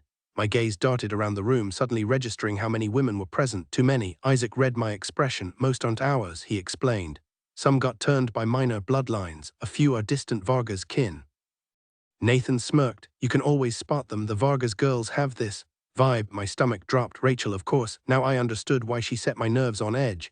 Rachel's a nightmare, Nathan added casually. Comes with the bloodline, but she hates Victor's brood more than anything, so she's loyal to us. Daisy rolled her eyes. Scorned woman syndrome, Isaac chuckled. She needs occasional reminders about boundaries, but she's not evil, so this is some kind of safe house. I asked, dodging the Rachel debate. Nathan grinned and nudged Isaac. She's sharp, man, Isaac shrugged. More like a mobile community. Some follow us, others stumble in. We gain about 5 new faces a year. My head spun with unanswered questions, but one burned brightest. I locked eyes with Isaac. You weren't ever sick, I stated. Not really. He'd admitted as much in the barn, but the deception still stung. Zia winced. I know we messed up with the lies. Hope you can forgive us someday. I'm truly, deeply sorry, she said, her voice barely above a whisper. You're forgiven, I reassured her. Given the circumstances, it's understandable. Isaac leaned forward, his expression turning serious. The week leading up to a full moon is when werewolves are at their most unpredictable. Even an elder can't fully control themselves during that time. We usually lay low to avoid any incidents. I stifled a laugh. So like a supernatural version of PMs. Nathan nearly choked. That's messed up but hilarious, he said, grinning. I like her. The girl with the crackers smirked. Definitely an upgrade from your last girlfriend, Isaac. The comment stung a little, but I brushed it off. It wasn't like I expected to be his first, especially since I had no clue how old he actually was. The mystery gnawed at me, equal parts terrifying and thrilling. So how old are you? I asked, narrowing my eyes. Or was that another lie? Isaac shifted uncomfortably. You sure you want to know? He muttered. Obviously, I shot back. Nathan wagged a finger. Careful, man, you might scare her away. No, seriously, I insisted. Just say it. Isaac took a deep breath while I held mine. He hesitated, and I swear my lungs were about to give out. 19, silence, my stomach gurgled loudly. Isaac, I deadpan, try again. Sweetheart, he said, his voice softening, I am telling the truth, I'm 19. But Nathan burst into laughter, and soon Daisy and Zia joined in. When Isaac finally cracked a smile, I realized I'd been played. I crossed my arms, waiting for an explanation. Okay, what's the joke? How old did you think I was? Isaac asked, amusement dancing in his eyes. I chewed my lip. Well, you're kind of immortal, so I figured. She thought you were ancient, little bro, Nathan cut in, still wheezing. Better stock up on anti-aging serums, Daisy snorted. And how do you know about skincare, Nathan? Got a secret beauty routine? Zia and Sebastian, wrapped up in each other's arms, watched the exchange with matching grins. I wondered how long it'd take before that sight didn't make me feel like a third wheel. Nathan's eyes widened comically, but even he couldn't keep a straight face. Isaac, though, stayed focused on me. Yes, I'm 19, he explained. But after my 20th birthday, my aging slows down. For every 10 human years, I'll only age 1. My curiosity flared. How does that even work? The room fell quiet as everyone leaned in. After that first full moon, he continued, time just moves differently for us. Wow, I breathed. The word barely covered it. You're basically a walking miracle of youth, I said, staring at Nathan in disbelief. I suppose you could see it that way, he replied with a shrug. That's incredible, I admitted, still trying to wrap my head around it. So how old does that actually make you, Nathan? His smile faded and Isaac cleared his throat awkwardly beside me. Nathan's knocking on 70's door, Daisy chimed in, grinning. Hey, Nathan protested. You've got a real talent for making a guy feel ancient, you know that? My mind raced, running through calculations to make sense of the werewolf aging process, but nothing added up. Wait, that would mean you'd look. I paused, double-checking my math, like a 7-year-old, and let's be honest, you don't. You look mid-20s tops. Technically, I've lived 50 years since my first shift, Nathan explained, plus the 20 human years before that. So he's basically a walking anti-aging commercial, Daisy teased from the couch. Okay, I think I get it, I said, then backtracked. But hold on, what about when you shifted, Zia? How did Sebastian not realize something was off? Zia shrugged. Like I told you, I was in my intermediate form, easier to hide, especially in the dark with everything else happening. I waited for someone to explain what an intermediate form actually was, but the conversation moved on without me. Finally, Isaac spoke up. It's the halfway point between human and full wolf, he said, like what you saw with Rachel earlier. Oh, Isaac and I stayed in the den for another hour before heading upstairs. By then my brain should have been fried from information overload, but I was wired, hungry for more. Nathan shared bits about their father, Trajan Mayfair, originally General Vukašin Piavovenchani, the infamous black beast of the oldest lycanthrope bloodline. A ruthless conqueror who seized power by killing his own father, Trajan was far from a saint. Time had softened him, but not much. My father doesn't associate with humans, Isaac said flatly, unless there's no other choice. Suddenly, Rachel didn't seem so scary anymore. Trajan. That was a different kind of fear, the kind that demanded respect. That's why he's returning to Serbia, Isaac continued. Too many humans here, too many young wolves. He's never had patience for either. And humans, I pressed. He doesn't trust himself around them, does he? Isaac looked away. To him, humans are a liability, blind to the real threats, the weakest link in the chain. My father may be one of history's most infamous figures, but men like Victor Vargas, driven by reckless ambition and hunger for power, pose the real danger to humanity. Victor has to claw his way into loyalty, Isaac explained, his voice low. He doesn't care who gets hurt in the process. His gaze flicked to me briefly. My father doesn't protect humans out of kindness. He does it to stop Victor's bloodline from erasing them entirely. The weight of his words left me speechless, a knot of unease tightening in my chest. This war has been my whole life, Isaac continued, his voice hollow. From the moment I took my first breath, it's all I've known. My siblings and I were raised for one purpose. He trailed off, jaw clenched as he stared at the wall. I shouldn't care, it's all I've ever had, but after living among humans, seeing how they love, how they fight for each other, it makes me wonder. My heart ached for him, though I didn't fully understand why. Wonder what? I asked gently. Isaac exhaled sharply. My father never loved my mother. She was chosen for her strength, the strongest woman at the time. His eyes locked onto mine, sharp and unflinching. We were weapons before we were children. My training began before I could even speak in full sentences. I opened my mouth, then closed it, biting back the bitter words I wanted to say about his father.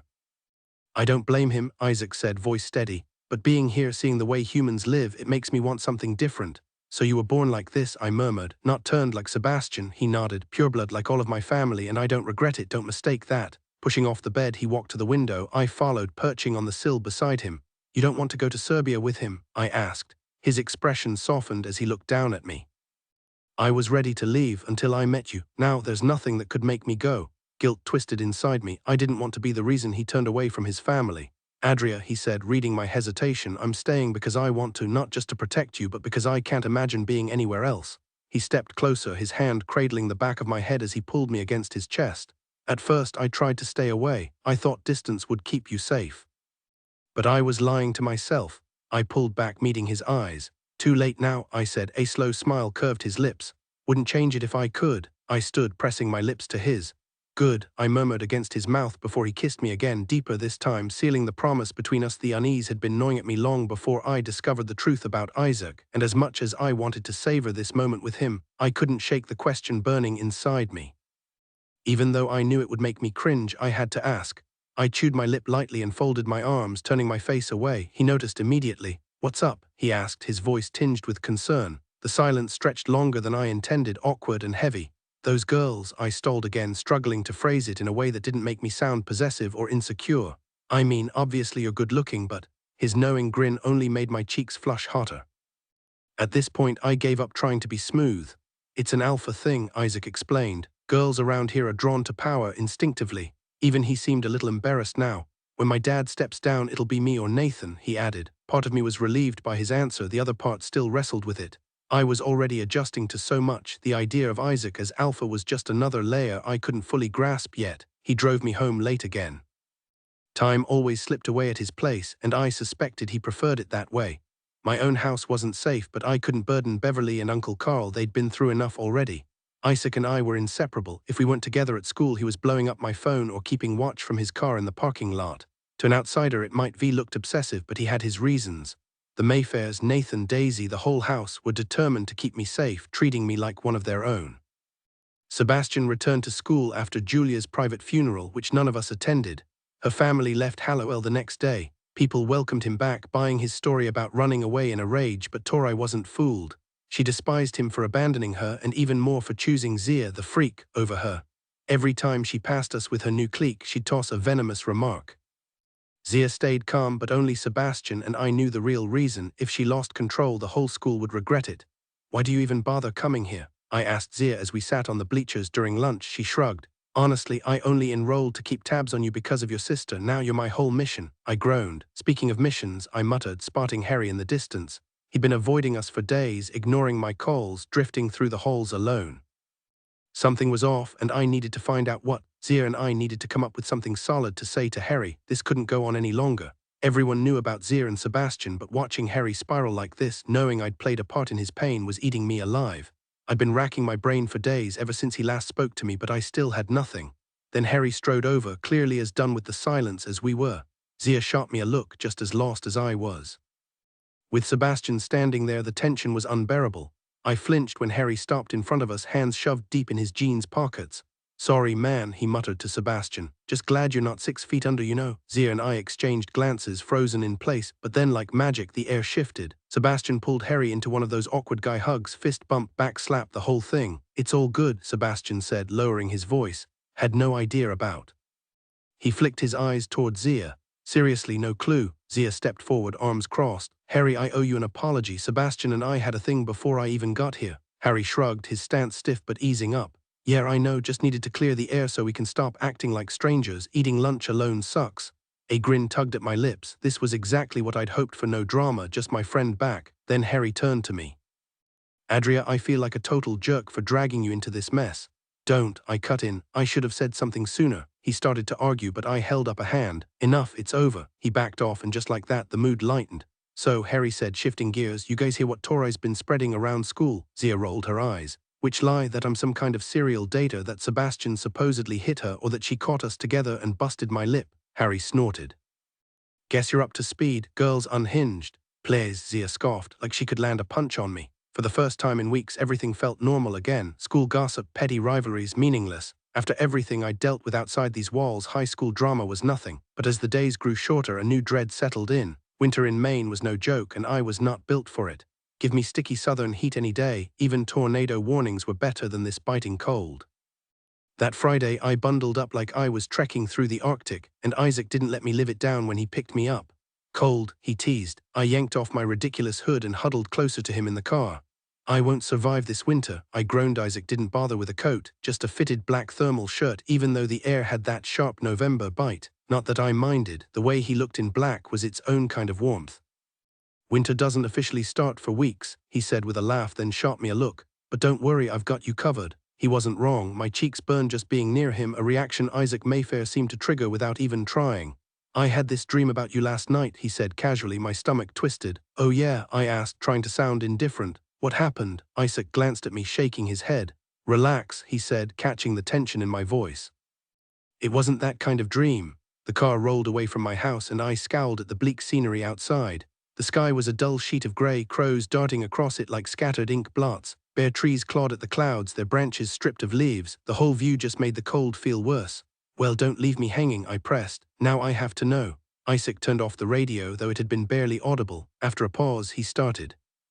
You were sitting by a creek barefoot, dipping your toes in the water, singing, and I was leaning against a tree just watching you. I snorted. Okay, that proves dreams are nonsense, I said. I can't carry a tune to save my life. Didn't say you were good, he teased, grinning. I gasped in mock outrage and he tugged me closer, his hand settling on my leg. Anyway, he continued, you kept looking around until you finally saw me, or I thought you did. Wait, you thought? Yeah, he said. It was like you were looking through me, then you stood up, put your shoes on and walked away. That's not what I'd do, I protested. If it were real, I'd have made it cinematic, running toward him, sunlight glinting off the water, my hair all windswept. Maybe cheesy, but definitely better than just leaving. That's it, I asked as Isaac took a sudden turn onto Litchfield instead of heading toward school. Too curious about the dream, I didn't question the detour. No, he said. I followed you home. You knew someone was there, but you were scared, like I was a ghost. My excitement dimmed. The dream was taking a turn I didn't love, but I bit my tongue. Then you were by a fireplace, he went on, arms crossed, staring out the window. I reached to touch your face and I held my breath, and Isaac exhaled. I woke up. I groaned. Seriously, worst ending ever. Then again, most dreams fizzled out like that. At least I made the cut, I muttered, resting my head against his shoulder. That's a good sign. Yeah, it is, he said, though his tone lacked the optimism I expected. When I lifted my head to look at him, the sadness in his expression vanished too quickly. He was keeping something from me. The car rolled past familiar Hallowell landmarks, then into unfamiliar territory. Where are we going? Isaac eased onto the brakes, his grip tightening on the wheel as he stared ahead, jaw set. Isaac. He came to a full stop, hesitated, then jerked the car into a sharp U-turn. You should have your uncle take you to school tomorrow, he said, voice heavy. And next week too. A knot of panic twisted in my chest, and for a second I almost lashed out, almost accused him of ditching me, but I caught myself. Isaac, what's going on? I twisted in my seat, nearly pressing my back against the dashboard. Did something happen? Not yet, he said, finally meeting my eyes. But it will. The realization hit me. A week before the full moon. He exhaled, pain flickering across his face. Yeah, I hate this, losing control, Adria. A semi roared past, and I barely noticed how close we drifted toward the center line. But you are in control, I insisted. You saved me from Sybil, you knew exactly what you were doing. Most of the time, he muttered. But 1 second, just one, can ruin everything. His fingers dug into the wheel. Hell, I almost drove us to Portland without realizing it. His knuckles were white, his focus locked on the road, but his mind was somewhere else, somewhere dark. I slid my hand over his, squeezing gently. Pull over up here. He glanced at me and I made sure my expression was calm, reassuring. He needed to think I wasn't scared, even if I was, even if every instinct screamed that trusting him was dangerous. I couldn't let him see that. With a rough sigh, he swerved into a gravel lot. I reached over, killed the engine, and pocketed the keys. So I said, "Why'd you really tell me about the dream?" He blew out a breath, almost laughing. "You don't miss a thing, do you?" I grinned, leaned in, and brushed my lips against his cheek, warm, familiar. "It wasn't exactly subtle," I said. "Go on, tell me." Isaac's expression shifted, a slow grin spreading across his face. "You're awfully pushy for someone who weighs, what, 120 pounds soaking wet." My jaw dropped. I wanted to plant my hands on my hips, but sitting made it awkward, so I settled for folding my arms. 120. Not that I minded the teasing, I actually loved it. Am I off? Not really, but most guys know better than to guess a girl's weight out loud. It's basically asking for trouble. He shrugged. Guess I'm not most guys. Shocking, I said with a laugh. But then again, a werewolf probably doesn't have much to worry about, especially not from someone like me. The amusement faded from his eyes, replaced by something heavier. That's not true, Adria. A gust of wind rattled the car, sending dried leaves skittering across the pavement. The air carried a bite, sharp enough to make me shiver. Then what are you afraid of? Isaac didn't answer right away. His grip tightened on the steering wheel, knuckles whitening, his stare fixed on some distant point ahead. When he finally spoke, his voice was low. Losing control, emotions, a pause, and you most of all, you. My chest tightened, that strange, involuntary reaction to words that cut deeper than they should. Isaac kept his eyes forward, but his voice didn't waver. Remember when Kara mentioned my ex? Like I could forget. Still, I pretended to think about it. Oh, right, that, he exhaled, finally leaning back in his seat, his hands dropping from the wheel. When he turned to me, his expression was raw. She was just a girlfriend. I'm not saying that to downplay her or because you're here and she's not. She was a good person, but I didn't love her. It should have made me feel smug. Instead, all I felt was the weight of his pain, so thick I could barely breathe. I stayed quiet, letting him continue. She was human, he said, and she was scared of me. Really? I kept my voice steady, careful not to betray my own unease. How'd she find out what you were? Her mom was turned by a rogue. He shook his head. Doesn't matter. What matters is that I hurt her badly. My palms felt damp. Maybe they had been for a while and I'd only just noticed. My mind raced through every possible meaning of hurt, landing on the worst one. Another gust of wind rocked the car, colder this time, sending a chill down my spine. Adria, he said, catching the tension in my posture. You need to know everything about me. Now the real challenge, how to convince him I wasn't afraid when every muscle in my body screamed otherwise. His regret, his self-loathing, the part of him he couldn't control, it all hung between us. Funny how fear and grief can look so much alike. I get that you didn't mean to, I told him. The moment the words left my mouth, Isaac stiffened, his shoulders tensing. He quickly steered the conversation back to his dream. Dreams aren't just random nonsense, he said, his voice low. They're the mind's way of preparing us, showing us glimpses of what's coming, untangling the past, making sense of the now. You really think yours was a warning? I asked, trying to keep my voice steady. He gave a slow nod, his expression unreadable. Hold on, I said, my pulse quickening. You said you were a ghost in that dream. The idea of him being gone sent a chill through me. I couldn't even humor the thought. That part had to be symbolic. Exactly, he murmured. It's about me wanting to keep you safe without actually being there to do it. My breath caught, so this was about him leaving. Just like the thought of his death, I couldn't accept it. Adria, look at me. I didn't. If this was going where I dreaded, I wasn't about to let him see me fall apart. But like my father, he continued, his voice rough, I'll ignore that instinct. I'll ignore the warning. I know I'm bad for you, but I'm selfish. My heart doesn't care what my head says. He exhaled, barely above a whisper. And one day I'll hate myself for it. The tears came anyway. I swiped at them before turning to face him. There was one thing I needed to know, no more dodging. How did you hurt her? Isaac's gaze dropped to his hands, the silence stretched until it ached. I gave her what she begged for, he finally said. I turned her. I opened my mouth, but no words came. Being a werewolf myself had never been something I dwelled on. I shoved those thoughts away every time they surfaced. The transformations, the agony, the fear, it all made me want to run, everything except him. I'm sorry, I managed. Else could I say? Nothing felt right. She wouldn't take no for an answer, he went on, his voice hollow. Threatened to have her mother do it if I refused. My family never trusted her, warned me she was volatile. Why not just let her mother handle it? I asked, if you didn't want to be the one. Because her mother was rogue, he said flatly. My brothers and I were hunting her, there was no saving her. Then you did save her, I insisted. If you hadn't stepped in, she'd be dead either way. She is dead, Isaac said, and the certainty in his voice shattered me. I killed her, Adria. I could have walked away, let someone else bear that guilt, but I didn't. The change took her. Yeah, he admitted, his voice breaking, and I knew the risk. I did it anyway. Isaac, I said, forcing calm into my voice, you regret it, that's clear, but you're not a killer. I know this might not help, but I need you to understand something, I said, holding his gaze. His eyes were the kind you could lose yourself in for hours. I'd never expect you to change for me. I don't need you to be anything other than who you are. Just being together is enough. Every word was true. Isaac Mayfair meant everything to me now. Asking for more would have been selfish. The idea of becoming a werewolf was terrifying, sure, but the thought of dying in the process, that was worse. Nothing would tear me away from him, not even death. His kiss was soft, lingering with the faintest hint of mint. Each one felt like a promise, like my life had finally clicked into place. When he pulled back, his breath still brushed against my lips. Actually, it does help, he admitted. We sat in comfortable silence for a beat before I spoke again.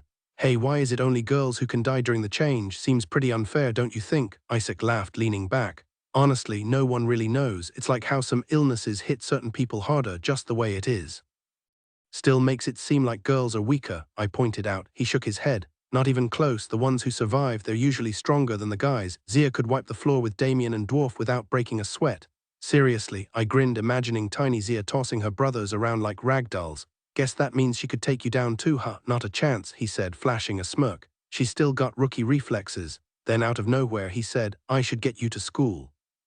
The sudden shift threw me off. If this was his way of dodging the fact that someone else usually drove me, it wasn't working.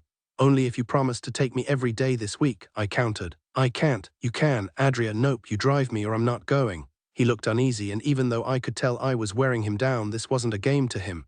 You can control it, I said, dropping the teasing tone. Maybe you just need to trust yourself more. Maybe, he shot back, you should trust me a little less. Game on, I flashed him a mischievous grin, shoved the car door open and bolted into the chilly air.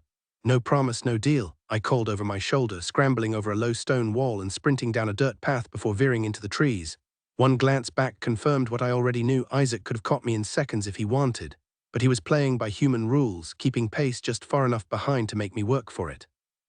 Branches whipped past as I pushed harder, leaping over a narrow creek and clearing a fallen log with ease.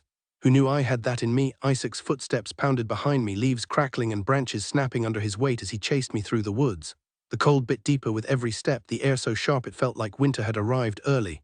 My lungs burned, my heart hammering against my ribs, but I didn't dare slow down. Is this really happening? I gasped between breaths. No. His voice cut through the trees, sharp and final. Just when I thought the forest would never let me go, the trees thinned and I burst into a vast open field. I stopped, hands on my knees, gulping in the crisp air. The view stretched endlessly, nothing but frostbitten grass and a sky choked with heavy grey clouds so low they almost brushed the earth. It should have been bleak, but something about it felt untouched, pure. The scent of frozen earth and distant pine filled my nose, and the only sounds were the whisper of wind through the trees and the soft snorts of 3 horses grazing ahead. Isaac appeared beside me, barely winded, his breath steady. It's beautiful, I murmured, though I wasn't sure why. Just a field like any other, but this one felt different. Probably belongs to someone, he muttered, eyeing the horses warily. Let's get closer, I said, grabbing his hand and tugging him forward. Bad idea. Relax, I scoffed. No one's around, I just want to see them. He resisted, his grip tightening as I dragged him toward the tree line. No fences, no signs, just open land. Adria, he warned, pulling me to a stop. We need to go. By then we were close enough to see the dark patches on one horse's coat. I dropped his hand. What's the problem? Isaac retreated toward the trees, silent. Then movement, the speckled horse reared up, hooves flashing. The others followed, whinnying in panic. For a second I thought they'd charge us. I stumbled back into Isaac, clutching his jacket as the horses bolted, their thunderous gallops fading into the distance.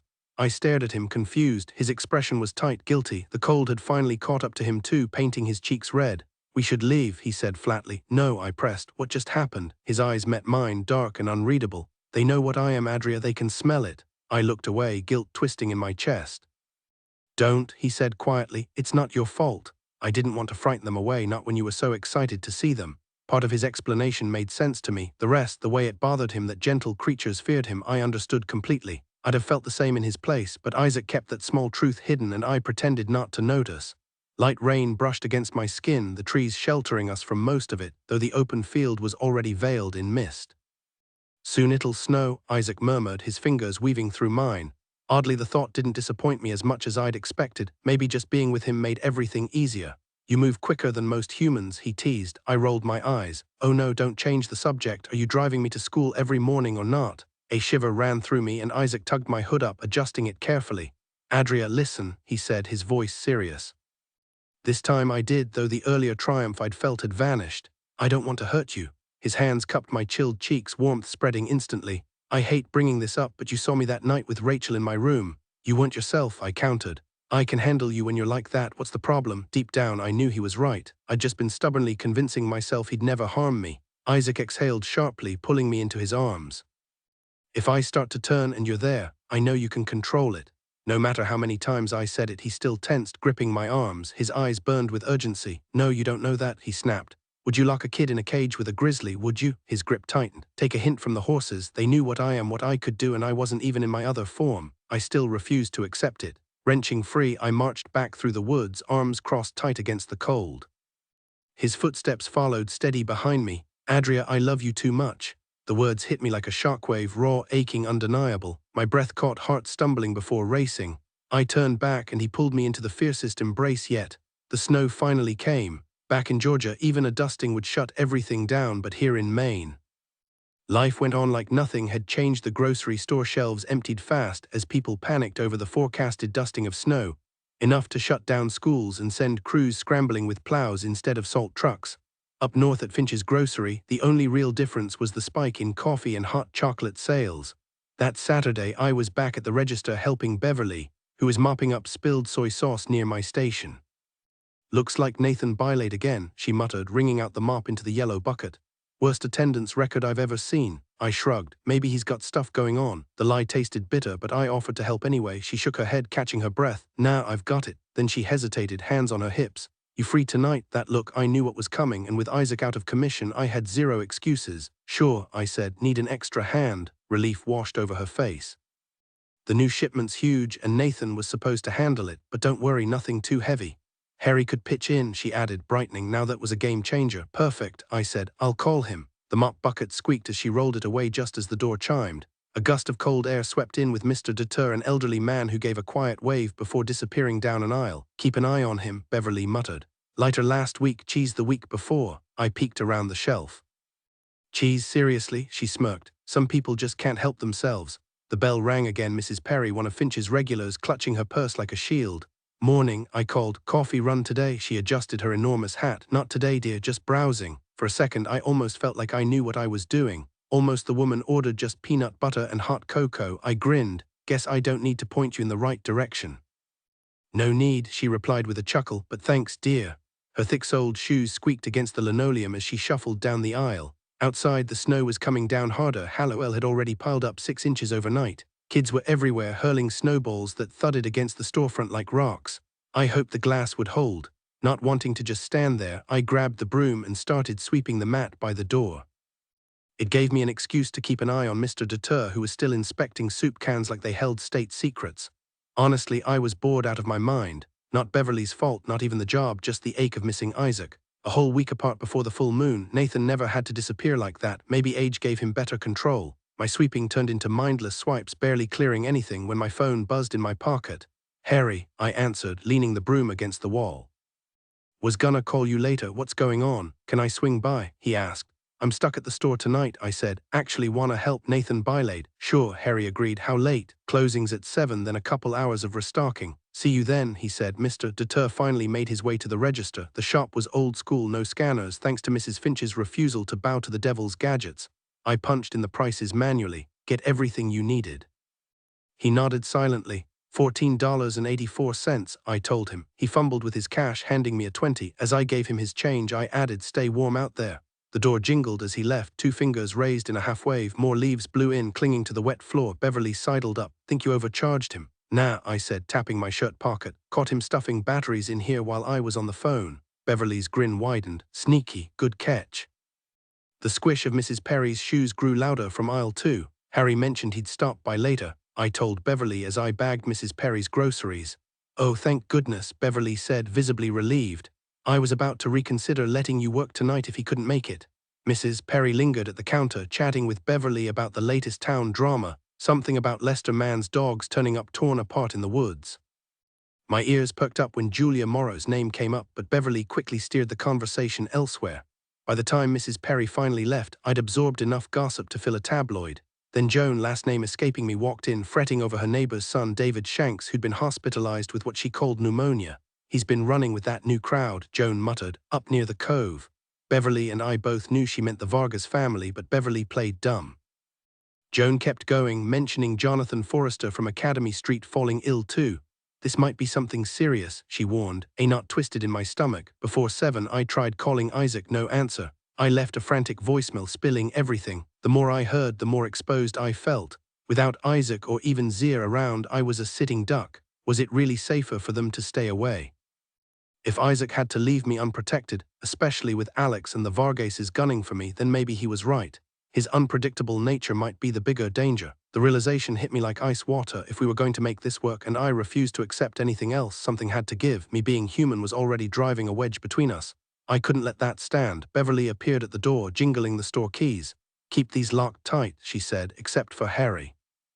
I spotted his headlights cutting through the falling snow. "He's here. Carl'll swing by in an hour to check on you," Beverly added. "He has the spare key, so don't panic if you don't hear him right away." She hesitated, clearly uneasy about leaving me alone. "I'll be fine," I assured her. "Go get some sleep." Beverly finally relaxed, flashing me a tired but confident smile before heading out. "Okay, I'll swing by at 9:30 to grab you," Beverly said, holding the door open as Harry stepped inside. Snow dusted off his coat as he wiped his boots on the mat. "Appreciate the gig," he told her. "Of course, Harry," Beverly replied, pressing cash into his palm. "Glad you're sticking with Adria too," Harry blinked. "Didn't think I'd get paid up front, but hey, no arguments here, thanks." Beverly tugged her hood up and headed out. "Lock up," she called over her shoulder. Harry and I stood in the stockroom near the loading bay, surrounded by towering boxes and a few busted shopping carts propped against the recycling bin. The place smelled like a mix of stale chips, soda, and industrial-strength detergent, enough to make my head pound. I grabbed a bottle of aspirin from an unopened box and dry swallowed a couple. "Where do we even start?" Harry asked, scanning the chaos. "Not that mess," I said, nodding toward the junk pile. "Just these by the bay door." I flicked open my box cutter and sliced through the tape. Harry smirked. "Or genius idea, you could read the label." "Shut it," I groaned, but he wasn't wrong. He hoisted 2 boxes, looking smug until I tapped the dolly beside me. "Or we could use wheels." His ears turned pink. An hour and a half later, we'd stocked everything from soup to soap and my back was screaming. I slumped against a stack of pancake mix in the cereal aisle. "This job would kill me," I muttered, rubbing my spine. Harry, still stacking boxes, shot me a look. "Maybe don't deadlift the canned beans next time." Yeah, I grumbled. He tossed a bag of mini marshmallows at me, barely holding in a laugh. "Stick to the lightweight stuff." I kicked his shoe. "You're the worst." "Guilty," he said, grinning, then quieter. "So you and Isaac good? Noticed you're not glued to your phone tonight." I hesitated. "Yeah, it's good, just good." He raised an eyebrow. I shrugged. "Yeah, it's good." Pretty good is great, I guess, I thought, though the phrasing felt off. Still, I rolled with it. "How great are we talking?" Harry slid the last cereal box onto the shelf and began flattening the empty cardboard container, adding it to our growing pile of broken-down boxes. "If you're suggesting things aren't great between us, you're way off base." "I didn't say that." Sounded like it to me. "Why are you getting so defensive?" He had a point. I was being defensive. I needed to tread carefully. Harry would press for details, and I had no good answer. But the cat was out of the bag now. I stood up from the floor and sliced open a fresh case of instant oatmeal. "You don't owe me an explanation," Harry said, "but if something's bothering you—" "I know, Harry, thanks," I said, forcing a smile. "Everything's fine, just working through a small thing, nothing serious." The lie tasted bitter. He saw right through it. "Hey, wasn't your uncle supposed to be here by now?"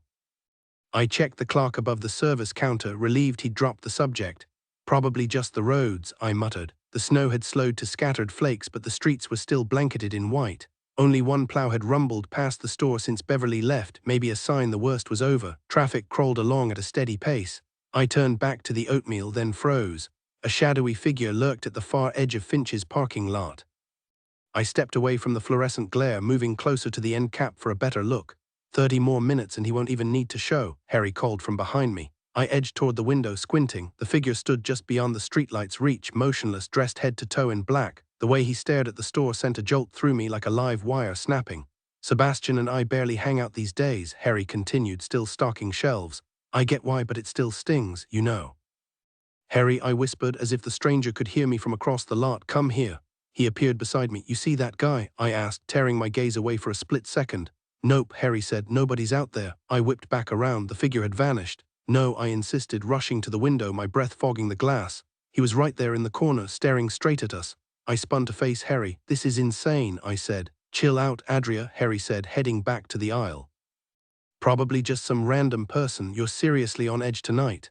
I turned toward the window again, and there he was, pressed against the glass, his face twisted into a bloody, grinning mask. A scream tore from my throat as I staggered back, my ankle hooking under a metal newspaper rack. I crashed onto the pavement, sending papers flying everywhere. Harry sprinted toward me, his voice sharp with panic. Jesus Christ, he yelled, yanking me upright. The stranger's eyes were pools of darkness, his jagged teeth dripping red. Then Harry tripped over the same rack, nearly dragging me down with him before releasing my arm at the last second. What the hell is this? He shouted. The figure stepped closer to the glass, his grin twisting into something inhuman. He slowly raised one hand, revealing a claw-like fingernail, black and glistening. Blood streaked his skin, pooling in the snow at his feet. Uncles must be tastier than guard dogs, he hissed through the window, his voice like ice. My breath caught. Harry tugged at me, but I shoved him away and slammed my palms against the glass, rattling the frame. Where is he? I screamed. What did you do to my uncle? The creature's grin widened, his teeth glinting under the streetlight. Harry seized me again, dragging me backward as I kicked and thrashed. My sneakers squeaked against the linoleum as he hauled me into the nearest aisle. Outside, the beast snarled, jerking his head back, his breath fogging and melting the frost on the pane. We need to go now, I gasped. Can you drive me home? I bolted to the back room, snatching my coat and backpack from a drawer.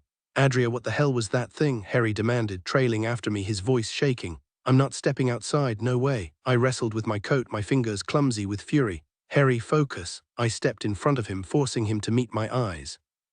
That was a werewolf. I know how it sounds, but it's real. We have to find my uncle. His face twisted in disbelief. A what? I don't have time to convince you, I snapped, shoving past him. If you won't help, I'll go alone. I fished the store keys from my pocket, unlocked the door and flung them at him. Lock up if you leave. Actually, lock it now. Then I was out in the freezing dark, sprinting past the glow of streetlights, leaving Harry frozen in the doorway.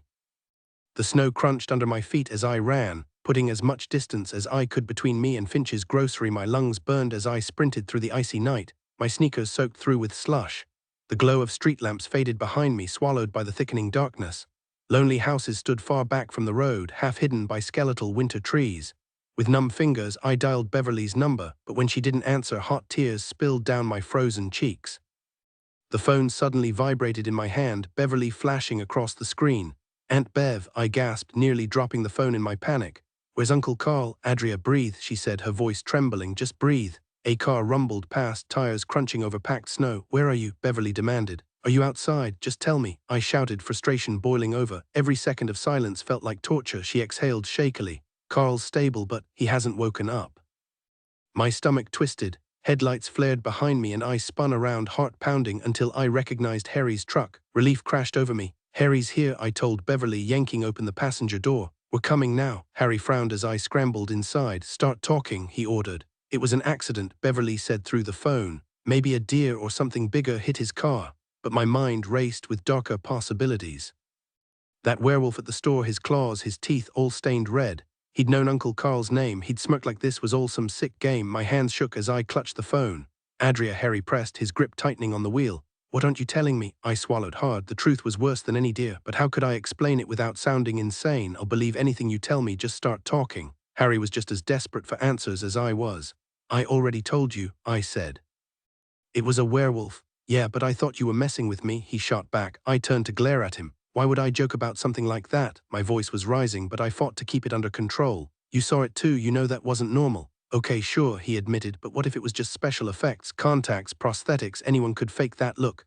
I gave him the kind of stare that said seriously. No Halloween store could replicate that horror. Deep down, Harry knew it. Fine, it was real, he muttered, but that thing didn't look like any werewolf I've ever heard of. And how many werewolves have you actually seen? I snapped. The car fishtailed slightly as he took a sharp left. Well, none in real life, he admitted, but in movies, come on, Adria, you know what I mean. He smacked the steering wheel in frustration. How do you even know all this? Because I've watched them transform, because they've hunted me, I snapped, and because my sister is one of them. Harry went dead silent. The shock on his face was like I'd just confessed to robbing a bank.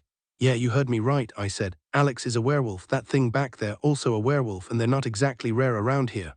I was treading dangerously close to exposing the Mayfair secret, Sebastian's ears, all of it. This is insane, Harry muttered, shaking off his disbelief. But why did it look like that? I thought werewolves were supposed to be, you know, wolf-like. It was mid-transformation, I said. Up ahead, flashing lights painted the road in red and blue. As we neared, the wreckage came into view. Holy hell, Harry breathed. We inched past the accident, the wrecked car barely recognizable, just a mangled heap of metal. How Uncle Carl survived was a mystery. The thought gnawed at me, the possibility of what he might have become. Guilt twisted in my gut, but I knew death would be kinder. The whole drive to the hospital, I braced myself for the worst, for losing him the way I lost Alex. Who was next? Harry, Aunt Bev, me? The nurse pointed us to the waiting room where Beverly rushed to us. She crushed me in a hug so tight I could barely breathe. Tears streaked through her makeup, her hair disheveled, her favorite butterfly clip dangling precariously. I reached up to fix it, but she barely noticed. I can't lose him, Adria, she sobbed. I just can't. I held her tighter. He's stable, that's good, we have to hold on to that. Harry hovered awkwardly nearby, shifting his weight like he didn't know where to stand. He clearly wasn't the type for emotional family moments, but he respected our need for privacy. Beverly's hands shook as she spoke. I don't know where the dog is, she whispered. He must be out there alone in the cold. What dog? I stepped back, confused. Carl got a German shepherd from the shelter, she explained, her voice breaking.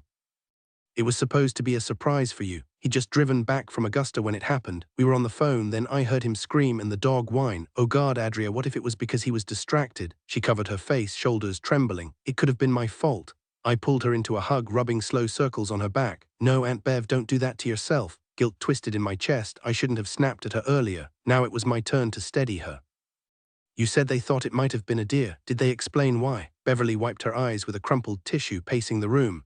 No other car was involved, she said. No skid marks, no collision with a tree, just his car on the shoulder. That's all they told me. She blew her nose and I bit my tongue about the lack of deer remains. If I brought it up, she'd spiral back into blaming herself. But her words sparked something in me. Maybe the blood wasn't Carl's, maybe it was the dog's.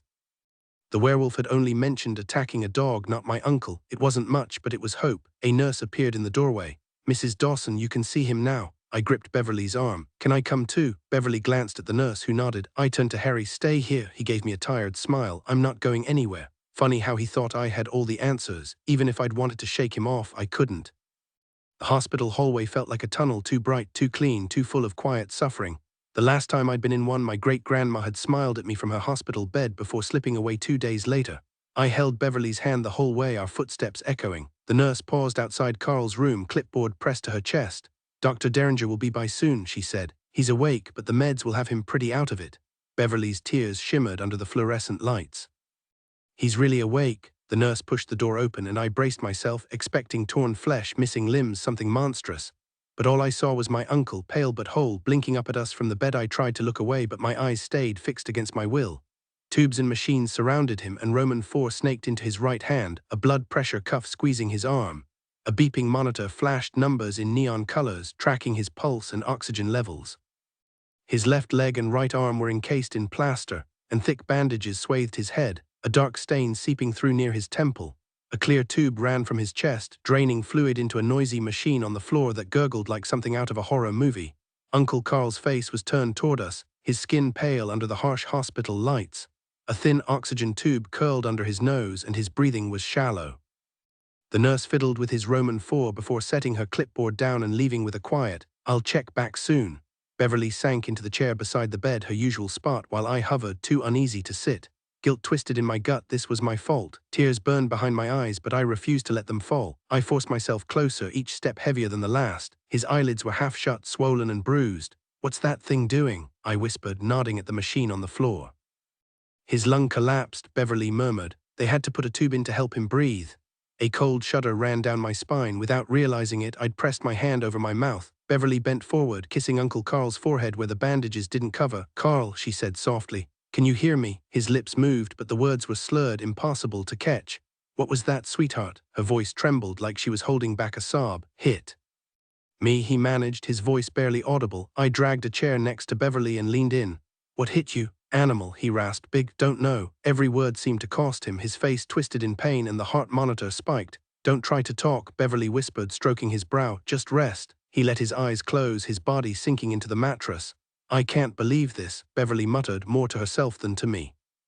I studied what little of him wasn't wrapped in bandages, searching for, claws, teeth marks, some proof of what had done this to him. But all I saw was damage, and the weight of it pressed down on me like a stone. Every injury looked the same to my untrained eyes unless it was glaringly severe. But I had to be sure. The thought of Isaac hit me like a punch to the gut. If Uncle Carl was infected, Isaac and his family would demand his death. My pulse spiked as my phone buzzed in my pocket, making me jump. Beverly shot me a look, urging me to answer. Uncle Carl barely moved. I ducked into the bathroom, pressing the phone to my ear. I was at the store, I told Isaac, my voice tight, but I had to leave suddenly. Isaac's voice sharpened. Nathan found the keys in the parking lot. Harry must have dropped them in his rush to chase me. Adria, Isaac pressed. I know something's off. What's going on? I hesitated, glancing back at Uncle Carl's still form on the bed. He was in an accident, I murmured. Is he okay? Are you at the hospital? Yeah, both. A heavy pause. Adria, don't shut me out. I ended the call, my fingers trembling as I shoved the phone away. Guilt twisted inside me. What must Isaac think? But I couldn't let them hurt my uncle or my sister. The weight of it crushed me, the unfairness of being forced to choose between the people I loved. I wanted to scream at the universe, at fate, at whatever cruel force was listening. Instead, I slid down the bathroom wall, the tile cold against my back. The only light was a thin strip under the door. I muffled my sobs in my hands, my throat raw, my chest heaving. I didn't want Beverly to hear she had enough to deal with, but grief doesn't care about dignity. Memories flashed like a nightmare reel, my mother's furious screams at Jeff, my dad vanishing without a word, my great-grandma's heart monitor flatlining, Alex's hollow, hungry eyes, and then Uncle Carl's face. Beverly's shriek shattered the silence. Oh my God, help him! I burst out of the bathroom. Nurses swarmed the bed, their movements sluggish in my panic. I grabbed Beverly, trying to drag her back, but everything felt thick, distant, like fighting through syrup. Her screams echoed, but the world had gone mute. Time stretched, cruel and deliberate, forcing me to live every second of the horror. Then suddenly Beverly and I were outside the room, the door clicking shut behind us. Uncle Carl's door flew open, and his hospital bed was wheeled down the corridor. The rest of us were ushered back to the waiting area. Beverly stood motionless by the floor-to-ceiling window, staring at the icy streets below, her shoulders shaking with quiet sobs. I didn't disturb her, some grief needs space. Harry and I sank into the stiff chairs beside each other, my head heavy against his shoulder. Minutes stretched into what felt like hours. The relentless ticking of the wall clock mixed with the distant drip of a leaky faucet. The sharp hiss of fresh coffee hitting the burner made me flinch. Overhead, the intercom crackled with coded announcements, hospital shorthand for emergencies we couldn't decipher. Then the doctor appeared, crisp in his white coat. Mrs. Dawson, he said warmly, I'm Dr. Derringer. His smile said everything. In moments like these, a grin is the only reassurance that matters. Anything less, even the slightest frown, and your stomach plummets. He clasped Beverly's hand. Your husband's stable, he told her. That was all I needed to hear. Relief flooded me, drowning out the medical jargon, collapsed lung, internal bleeding, none of it registered. Harry's gaze snapped toward the entrance as Isaac and the others filed in. My brief joy evaporated. Heart pounding, I yanked Isaac aside. You won't touch him, I hissed, tears spilling over. The contradiction clawed at me. I wanted to shove him away and collapse into him at the same time. Isaac pulled me close, his grip firm. We're not here for Carl, he murmured. Then who attacked him? My voice shook. He wasn't bitten, Isaac said low in my ear. We'd know, the only infected in this building are us. He paused. And one more, first floor. My breath hitched. Who, the guy from the store? New one, he said, fingers tangling in my hair. Probably David Shanks, like you mentioned. Behind us, Harry was explaining the situation to Sebastian and the others. I strained to listen, praying he'd keep his mouth shut about the things that couldn't be said. Isaac, I started, but Beverly's voice cut through. Adria, she called, already moving toward the hall. They're letting me see him. I hurried to her side. The nurse waited, clipboard in hand.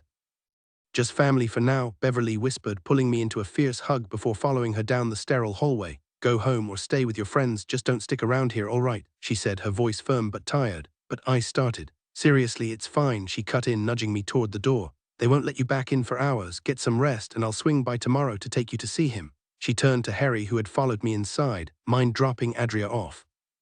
Not a problem, Harry said. Beverly gave him a quick hug, then Nathan, before slipping out with the nurse. I watched her leave, guilt gnawing at me. I should have been the one walking with her. Isaac's arm circled my waist from behind, steadying me. The sharp scent of hospital disinfectant clung to the air. He's gonna pull through, Isaac murmured, his lips brushing the top of my head. What was it you needed to say? I shot a glance at Harry, who was too busy laughing at Daisy's dramatic rant about hospitals. Ghastly places, she was saying, flipping her hair, like something out of a horror film. Later, I muttered to Isaac, can we just leave? Zia stepped forward, Sebastian hovering at her shoulder. She checked if Harry was listening before leaning in. Listen, you can't come with us, not tonight. So I'm just supposed to go home, I hissed, then dropped my voice lower, forcing the words out.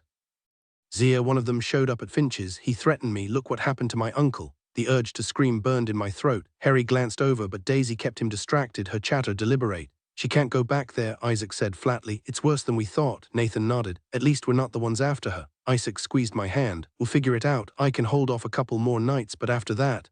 I can't, Zia snapped, barely keeping her voice down. And Sebastian can't either, you know that. I'd never seen her like this, all sharp edges and frustration. If I didn't know better, I'd think she despised me, but it was fear, not anger. What about Harry? I asked Isaac. Absolutely not, Zia shot back. He already knows, I said. He was there when it happened. He saw it. I told him what it was. Zia looked like she might combust. Even Sebastian and Nathan went rigid. I had to, I said, stepping in front of Isaac. But I didn't tell him about the rest of you, just Alex. Don't blame her, Isaac said, locking eyes with Nathan. Maybe it's better if Harry's aware. Victor isn't stopping, it's only gonna get worse. Something unspoken passed between them, a silent agreement, a warning. I caught it, sharp as a blade in the dim light. Isaac understood the situation all too well. Harry approached our group, but the moment he joined us, the conversation died. Need a ride home? Harry asked, shoving his hands into his pockets. Isaac shook his head. Thanks, but she's staying with us tonight. Harry shifted awkwardly, the way he always did when he wasn't sure where he fit in. Daisy, grinning beside him, chimed in, Harry can come too if he wants.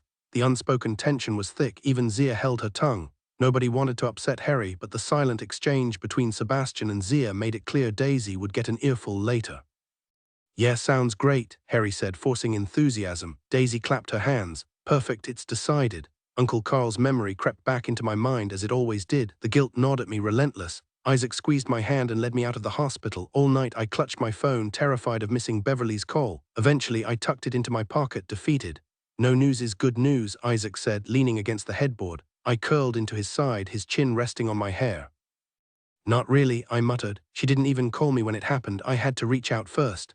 She would have if she could, he said, maybe, but doubt still clawed at me. The Mayfair house was eerily quiet for a place usually buzzing with life. Footsteps padded past Isaac's door, voices fading down the hall. Zia was downstairs with Sebastian, somewhere I refused to go. The thought of that basement sent chills through me. I moved to the window, watching the snow. Wind whispered against the house, the untouched white expanse below glowing under the night sky. For once it didn't feel like a curse. It was almost beautiful, delicate and shimmering. Then movement caught my eye, two figures stepping into the dim porch light. Daisy and Harry, wrapped in heavy coats, trudged through the snow, leaving messy trails behind them. I watched until they disappeared into the dark. Isaac, I said, still facing the window. Will they come after Harry too, now that he knows? His voice was quiet. They want you because of Alex. Harry should be safe, as long as he keeps his mouth shut. I turned, arms crossed. He doesn't even realize Daisy's one of them. How can she act so normal about it? What if she loses it and ends up hurting him? I asked, my voice tight with worry. Isaac shook his head. Daisy has full command over her shifts, he assured me. All my sisters do except Camilla, she's still learning. Is that part of being a strong woman? He gave a slow nod. Daisy won't let anything happen to Harry, he said. I turned away, staring at the wall. Why didn't that werewolf just finish me off? If they wanted me dead or turned, it would have been easy. The mattress shifted as Isaac stood. Nathan and I have been asking the same thing. I wanted more, some theory, some explanation. That had to be what they'd been silently discussing at the hospital. Earlier, at Finch's grocery, everything had crashed over me, the truth of what I was, what Isaac was. Finally, I faced him, my eyes desperate. No matter what happens, I whispered, you'll outlive me, Isaac. Either I'll grow old and fade, or something stupid, a car crash, a heart attack will cut my life short, or worse, someone else will turn me and I'll either die from it or become one of them. My lips trembled, tears blurring my vision. Isaac couldn't meet my gaze. I promised I'd never ask this of you, I said. And I meant it. I won't put you in that position. I won't let you. I stepped back, putting distance between us, as if the space would make the next words easier.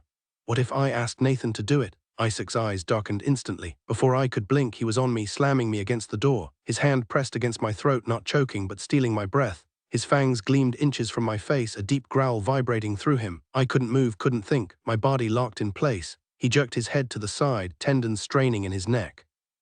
But I knew this wasn't an attack, it was control, raw and brutal. Then just as suddenly he released me. His grip loosened, his eyes clearing. He stumbled back, horrified. I'm sorry, he choked out, dropping to his knees. I knelt in front of him, cradling his face. You didn't hurt me, I said softly. See, the agony in his expression was unbearable. His breath came in ragged bursts. No words could fix this. Tell me, he begged, you don't really want that. I don't, I admitted. But Isaac, how am I supposed to live like this, knowing what you are? The idea that our future together was bound by my human limitations left a bitter taste in my mouth. The word humanity felt like a betrayal, a cruel joke that fate had played by making me so different from the one I loved. Isaac's expression twisted with emotion, his eyes hardened, his jaw clenched, as if he might break down at any moment. Then the bedroom door swung open and Rachel leaned against the frame, her lips curled in amusement. Isaac's head snapped up, his voice low and dangerous. Rachel, he warned, not now. She rolled her eyes. With you it's never the right time, is it? Part of me wanted to lunge at her to wipe that smug look off her face, but I stayed rooted in place, my hands clenched at my sides. Rachel tilted her head, two other werewolves lurking behind her in the hallway, their grins just as mocking. We heard everything, she said. Honestly, I'm surprised you haven't offered her the blood bond yet, or are you too scared? Isaac moved so fast I barely saw it, suddenly inches from her face, his presence radiating fury. The girls behind Rachel faltered, their smirks vanishing. What is she talking about? I demanded, but Isaac stayed silent. Rachel's gaze flicked to me, cold and calculating. They say if one survives the transformation, the other usually does too. So why not just turn her, Isaac, unless you don't think she's strong enough? Survive what? My frustration boiled over. Isaac's voice was deadly calm. Leave now or my brother's protection won't save you. The tension between them was suffocating. I stepped forward, my pulse racing. Isaac, what's a blood bond? Tell me. Rachel exhaled sharply, breaking the standoff first. She reached out, her fingers brushing my cheek. I refused to flinch. You're cute, she admitted, but that's all you are. I pressed a hand to Isaac's chest, feeling the barely restrained violence beneath his skin. He was holding back for me. Rachel's smirk faltered as Nathan appeared in the doorway, his presence shifting the air. One more word, Rachel, he said, and you're on your own with him. Understood, she didn't answer. With one last lingering glance at me, she slipped away, the hallway swallowing her like a shadow. Nathan gave Isaac a quick, regretful glance before trailing after her and closing the door. She's more hassle than help, he muttered, still glaring at the door. Isaac, I whispered, my voice trembling, what exactly is a blood bond? Something shifted in him. Beneath the pain etched across his face, I caught a flicker of hesitation so faint I almost missed it. His eyes locked onto mine, holding me there suspended between us. Then just like that it shattered. No, he muttered, more to himself than to me. He started pacing, each step heavy with frustration. Tell me, Isaac, please. I moved closer, desperate. Don't shut me out, what's going on? I can't, he snapped. I won't. It was like he was wrestling with himself. Won't do what? I reached for his hands, but he gently pushed me back. Fed up, I grabbed him and shoved him against the wall. He barely flinched, but he didn't resist, letting me have this small victory. What won't you do, Isaac? I was done with the half-answers, the cryptic hints that never added up. He exhaled, defeated. Somewhere below, Sebastian's howl echoed through the house, but nothing could pull us from this moment. Nothing. Then Isaac spoke, his voice steady. You need to meet my father. I stumbled back, my arms dropping limply to my sides. He snatched my coat from the foot of the bed and thrust it at me. But no, Adria, he cut in, cupping my face. His touch was firm, urgent. This is the only way you'll understand. What had I done? Had my stubbornness cornered him into this? For most girls, meeting the parents is just nerves and small talk. For me, it felt like stepping into the unknown. Isaac kissed me, his lips warm, his breath sweet. I have to do this, he murmured. You'll be safe, just trust me. But why do I need my coat? Fear and confusion tangled in my chest, making it hard to think straight. I wanted to dig my heels in, to refuse. He's not here, Isaac said, zipping me up. He's in the mountains miles away. I stood frozen, my mind racing. Isaac took charge, grabbing his keys in my hand, pulling me toward the door. What about my uncle? I protested. I can't just disappear. We'll be back by sunrise. You have your phone. Yeah, I said, patting my pocket out of habit. It was his way of telling me I wasn't trapped, that I could call Beverly if I needed to. The car rumbled to life, tires crunching through fresh snow as we crept down the driveway. Once we hit the main road, the ride smoothed out, but the silence between us stayed thick. The heater hummed softly, the only sound besides Isaac's tense grip on the wheel. His eyes fixed on the road ahead. I had no idea what was going through his mind. Honestly, I couldn't even begin to guess. Acting like I understood the weight of the situation would have been ridiculous. I leaned my forehead against the cold car window, watching the world blur past. Snow glittered under the moonlight, stretching endlessly into the darkness. Small houses flickered by along the highway, and in the distance, the skeletal outline of an abandoned factory cut into the sky. The only brightness came from the neon glow of all-night gas stations and the occasional pair of headlights.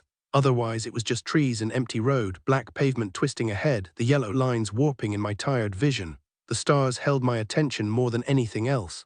They were the only things that seemed to notice me. Isaac was so lost in his own thoughts, I didn't dare interrupt. Hours passed, and soon even the streetlights vanished, leaving nothing but the moon and the endless stretch of wilderness. Eventually, exhaustion pulled me under, and I slipped into a dream. I found myself barefoot at the edge of a creek, the water cool against my skin. Spring surrounded me, honeysuckle sweet in the air, the creek murmuring over smooth stones. It was peaceful, the kind of place you never want to leave. I dipped my fingers into the current, letting it slip through them. A breeze rustled the leaves, and the sky was impassably blue, dotted with slow-moving clouds. Who are you waiting for? My mother's voice startled me. She stood on the bank, leaning against a slender tree. No one, I said, still watching my reflection ripple in the water. She stepped closer, her fingers brushing through my hair. "It's not safe out here, Drea." "It's fine," I insisted. "I'm not waiting for anyone." "Then what are you waiting for?"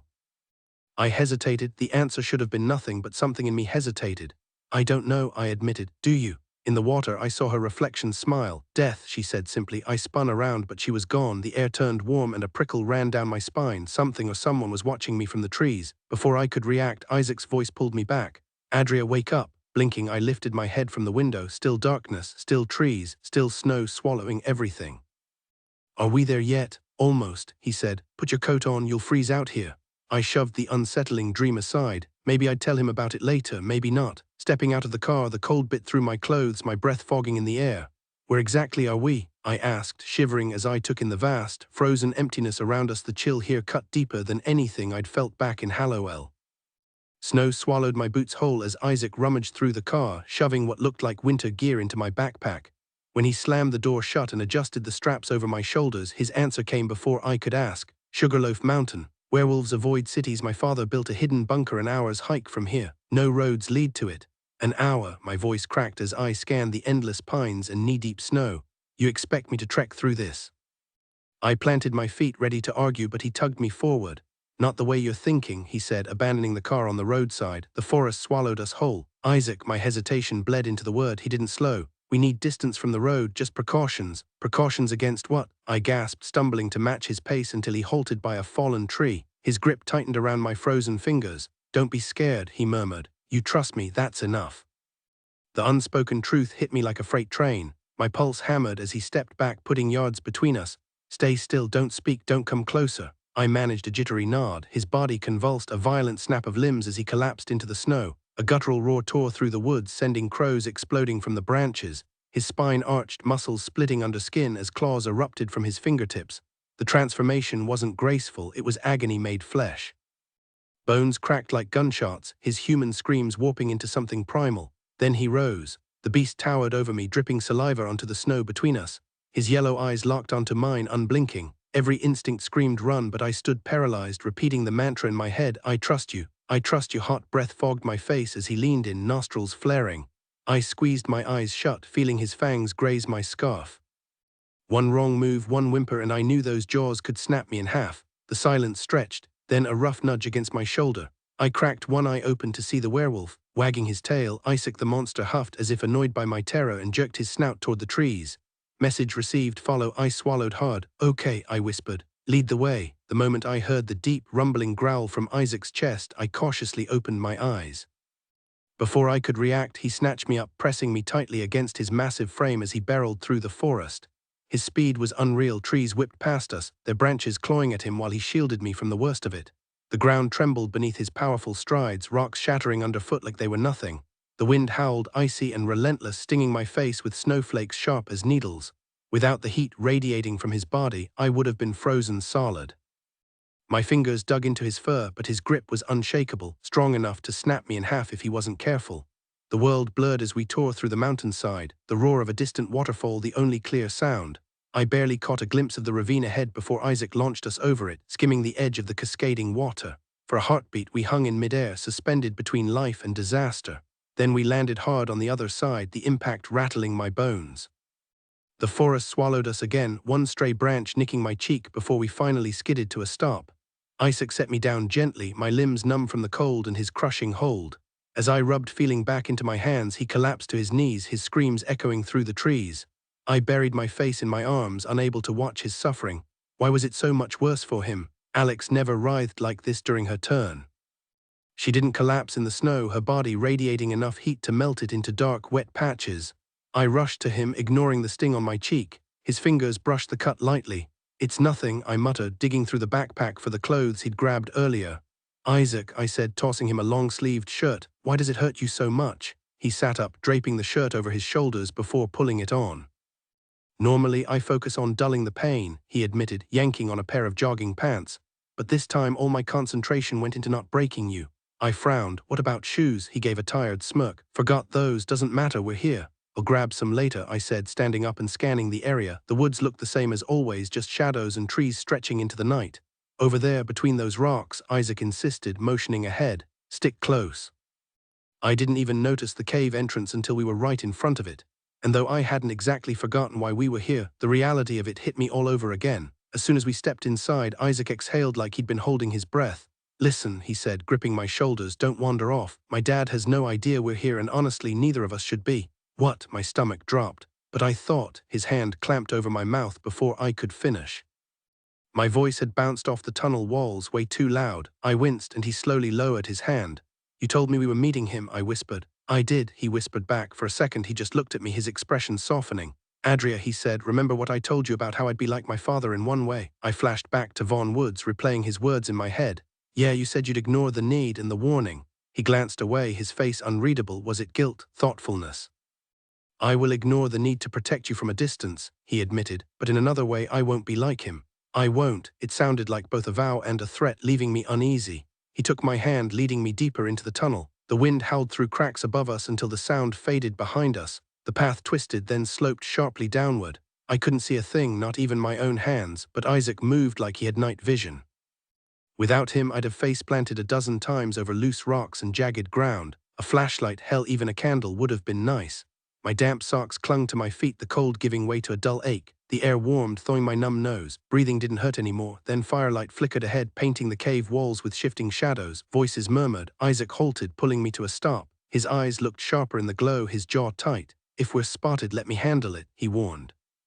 "Don't say a word." He leaned in, deadly serious. "These aren't like me or Nathan. They're my father's men, more animal than human." The fact that Isaac was nervous, that scared me more than anything. Isaac guided me around the first bend where the rough stone corridor split into two paths. Instead of the primitive torches I'd imagined, flickering lanterns lined the walls, casting uneven shadows. As we crept past the left tunnel, I spotted distant figures standing watch. Thankfully, Isaac chose the right passage. The walls narrowed until we had to crouch through a hidden crevice, the damp rock brushing against my shoulders. My heart pounded as muffled voices grew louder ahead. Ahead, firelight spilled from a cavernous chamber. We pressed against a jagged outcrop, peering through a natural gap in the stone. The space was enormous, its arched ceiling like some ancient cathedral carved by time. My hands were slick with sweat, nerves, and stifling heat, making my breath shallow. At the far end, a long obsidian table dominated the room, its surface cluttered with parchment, half-eaten meals, and tarnished candlesticks. Guards taller than any human, their predatory stillness betraying their true nature, stood sentry at each entrance. Then I saw him. Trajan lounged at the head of the table, a pale woman draped across his lap like a trophy. Even unshaven and scarred, his presence crackled through the room. One glance from those cold eyes, and the air itself seemed to still. The woman's gauzy dress did little to hide what was happening beneath it. My stomach twisted. "She's not willing, is she?" I breathed. Isaac's grip tightened around me, his silence answer enough. Before he could speak, new arrivals stumbled in, blindfolded men flanked by guards. One took in the scene and leered, his grin making my skin crawl. The woman's hollow stare said everything. This wasn't power, it was rate. Heavy sadness settled over me, though I couldn't pinpoint why. Maybe it was the haunted look in Isaac's eyes, or perhaps the broken woman standing before us. Even in profile, her hollow gaze spoke volumes, a life drained of everything but grief. I forced myself to look away just as Trajan cradled her head in his massive hand. His lips brushed her forehead in a whispered farewell that shattered my expectations. This fearsome werewolf, legendary for his brutality, showed her reverence bordering on tenderness. As another woman emerged from the shadows to guide her away, some fool in the audience muttered, "Nothing proves dominance like keeping whores on hand." Before I could even react, Trajan moved like lightning, slamming the idiot against the wall so hard the stone cracked. Every guard drew steel as the room froze. The man's accomplice scrambled backward until a guard yanked him forward by his collar. Trajan's fingers tightened around the speaker's throat, his eyes burning like molten gold in the firelight. Isaac's grip on my arm turned vice-like as Trajan, without hesitation, snapped the man's neck like dry kindling. The corpse's head lolled at that sickening angle only death creates, tongue protruding grotesquely. Bile rose in my throat. "I swear," the surviving visitor babbled, but Trajan was already in his face, fists clenched. "That woman," he said, deceptively soft, "was worth 1,000 of your wretched friend." A tilt of his head, predatory. "Do you disagree?" The man's denial came so violently his neck popped. "And not at all, my lord," he squealed as a guard forced him into a bow so deep his spine creaked. Trajan returned to his throne with lethal grace, barely glancing at the trembling fool who nearly knocked over a candle in his panic.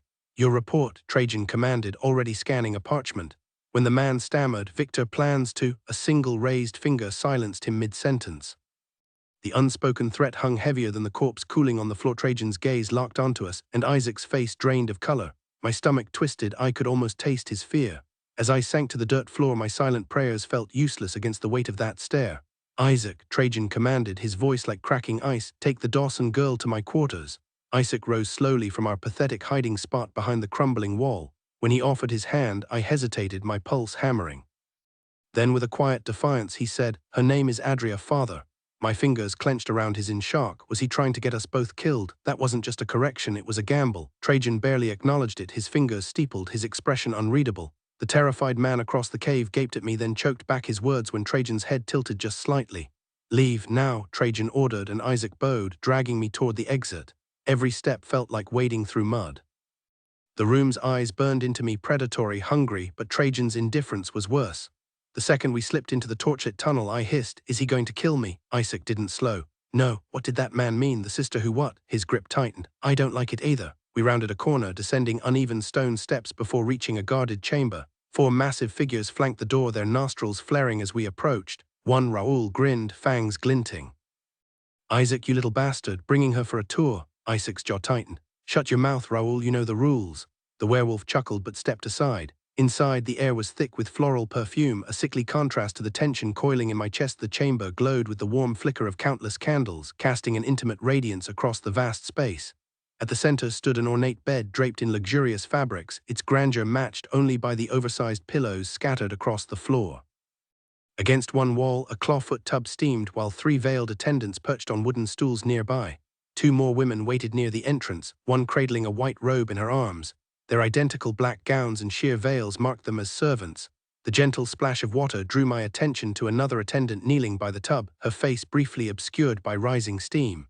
Inside, the woman from earlier reclined motionless, her porcelain arms resting along the tub's edges. I briefly wondered where they sourced the bathwater in this place, though such trivial thoughts faded quickly. Most servants moved with quiet efficiency, their focus fixed on the bather, pouring scented oils, adjusting the water's temperature, or folding fresh linens. One approached Isaac with a deep bow. "Shall we give you privacy, my lord?" The formalities felt strange to me, but Isaac dismissed her with a shake of his head. "I won't stay." As the woman stepped back, the bather rose, water cascading down her slender frame. Instinctively, I averted my gaze, only to realize no one else reacted. To them, her nudity meant nothing. Her damp hair clung to her back, emphasizing her delicate, almost ethereal presence. There was something unsettling about her, not just her fragility, but the way she moved, like a puppet guided by unseen hands. Servants swarmed to dress her, lifting her arms, smoothing her gown, combing her hair. Then she looked at me, not at me, through me, as if I were a shadow she couldn't quite grasp. The air thickened, and for a heartbeat I was back in Isaac's dream, the unseen observer. "Who is she?" I whispered, unable to tear my eyes away. Isaac's voice brushed my ear. "Aramai, my father's wife, his soul." The words settled heavily between us. She wasn't a child, yet she moved with eerie passivity, her expression vacant as servants guided her to the bed. My chest tightened. "Isaac," I murmured, gripping his arm. "What happened to her? Is she ill?" I asked, my voice barely above a whisper.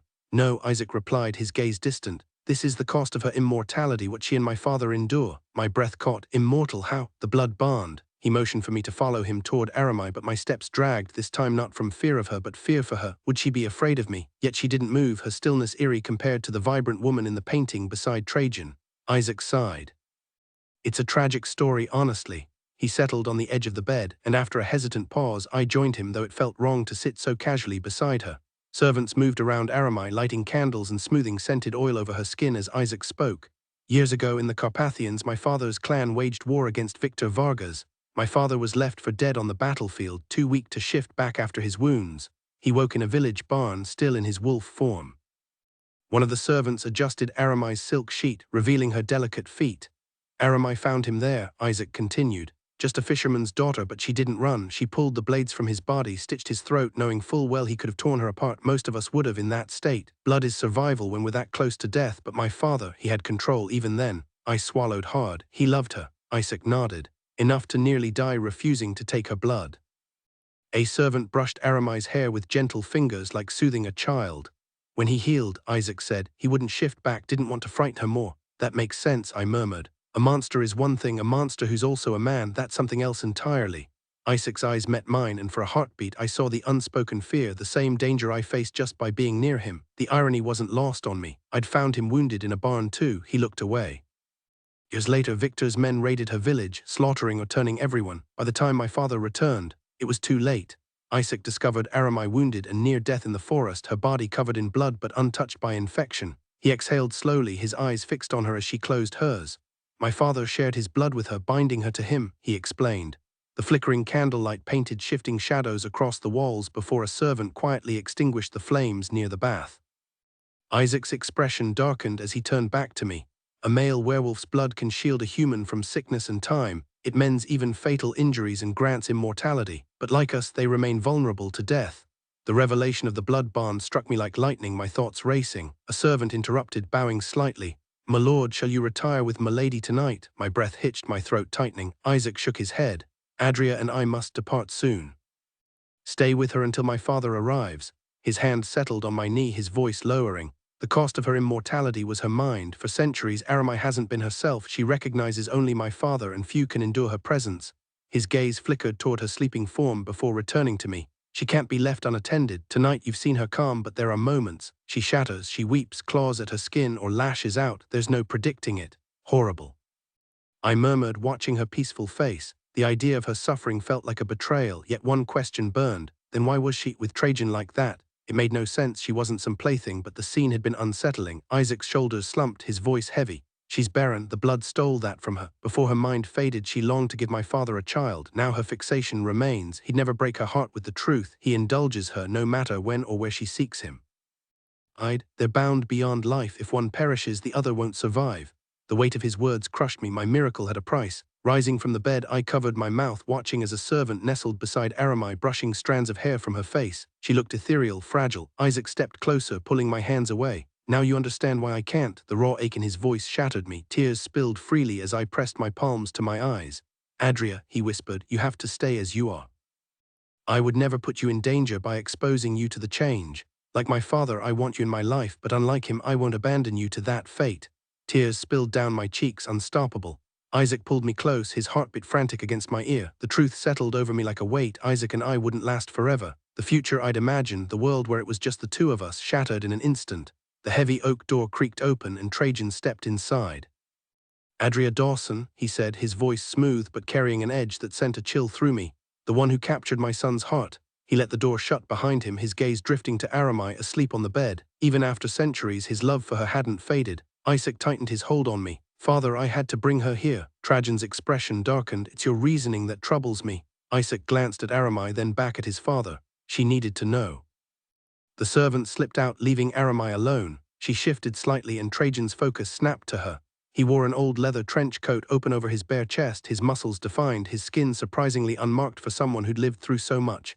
"Yes," Trajan admitted, his voice low. "She needed to know because you believe she deserves a choice." A shadow of regret flickered in his eyes. I swallowed hard before speaking. "Aramai, she never had one, did she?" Trajan turned to me, his reaction unreadable. Had I crossed a line or earned his respect? "No, Adria," he said, his tone steady. "I was selfish. I took everything from her. Death would have been mercy." I stepped out of Isaac's arms. "That's not true. She would have wanted this because she loved you that much." Trajan and Isaac exchanged a silent look. "And how can you be so sure?" Trajan challenged. Isaac moved behind me, his hands warm on my arms. "Because I love Isaac," I said, my voice firm. "And I can't imagine a life without him." Something unspoken passed between them before Trajan turned away. Isaac pressed a kiss to my hair. "As long as I live," Trajan said, moving toward Aramai, "there will be no blood bonds to define me and you'll both regret it." I stayed silent. Isaac knew better than to argue. Aramai's eyes fluttered open, her delicate fingers reaching for Trajan. He bent down, lifting her effortlessly, cradling her like something precious. Wrapped her arms around his neck, resting her head against his chest. Just like before, he whispered words too soft for me to hear. The words he spoke had to be filled with love and tenderness. Trajan sat on the edge of the bed, cradling Aramai in his arms like something fragile and precious. "Now on to something else," he said, shifting the mood. Our nervous little guest outside shared something interesting. His gaze flicked to Isaac, then settled on me. "You both need to hear this." "What is it?" Isaac asked, his voice tight. Aramai shifted slightly, curling her bare legs around Trajan's waist before resting her head against his chest again. At least that was all she did. Anything more would have been too much. Trajan's massive arms wrapped around her small frame, protective. "Victor Vargas has found a potential mate," he said. "A strong one." Isaac scoffed. "Poor girl, but why does that matter?" "Because," Trajan said, nodding toward me, "she's the one he wants."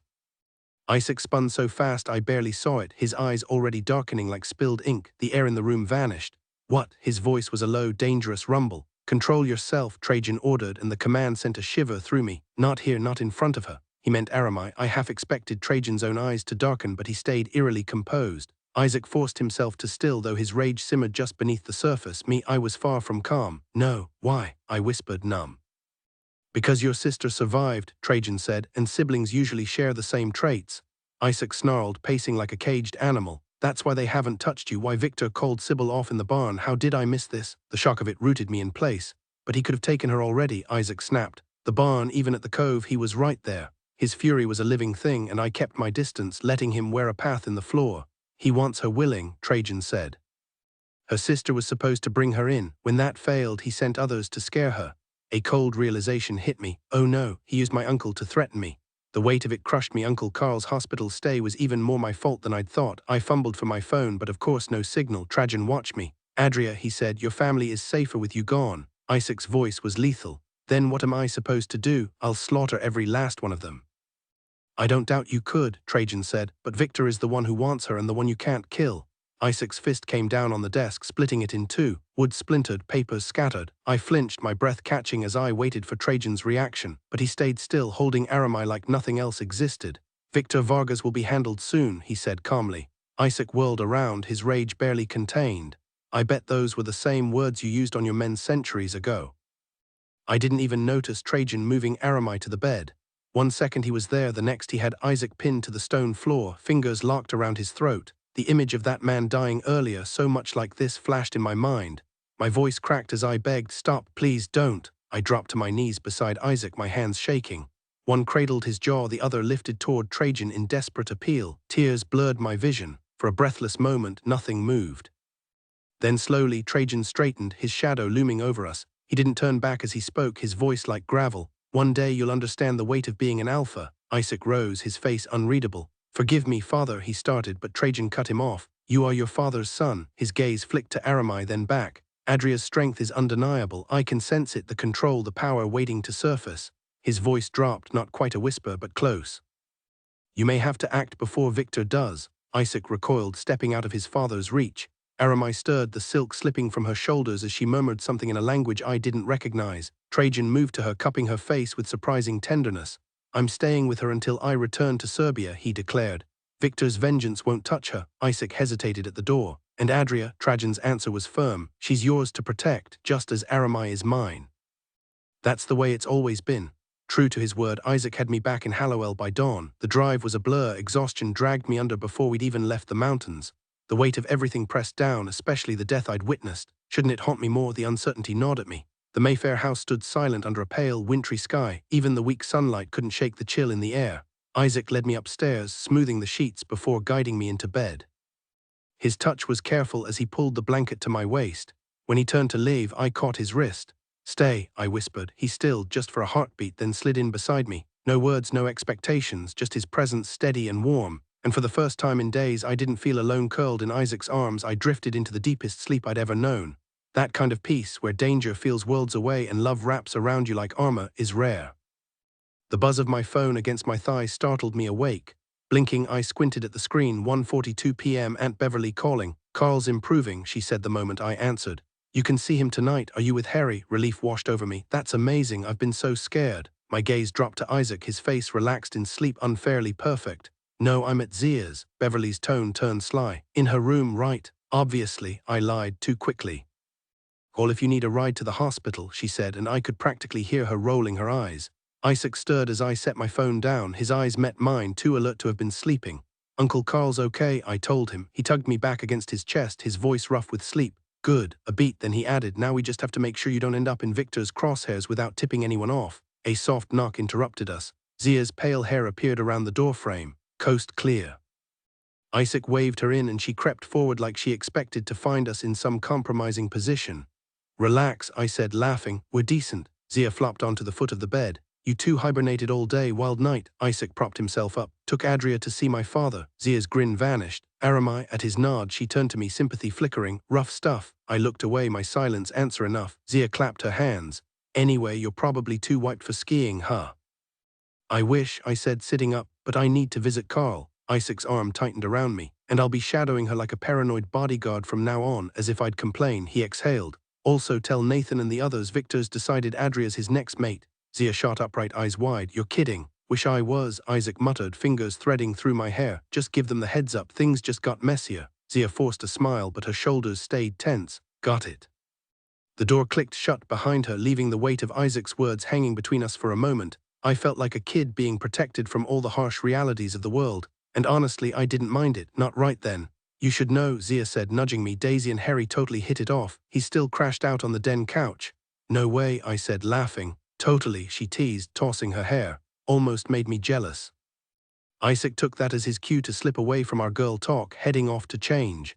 I couldn't help but steal a glance, his lean frame, the scars that told stories, even the birthmark tracing his ribs. It was the imperfections that made him perfect to me. Earth to Adria, Zia waved a hand in front of my face, feigning shock before breaking into a grin. Isaac caught me staring and flashed a quiet, knowing smile, not smug, just sweet. My cheeks burned as I turned back to her. Sorry, I just got distracted. She cut in, eyes twinkling like she had a secret. Then shifting gears, she added, I'm really glad your uncle's doing better. She pulled me into a quick hug before Isaac reappeared, lacing up his boots. Who's all going skiing? He asked. Sebastian, my brothers, Harry, Daisy, Zia listed. First time for me, honestly, mane's growing on me minus the drama we dragged in. Isaac's expression darkened as he tugged on his socks. Don't get too attached. Depending on how things go, we might be packing up again. Zia's smile faltered, but by the time she reached the door it was back.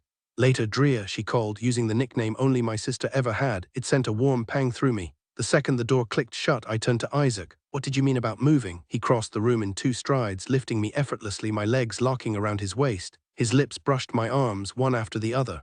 I don't have answers, he admitted. Victor's still out there, that's why I need to talk to my brothers. But if you leave, he corrected, voice firm. If we leave, Adria, I'm not going anywhere without you. I opened my mouth to argue, but he silenced me with a kiss to my jaw. I know you don't want to walk away from your family, he murmured. I'd never ask you to, but this might be the only way to keep them safe. My shoulders slumped. I know, I whispered. We'll find a way, he promised. I lifted my chin. Yeah, we will. To kill time before visiting hours, we drove aimlessly, the hum of the engine filling the silence between USI, stopped by Harvey's Coffee for an hour before heading into Augusta. I wanted to find something special for Uncle Carl, but flowers didn't feel right. After wandering around, I settled on Barnes & Noble and picked up a book, On the Shoulders of Giants, The Great Works of Physics and Astronomy by Stephen Hawking. Science was his thing, and I was sure he'd love it. Walking into his hospital room, I tried to ignore how different he looked from the night before. The same machines beeped around him, plus one extra I didn't recognize and didn't want to ask about. I wasn't there for that. I just wanted to see him better, to watch his face light up when he saw what I'd brought. But he didn't smile, he couldn't even lift the book. I'd pictured him tearing into the bag, flipping through the pages with that excited look he always got when something fascinated him. Instead, he barely stirred. His car had been crushed by something twice its size, and he'd gone from stable to fighting for his life. And it was my fault. If he hadn't been driving to Augusta to surprise me with a dog, he wouldn't have been on that road. Even without the dog, he'd been on his way to check on me at Finch's. Everything circled back to me. I slumped into a chair in the corner, silent. Beverly came over and squeezed my shoulder. He'll love the book, Adria, she said softly. The doctors say he'll need time, but I'll be home as much as possible. My sister might stay with us too, so you won't be alone. I nodded, too hollow to answer. She knelt in front of me, her hand covering mine. He's going to pull through. I forced a smile, just enough to ease her worry. It was all I could manage. Isaac was waiting in the lobby when I finally left. The sun had dipped below the horizon and snowflakes drifted past the hospital windows. The drive home was quiet, the weight of everything pressing down. Isaac didn't push, maybe he knew I needed the silence. Pulling into the driveway, I realized the porch light was off. Funny how I'd never noticed how eerie the old Victorian looked at night until now. Isaac parked, and for a second neither of us moved. The house loomed in the dark, just like the thoughts I couldn't shake. Adria, you all right? Isaac asked, turning toward me with one hand still on the wheel. His eyes searched mine. Yeah, I'll manage, I muttered. You sure about that? He pressed, his voice tight with concern. I leaned over and brushed my lips against his cheek just below his eye. I am now, I whispered. Wouldn't be if you weren't here. A slow grin eased the tension in his face. My fingers curled around the door handle, but before I could pull, Isaac's grip clamped down on my wrist. Don't, he snapped, nostrils flaring as he inhaled sharply. His gaze darted across the frozen landscape. Then, without warning, he threw the car into gear and stomped on the accelerator. The sudden jolt slammed me against the seat. I scrambled for the seatbelt, but the car fishtailed violently, skidding through snow and slush, throwing me sideways. "Isaac, what the hell? Just hang on," he barked. I braced against the dash, my foot wedged against the door. Crash, the hood crumpled like paper. Steam hissed from the mangled engine. The car shuddered and died. Through the cracked windshield, glowing eyes and jagged teeth loomed. A scream tore from my throat as the seat jerked backward, nearly flipping. Glass exploded inward, showering us in glittering shards. The creature's massive head forced its way inside, jaws dripping with saliva and blood. I scrambled into the back, half-crouched on the floorboards. A sickening pop echoed. Isaac's seat ripped free, hurtling backward. I barely dodged it. His door tore off, landing yards away in the snow. Another roar split the air, and Isaac, transformed, monstrous, burst from the wreckage. The car flipped, rolling wildly. Trees and sky spun in a dizzying blur before we landed upside down. Cold snow pressed against my cheek, the roof digging into my shoulder. Blood filled my mouth. Something sharp pierced my side, first numbness, then white-hot agony. I tried to scream for Isaac, but no sound came. In my fading vision, a hulking shadow of fur and fangs skidded across the snow. I clawed at the wreckage, trying to drag myself free, or was I even moving? Reality flickered. The fight raged beyond the car, snarling, tearing, crimson staining the white ground. How many were there? 2 more. Voices whispered in my skull, familiar yet wrong. My mother's face surfaced, soft, smiling, untouched by time. The way she looked before everything fell apart, she extended her hand toward me, cradling the small ceramic cat she'd given me years ago. My fingers fumbled and it dropped, shattering on the pavement. I saw her mouth form words, comforting ones, promising to piece it back together, but only her voice echoed in my mind. Then the car lurched violently, snapping me back. My eyes flew open, though I wasn't sure they'd ever been closed. The sound of twisting metal should have been deafening, but everything felt muted, distant. My cheek lifted from the snow's icy grip, and for a split second I thought I saw a woman, pale, motionless, her dark hair stark against the white. The voices returned. Alex was with me, except she wasn't, not really. At first I believed she'd come to pull me from the wreckage, but then I realized she was standing in the field behind our old house in Georgia, grass brushing her ankles. She reached for me and I took her hand, letting her help me up. The Georgia sun blazed overhead, but the breeze was gentle, the heat bearable. The house looked different, freshly painted, no longer the dingy speck in an empty field. "Drink," Alex urged, offering a cup. Her voice was clear this time. "I got it from the creek. It'll be scorching soon." Creek, there wasn't one near our house. Still, I took the cup and drank, the water cool against my throat. Was this a dream? It had to be. Where was Isaac? Suddenly we were sprinting through the field, laughter bubbling uncontrollably. I'd never felt so weightless, so alive. Ahead, horses grazed, and I bolted toward them, stopping just short, hands on my knees as I caught my breath. Alex jogged up beside me. "Think they'll let us ride?" she panted. Time skipped forward in jagged bursts. Alex moved toward the horses while I somehow drifted farther away, the distance stretching impassably. She waved from afar, grinning, but unease coiled in my chest. Then another voice cut through, familiar, urgent. "Adria, he's coming. I love you." This voice didn't belong here. The field wasn't real. The horses reared, and Alex, no longer my sister, but something else, lunged, tearing into one with terrifying ferocity. Horror propelled me forward, rage burning through my veins. "No," I screamed, but by the time I reached her, she was gone. Snow smothered the field, the sky heavy with winter. The horse lay lifeless, blood seeping into the white. I collapsed beside it, the cold and crimson soaking into my hair, staring into the void until the dream dissolved into darkness. Then heat. A fire's glow pressed against my skin, its soft crackle the first thing I registered. Weakness pinned me down, my body aching too much to move, my eyelids too heavy to lift. The metallic tang of blood still clung to the air, thick and nauseating. Not mine, mine would never reek like that. Human blood didn't smell like rust and decay. Something rough brushed against my skin, a blanket maybe, and my bare feet curled against cold floorboards.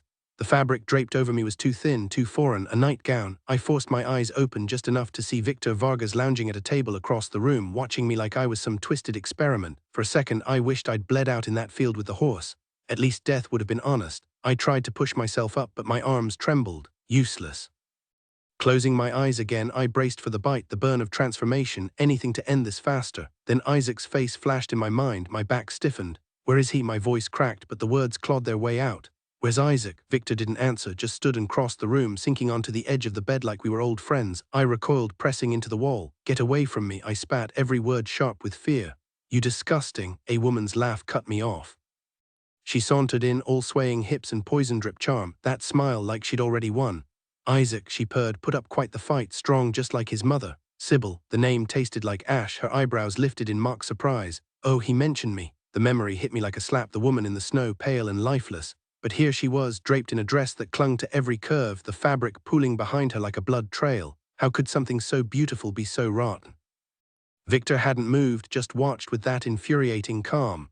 My son, Sybil mused, poking at the fire, will be a magnificent alpha someday, so he's alive. She turned, grinning like a cat with a mouse between its teeth. He will be, if he survives. My stomach dropped. Threat or prophecy? I looked to Victor, but his face gave nothing away. Then finally he spoke. Sybil, his voice grated like gravel. Bring our guest food and water. For a second she looked like he'd asked her to lick the floor, her hands clenched at her sides. Why coddle her, she hissed. Hand her to Alexandra and be done with it, let her prove her loyalty. I lurched forward, or tried to. Pain spiderwebbed through my limbs, pinning me to the bed. Victor's hand pressed against my chest, warm and heavy. No one touches her, he said, then turned to Sybil with a look that could freeze hell. His fingers traced her jawline, slow and deliberate. She's here for a different purpose. Sybil closed her eyes, inhaling deeply as his cruel presence filled the space between them. Then why is she here? She demanded, her voice tight. Victor remained silent, his lack of response speaking volumes.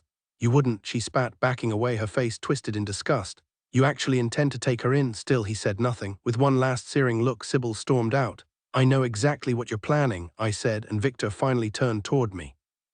You're out of your mind if you think I'll allow it. Now tell me what happened to Isaac. His boots scraped against the wooden floor as he moved, deliberate and slow.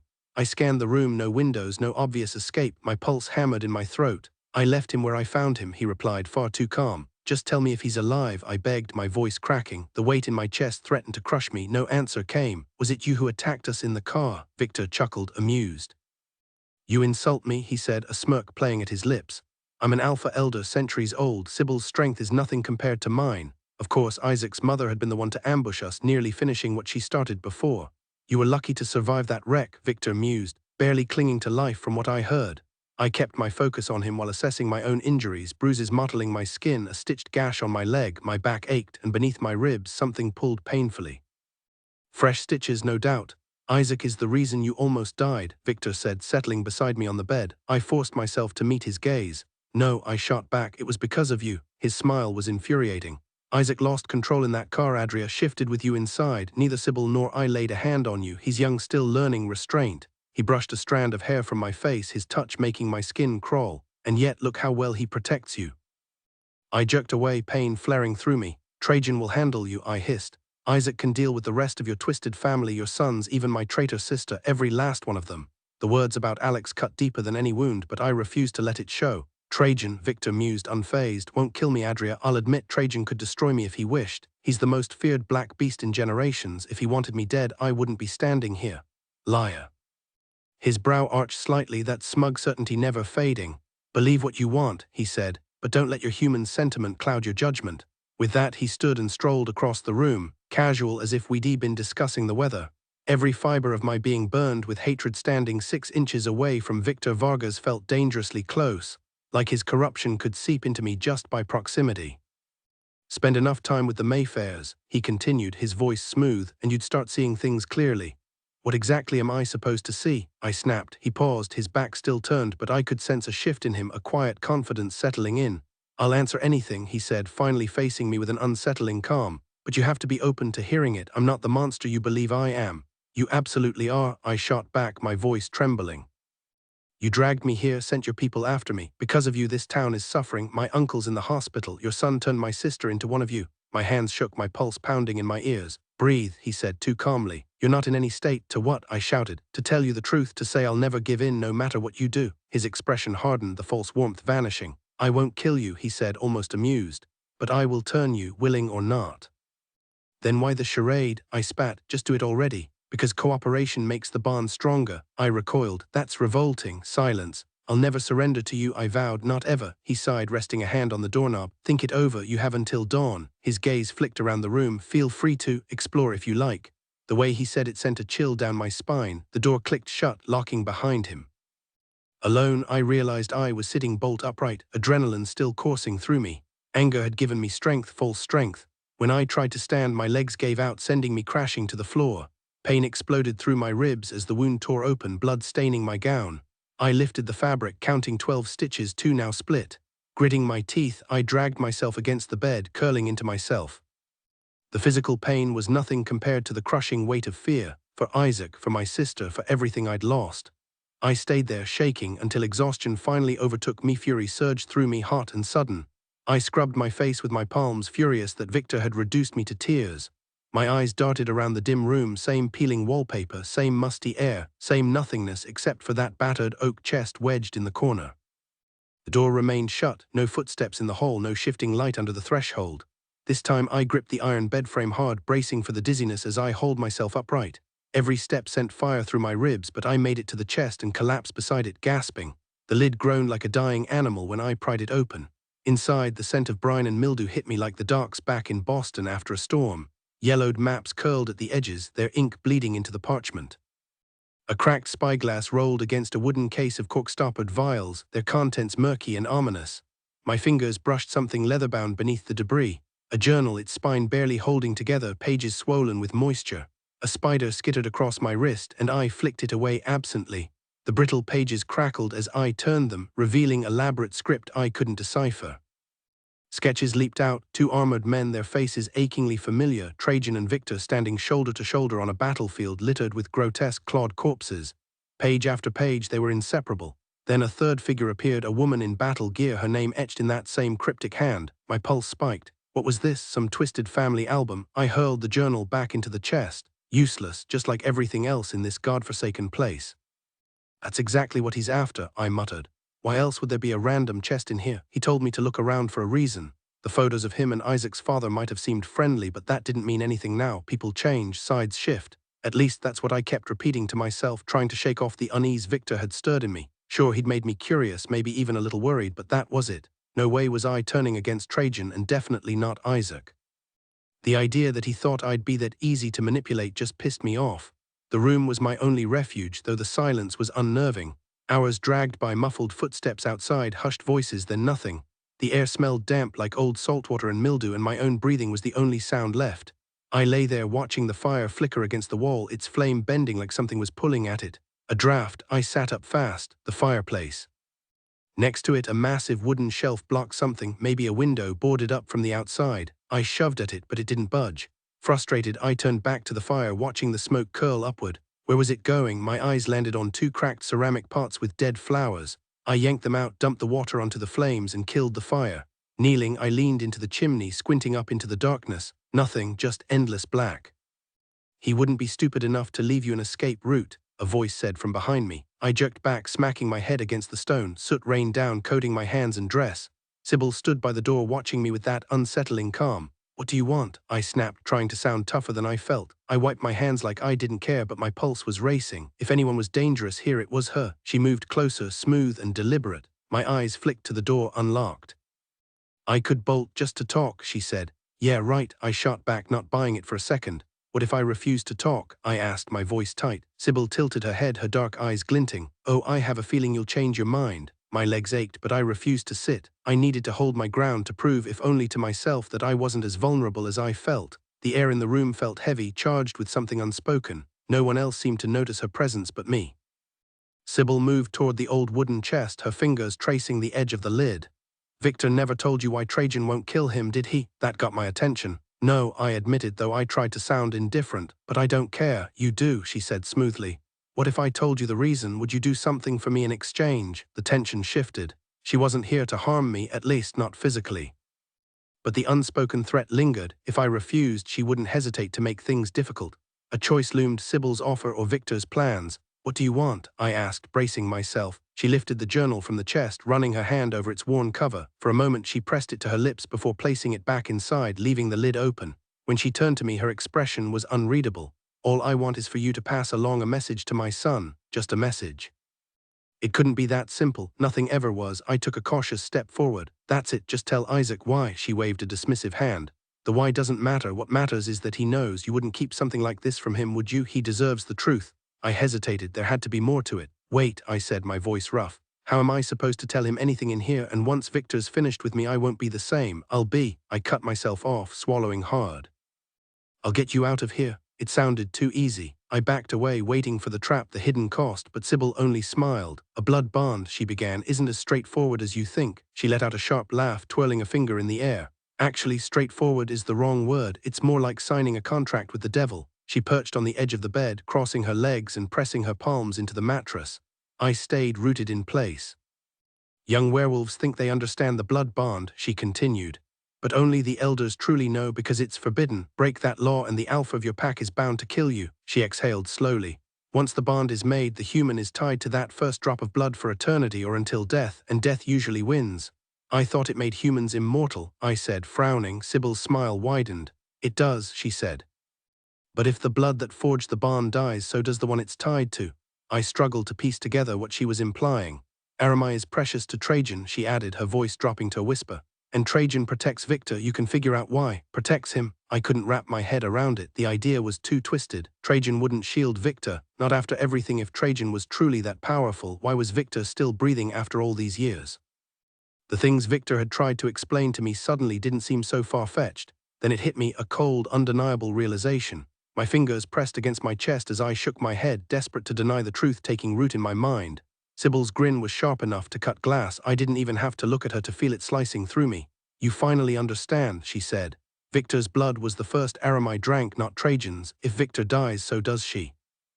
I stood frozen, my thoughts scrambling. Sybil slid off the bed and closed the distance between us, her presence radiating heat like a furnace. Trajan's blood sustains Aramai, she murmured, circling me like a predator, but Victor's is what brought her to life. The weight of her words slammed into me. Pathetic, isn't it? She added, her voice dripping with mockery. You want me to tell Isaac, I said, the pieces clicking into place, because it'll turn him against his own father. Sybil gave a slow nod. My sons deserve to know which parent is truly worthy of their loyalty. I turned to face her head-on. Then why not tell Isaac yourself? I already explained. Because of the law, partly, she admitted. But you're telling me, I countered. You're breaking it right now. Her eyes flashed. I'm past caring. The other reason Isaac loathes me, can't say I blame him. True enough. A flicker of amusement crossed her face. You're jealous, I said, the accusation slipping out before I could stop it. Sybil's lips curled back, her teeth clenched. Victor's a fool, she snapped. He spent centuries chasing Trajan's shadow, his men's respect, the terror his name commands, even the women who loved him. Her expression softened for a heartbeat, as if lost in memory. That's how I ended up here, tangled in his web. Seems like you enjoy the trap. I do, she said, lifting her chin. And that's exactly why you can't stay. Figured as much, I shot back. But trust me, I don't want to be here. I just want to go home to Isaac. Sybil's smile turned lethal. A deafening crash shattered the tension. I spun toward the door just as Victor burst in, slamming Sybil into a heavy bookshelf. For a second, I thought he was protecting me until the chaos in the hallway told me otherwise. He seized my arm, dragging me toward the exit, something blurred in my periphery. I dropped just in time, Sybil's nails grazing Victor instead of me. My breath lodged in my throat. This wasn't just a fight, it was a storm breaking loose. The entire room froze as Isaac suddenly attacked Victor, sinking his teeth deep into Victor's collarbone. A raw, guttural snarl tore through the air as Isaac overpowered him, slamming Victor's head against a heavy wooden beam overhead. Even Alex's grip on me slackened in stunned silence. With a vicious snap, Isaac tore into the other side of Victor's neck, sending him crashing to the ground like dead weight. Ash and another figure stepped forward, but Victor, clutching his bleeding throat, waved them off. Let him finish me, he choked out, blood bubbling in his voice. He lay there, human again, slumped against a coffee table, but Isaac wasn't done. He wasn't shifting back. He was going to kill Victor, sealing his own fate by dooming Aramai in the process. I wrenched free from Alex and staggered forward, catching myself on Ash's shoulder. Neither of us cared. Stop, my voice cut through the tension, and for a second the room held its breath. Isaac, don't do this. Isaac turned, his muzzle dripping with blood and saliva, his wild eyes flickering between me and Victor. My voice dropped to a whisper. Please don't. In that heartbeat of clarity, I made my choice. Isaac could never know the truth about Aramai. Some truths destroy more than they heal. If he learned his own father had sacrificed his sons for her, it would shatter him, first abandoned by his mother, then betrayed by the father he idolized. Isaac released Victor but loomed over him, a silent threat. As I stepped closer, pressing against Isaac's heaving chest, I stared down at Victor. Humans are weak, Victor rasped. You'd spare me after everything? Pathetic. He had no idea why I'd stopped Isaac, and I needed to keep it that way. From the shadows above, Sybil's gaze burned into me. Guess humanity has its downsides, I lied smoothly. Just then Zir and the others burst in, half-shifted. No, Victor snarled, holding his fledglings back. Let them go. His bloodied gaze locked onto Isaac. You're just like your father. I always knew it'd be you. Then his eyes slid to me, something unreadable flickering in them. In more ways than one, it seems. The cryptic words settled like a stone in my chest. Isaac tensed, but I stopped him. Let's go home, I murmured, praying he'd still listen. Nathan stepped forward. We'll cover you. Zir tugged my arm, but Isaac didn't move. He wasn't leaving. Why? I wrenched myself from Zir's grip. Isaac, stop, I yelled, but he wouldn't meet my eyes in his werewolf form. He didn't need words. I could see it in the way he moved. He knew Victor wasn't done. Before I could react, Victor lunged, claws slashing through the air before his paws even left the ground. The force of the attack sent me flying backward, slamming into Ash, who shoved me away like I was nothing. I crashed into the kitchen, my back hitting the cold metal legs of the dining chairs. Pain exploded through my skull as I collided with the table's support beam, leaving me dazed and pinned. The room was chaos, snarls, splintering wood, bodies moving too fast to track. Only Isaac and Victor stood out. Victor, massive and brutal, and Isaac, who I'd recognize anywhere in any shape. The house groaned around us, walls buckling under the force of the fight. The dining table above me shuddered as debris rained down, shattered glass, chunks of plaster, then the chandelier exploding in a shower of glittering shards. Somehow the table held. I curled into a ball, hands clamped over my ears, but the sounds of tearing flesh and snapping bones still reached me. Isaac was winning. He had Victor on the ropes, one more strike from ending it. Then out of nowhere, a monstrous shape bigger than Victor grabbed Isaac's arm mid-swing and hurled him straight through the wall. My stomach dropped. No, the scream tore from my throat, raw and desperate. I crawled out from under the wreckage, my pulse hammering. The other wolves scattered as Trajan stepped forward, his presence alone enough to send them fleeing. Victor stood, blood matting his fur, but my eyes locked onto Trajan. He loomed over everything, terrifying, unstoppable. An alpha protects his own, I spat, my voice shaking with fury, not fear. He didn't stop me as I bolted outside, stumbling through the gaping hole in the wall. Isaac lay motionless in the snow, human again, his skin pale against the crimson staining the ground. I dropped beside him, my hands trembling as I checked for wounds. His body was ice cold, no trace of the usual heat after shifting. The snow beneath him stayed frozen, untouched by warmth. "Isaac," I whispered, pressing my fingers to his pulse. "Please." I sprinted to a car parked nearby and flung open the back door, desperately searching for anything to wrap around Isaac. My fingers fumbled for the trunk release, and when it popped open, I spotted a gym bag overflowing with clothes. I tore through it, flinging shirts and jeans aside until my hands closed around a thick beach towel. Draping it over Isaac, I tried to shield him as best I could. He was starting to come around, his voice weak and shaky. "Was that my father?" he murmured, his eyes struggling to focus. I glanced back at the house, my stomach twisting. There was no point lying. "Yeah," I admitted, brushing my lips against his forehead. He winced as he tried to sit up, and I couldn't believe he was even conscious with all that blood. "He's always been selfish," Isaac muttered, gripping my shoulder for support. "Selfish," I echoed. "Won't let anyone else take down high-ranking beasts," he explained, his voice strained. "Not while he's alpha, it's a power thing." The truth burned inside me. Isaac had no idea Trajan hadn't acted out of ambition, that he'd actually saved Victor's life, but I knew, and the guilt was suffocating. Helping Isaac stand, I could see the fury simmering in his eyes. "He's going to kill him," he said, staring at the house like he wanted to storm back in. I bit my tongue, knowing Trajan would never hurt Victor. The lie was eating me alive. "We need to go," I insisted, steering him toward the road where his car was hidden. Every step felt like a countdown. Would he turn back? The drive to Isaac's place was tense, the snowy roads winding through the dark. I kept checking the rearview mirror, half expecting an ambush. "They're not coming," he assured me, pulling me closer. Pressed against his chest, I could hear the steady rhythm of his heartbeat, smell the faint citrus of his soap mixed with the warmth of his skin. Every time I shifted, his arm tightened around me, protective and grounding. Exhaustion dragged at me, but soon we were pulling into his driveway. He carried me inside despite his own injuries, and I didn't have the heart to protest. The house was alive with firelight, the crackling hearth pushing back the winter chill. My gaze flickered to the portrait of Trajan and Aramai, and I quickly shut my eyes, wishing I could unsee everything I knew. As Isaac carried me upstairs, the pain in my ribs flared, but I kept quiet, focusing on the heat slowly returning to my frozen feet. Isaac carried me into a large bathroom, settling onto the edge of the clawfoot tub with me cradled in his arms. He twisted the old faucet handles, and the pipes groaned as warm water rushed in, steam curling up to fog the frosted window. The single dim light above the sink cast long shadows across the tiled walls. "Isaac," I murmured, my voice barely audible even to myself. "I'm okay." He hesitated before releasing me, and I shifted in his lap, wincing as I tried to sit up straight. My borrowed gown was soaked in his blood, my legs marred with dark bruises and shallow cuts, but none of that mattered. All I could see was him, the deep wound along his neck still glistening. "Look what he did to you," I whispered, my fingers trembling as they traced the injury. Tears spilled over, hot against my cheeks. Pushing myself up, I gripped his arm for support, but his hands steadied my hips, firm yet yielding. He wouldn't let me stumble, even as I stubbornly pulled away. It didn't matter that he healed faster than any human, that his body would mend itself. I needed to take care of him. My legs shook as I shuffled to the sink, yanking open the cabinet above it. Isaac hovered close, his presence a silent guard against my exhaustion. "You don't have to do this," he said, his voice low as his hands settled on my waist. I shoved aside half-empty bottles of lotion and forgotten perfume, searching desperately for anything useful, bandages, antiseptic, even a clean cloth, but found nothing.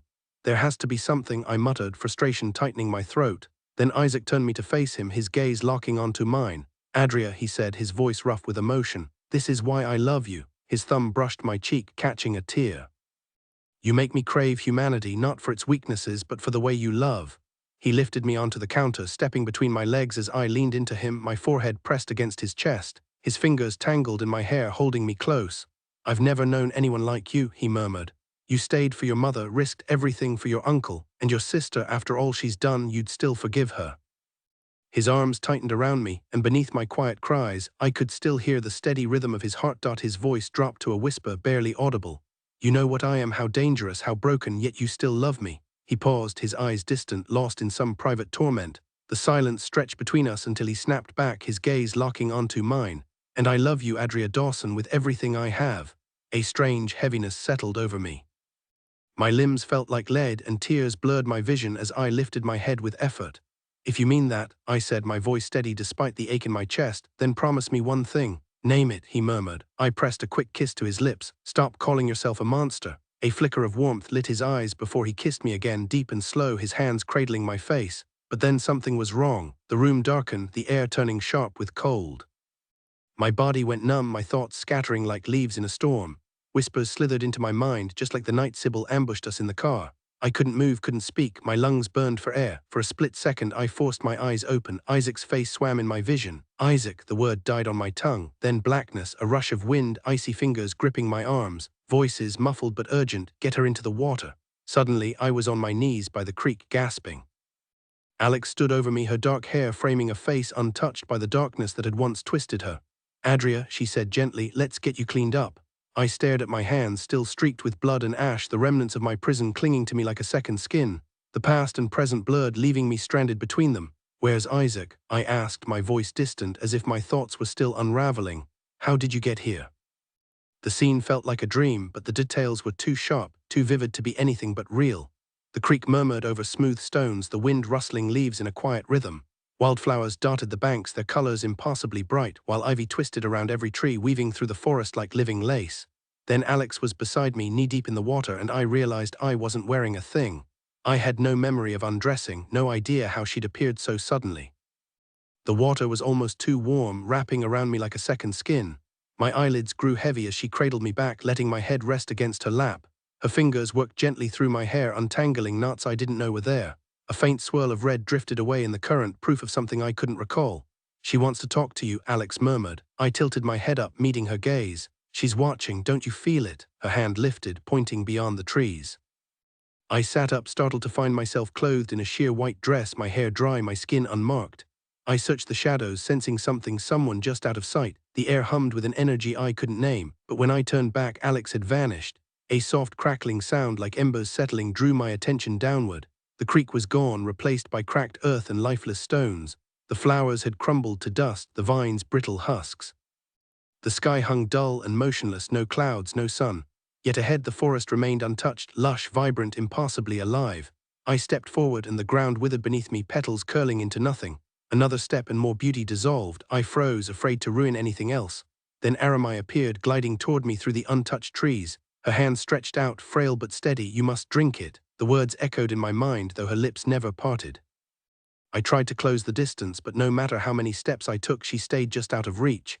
Drink what? I thought, or maybe whispered, but my own mouth didn't move. The water from the creek. I glanced at the barren creek bed, then back at her. There isn't any left. Her hand lifted again, and suddenly, impossibly, I was staring into her palm as if she stood inches away. A single drop of water shimmered there, my face reflected in its surface. Doubt prickled at me, but how could I refuse? Aramai was the closest thing to an angel I'd ever known. I held her hand between both of mine, bending down to press my lips against the single drop of water. I drank deeply, eyes fluttering shut as warmth spread through me, until suddenly I was weightless, tumbling through endless darkness. Then, just like that, I was awake. Isaac's bed cradled me, the sheets crisp and cool against my skin. A thick comforter, ivory with delicate embroidery, wrapped around me like a cocoon. Morning light barely peeked through the frost-kissed window, casting a pale glow on the hardwood floor. The room smelled faintly of lemon cleaner, mingling with the soft scent of a burning vanilla candle on the nightstand. Someone, Isaac, maybe had taken care of me. My hair was smooth, my skin clean, the cuts and bruises already healing. I ran my fingers over my ribs where the wound had closed, leaving only the faintest ridge of a scar. My lips tingled with a strange sense of déjà vu, like I'd forgotten something important. Then I saw him, half hidden in the shadows. The chair creaked as he stood, boots whispering against the floorboards. He sat beside me, his touch featherlight as he traced my cheek. I inhaled deeply, his familiar scent wrapping around me, stronger than ever. "What happened?" I murmured, blinking up at him. His lips brushed mine before he answered. "You collapsed," he said softly. "After everything, the Vargas house, the injuries, it was too much." His fingers tangled gently in my hair. "Zir and Daisy helped me clean you up, and the place."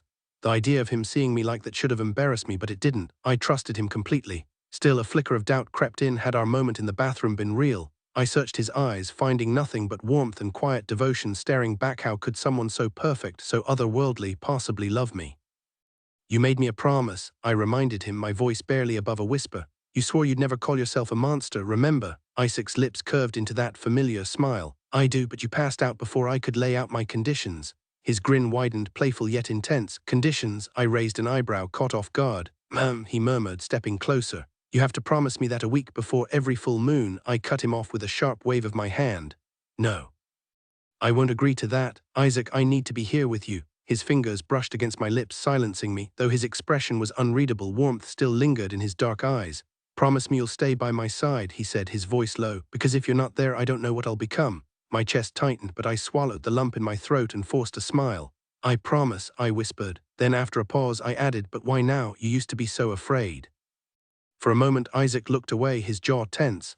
I held my breath, waiting. Finally, he met my gaze again, his eyes shadowed with something unspoken.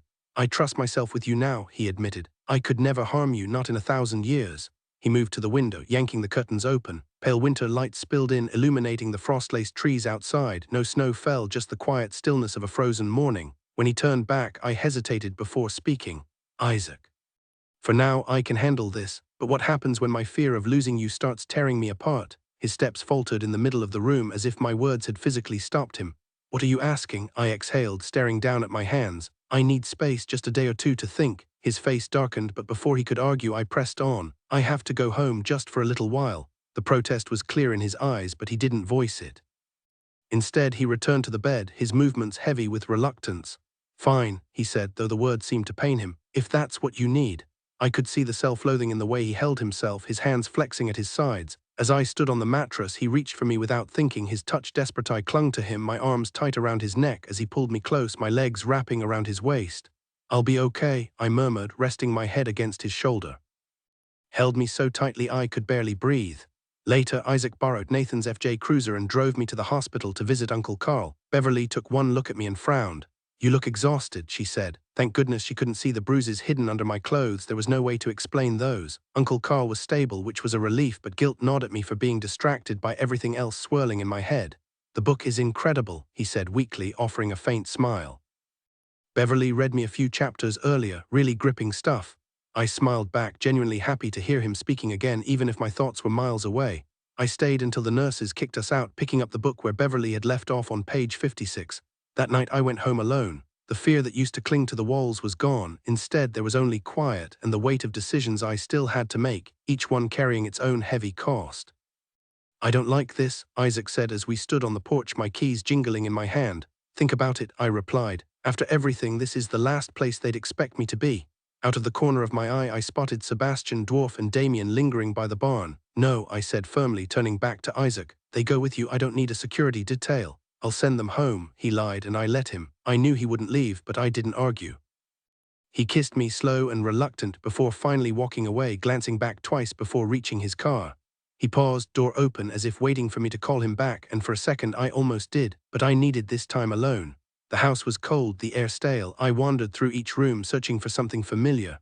Uncle Carl's chair sat empty, his favorite Afghan crumpled on the floor. Dust coated the surfaces. Beverly would never let that slide. The fireplace was cold, no trace of its usual warmth. Upstairs, their bedroom was in disarray, clothes scattered, drawers half open. Alex's door was shut, like always. I hesitated, then finally reached for the knob. The room was spotless, even more immaculate than mine. Every item had its designated spot on the shelves, the dresser, the desk. Alex's clothes were folded neatly in the drawers or hung precisely in the closet. Beverly had kept it this way, holding on to hope that Alex might return despite being forbidden from the house. She wanted everything ready just in case. My gaze landed on a photo taped to the mirror, Alex and me grinning at the camera. I picked it up, studying the image. There we were on Tybee Island, her arms slung over my shoulder, both of us sun-kissed and carefree. Just before the picture was taken, she'd playfully emptied a bucket of tiny crabs onto my towel, sending me scrambling. A quiet laugh escaped me before I tucked the photo away. I couldn't bear to look at it any longer. That night I slept alone, but the thought of Isaac Mayfair nearby watching over me brought some comfort. No dreams came, or if they did, I didn't remember them, and that was a relief. For the next 2 days I stayed home, skipping school like I had back in Georgia, needing time to piece myself back together. No one came by, not even the ones who'd once wanted me dead. But from Uncle Carl's upstairs office window I spotted Isaac's car in the distance. Sometimes Damien's too. Beverly finally swung by just once, grabbing clothes before heading back to the hospital. "They're starting Carl's physical therapy next week," she said, her voice bright with hope. I threw my arms around her. "That's amazing, it really is," she replied, rummaging through her purse for her keys. "I'll need to get a ramp built out front before he comes home. Do they think he'll walk again?" She hesitated. "He's already moved his legs a little." After one last hug, she was gone. The rest of the day blurred into quiet reflection. How do people survive tragedies this crushing? The world kept spinning, oblivious, while I wrestled with my thoughts. Maybe I wasn't so different. Everyone has their own storms to weather. Mine were just unusual, but I couldn't settle on an answer. Instead, I ended up more conflicted than before. One thing was clear: I refused to live as a monster. The idea of that kind of suffering was unbearable. The idea alone twisted my stomach into knots. The blood bond with Aramai wasn't something I wanted either, though it was slightly better than the alternative.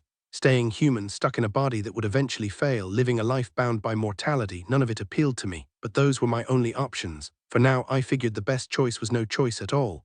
Taking things day by day, savoring what little time I had left, was the only path forward.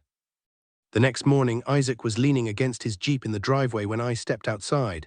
"Need a lift?" he asked, grinning, even though we'd already talked about it the night before. The sun was bright, though it wasn't doing much to melt the stubborn snow. Still, after weeks of grey skies, the warmth on my face was a relief.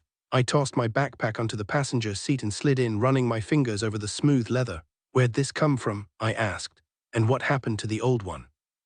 For a second, I flashed back to that car, spinning, crashing, but pushed the memory away. "Nathan and Xavier dumped it behind the house," he said. I smirked. "What, are they your personal cleanup crew now?" Isaac chuckled and tugged me closer. "Sometimes." The drive to school was quiet, the kind of silence where you know the other person is thinking the same thing. He wanted to know what I'd decided, what I'd figured out while I was gone. When we pulled into the parking lot, he cut the engine and stared ahead, drumming his thumbs on the wheel. "Nothing happened," I said before he could ask. "She didn't come back." "I know. Then what's wrong?" His hands stilled and he turned to me. "I thought about going back to Serbia with my father." My stomach dropped. The morning suddenly felt colder. "But it was just a thought," he added quickly. "Just guilt talking. Don't worry, I'm still too selfish to leave. If you did, it would destroy me." "Same," he said, his voice softer. "I could never walk away, and I won't." His mood shifted, his arm slipping around my shoulders. "Good news, Victor's dead and his family's leaving." "Really?" I kept my tone neutral, careful not to give anything away. "Yeah, Nathan heard it from Rachel. Ash is alpha now and they're heading up north." It was a lie, one I knew and he didn't. "Are you going with them?" "Xavier and Seth might," he said, "but it's too soon to say." His finger brushed my earlobe, sending a shiver down my spine. "Adria," he murmured, "why didn't you want me to kill Victor?" I'd known this question was coming. I'd seen it in his eyes that night, dark and lethal as he stood over Victor. I'd been turning the answer over in my mind ever since. "I never thought I'd get comfortable watching people die," I admitted, staring at my hands. Isaac studied me for a long moment before a warm, understanding smile softened his features. He leaned in, brushing his lips against mine, then pressed a lingering kiss to my forehead. "How's the injury holding up?" he murmured, his fingers tracing lightly over my stomach. "Honestly, it stopped hurting days ago," I said, frowning, "which is weird considering how awful it looked before." He gave the spot a gentle pat before pulling back, then reached into the backseat for a sleek black backpack. "What's that for?" I asked. His grin turned playful. "Gotta have something to haul my books around in, right? Can't exactly show up empty-handed." I blinked. "Wait, what?" "Enrolling," he said with a shrug. "Had to be a senior so we won't share classes, but if I'm sticking around Hallowell, might as well dive in like everyone else." My jaw dropped. "You're serious? You're actually going to school with me?" I'd braced myself for werewolf-proofing my aunt and uncle's house, but this never crossed my mind. Before he could react, I launched myself at him, peppering his face with kisses.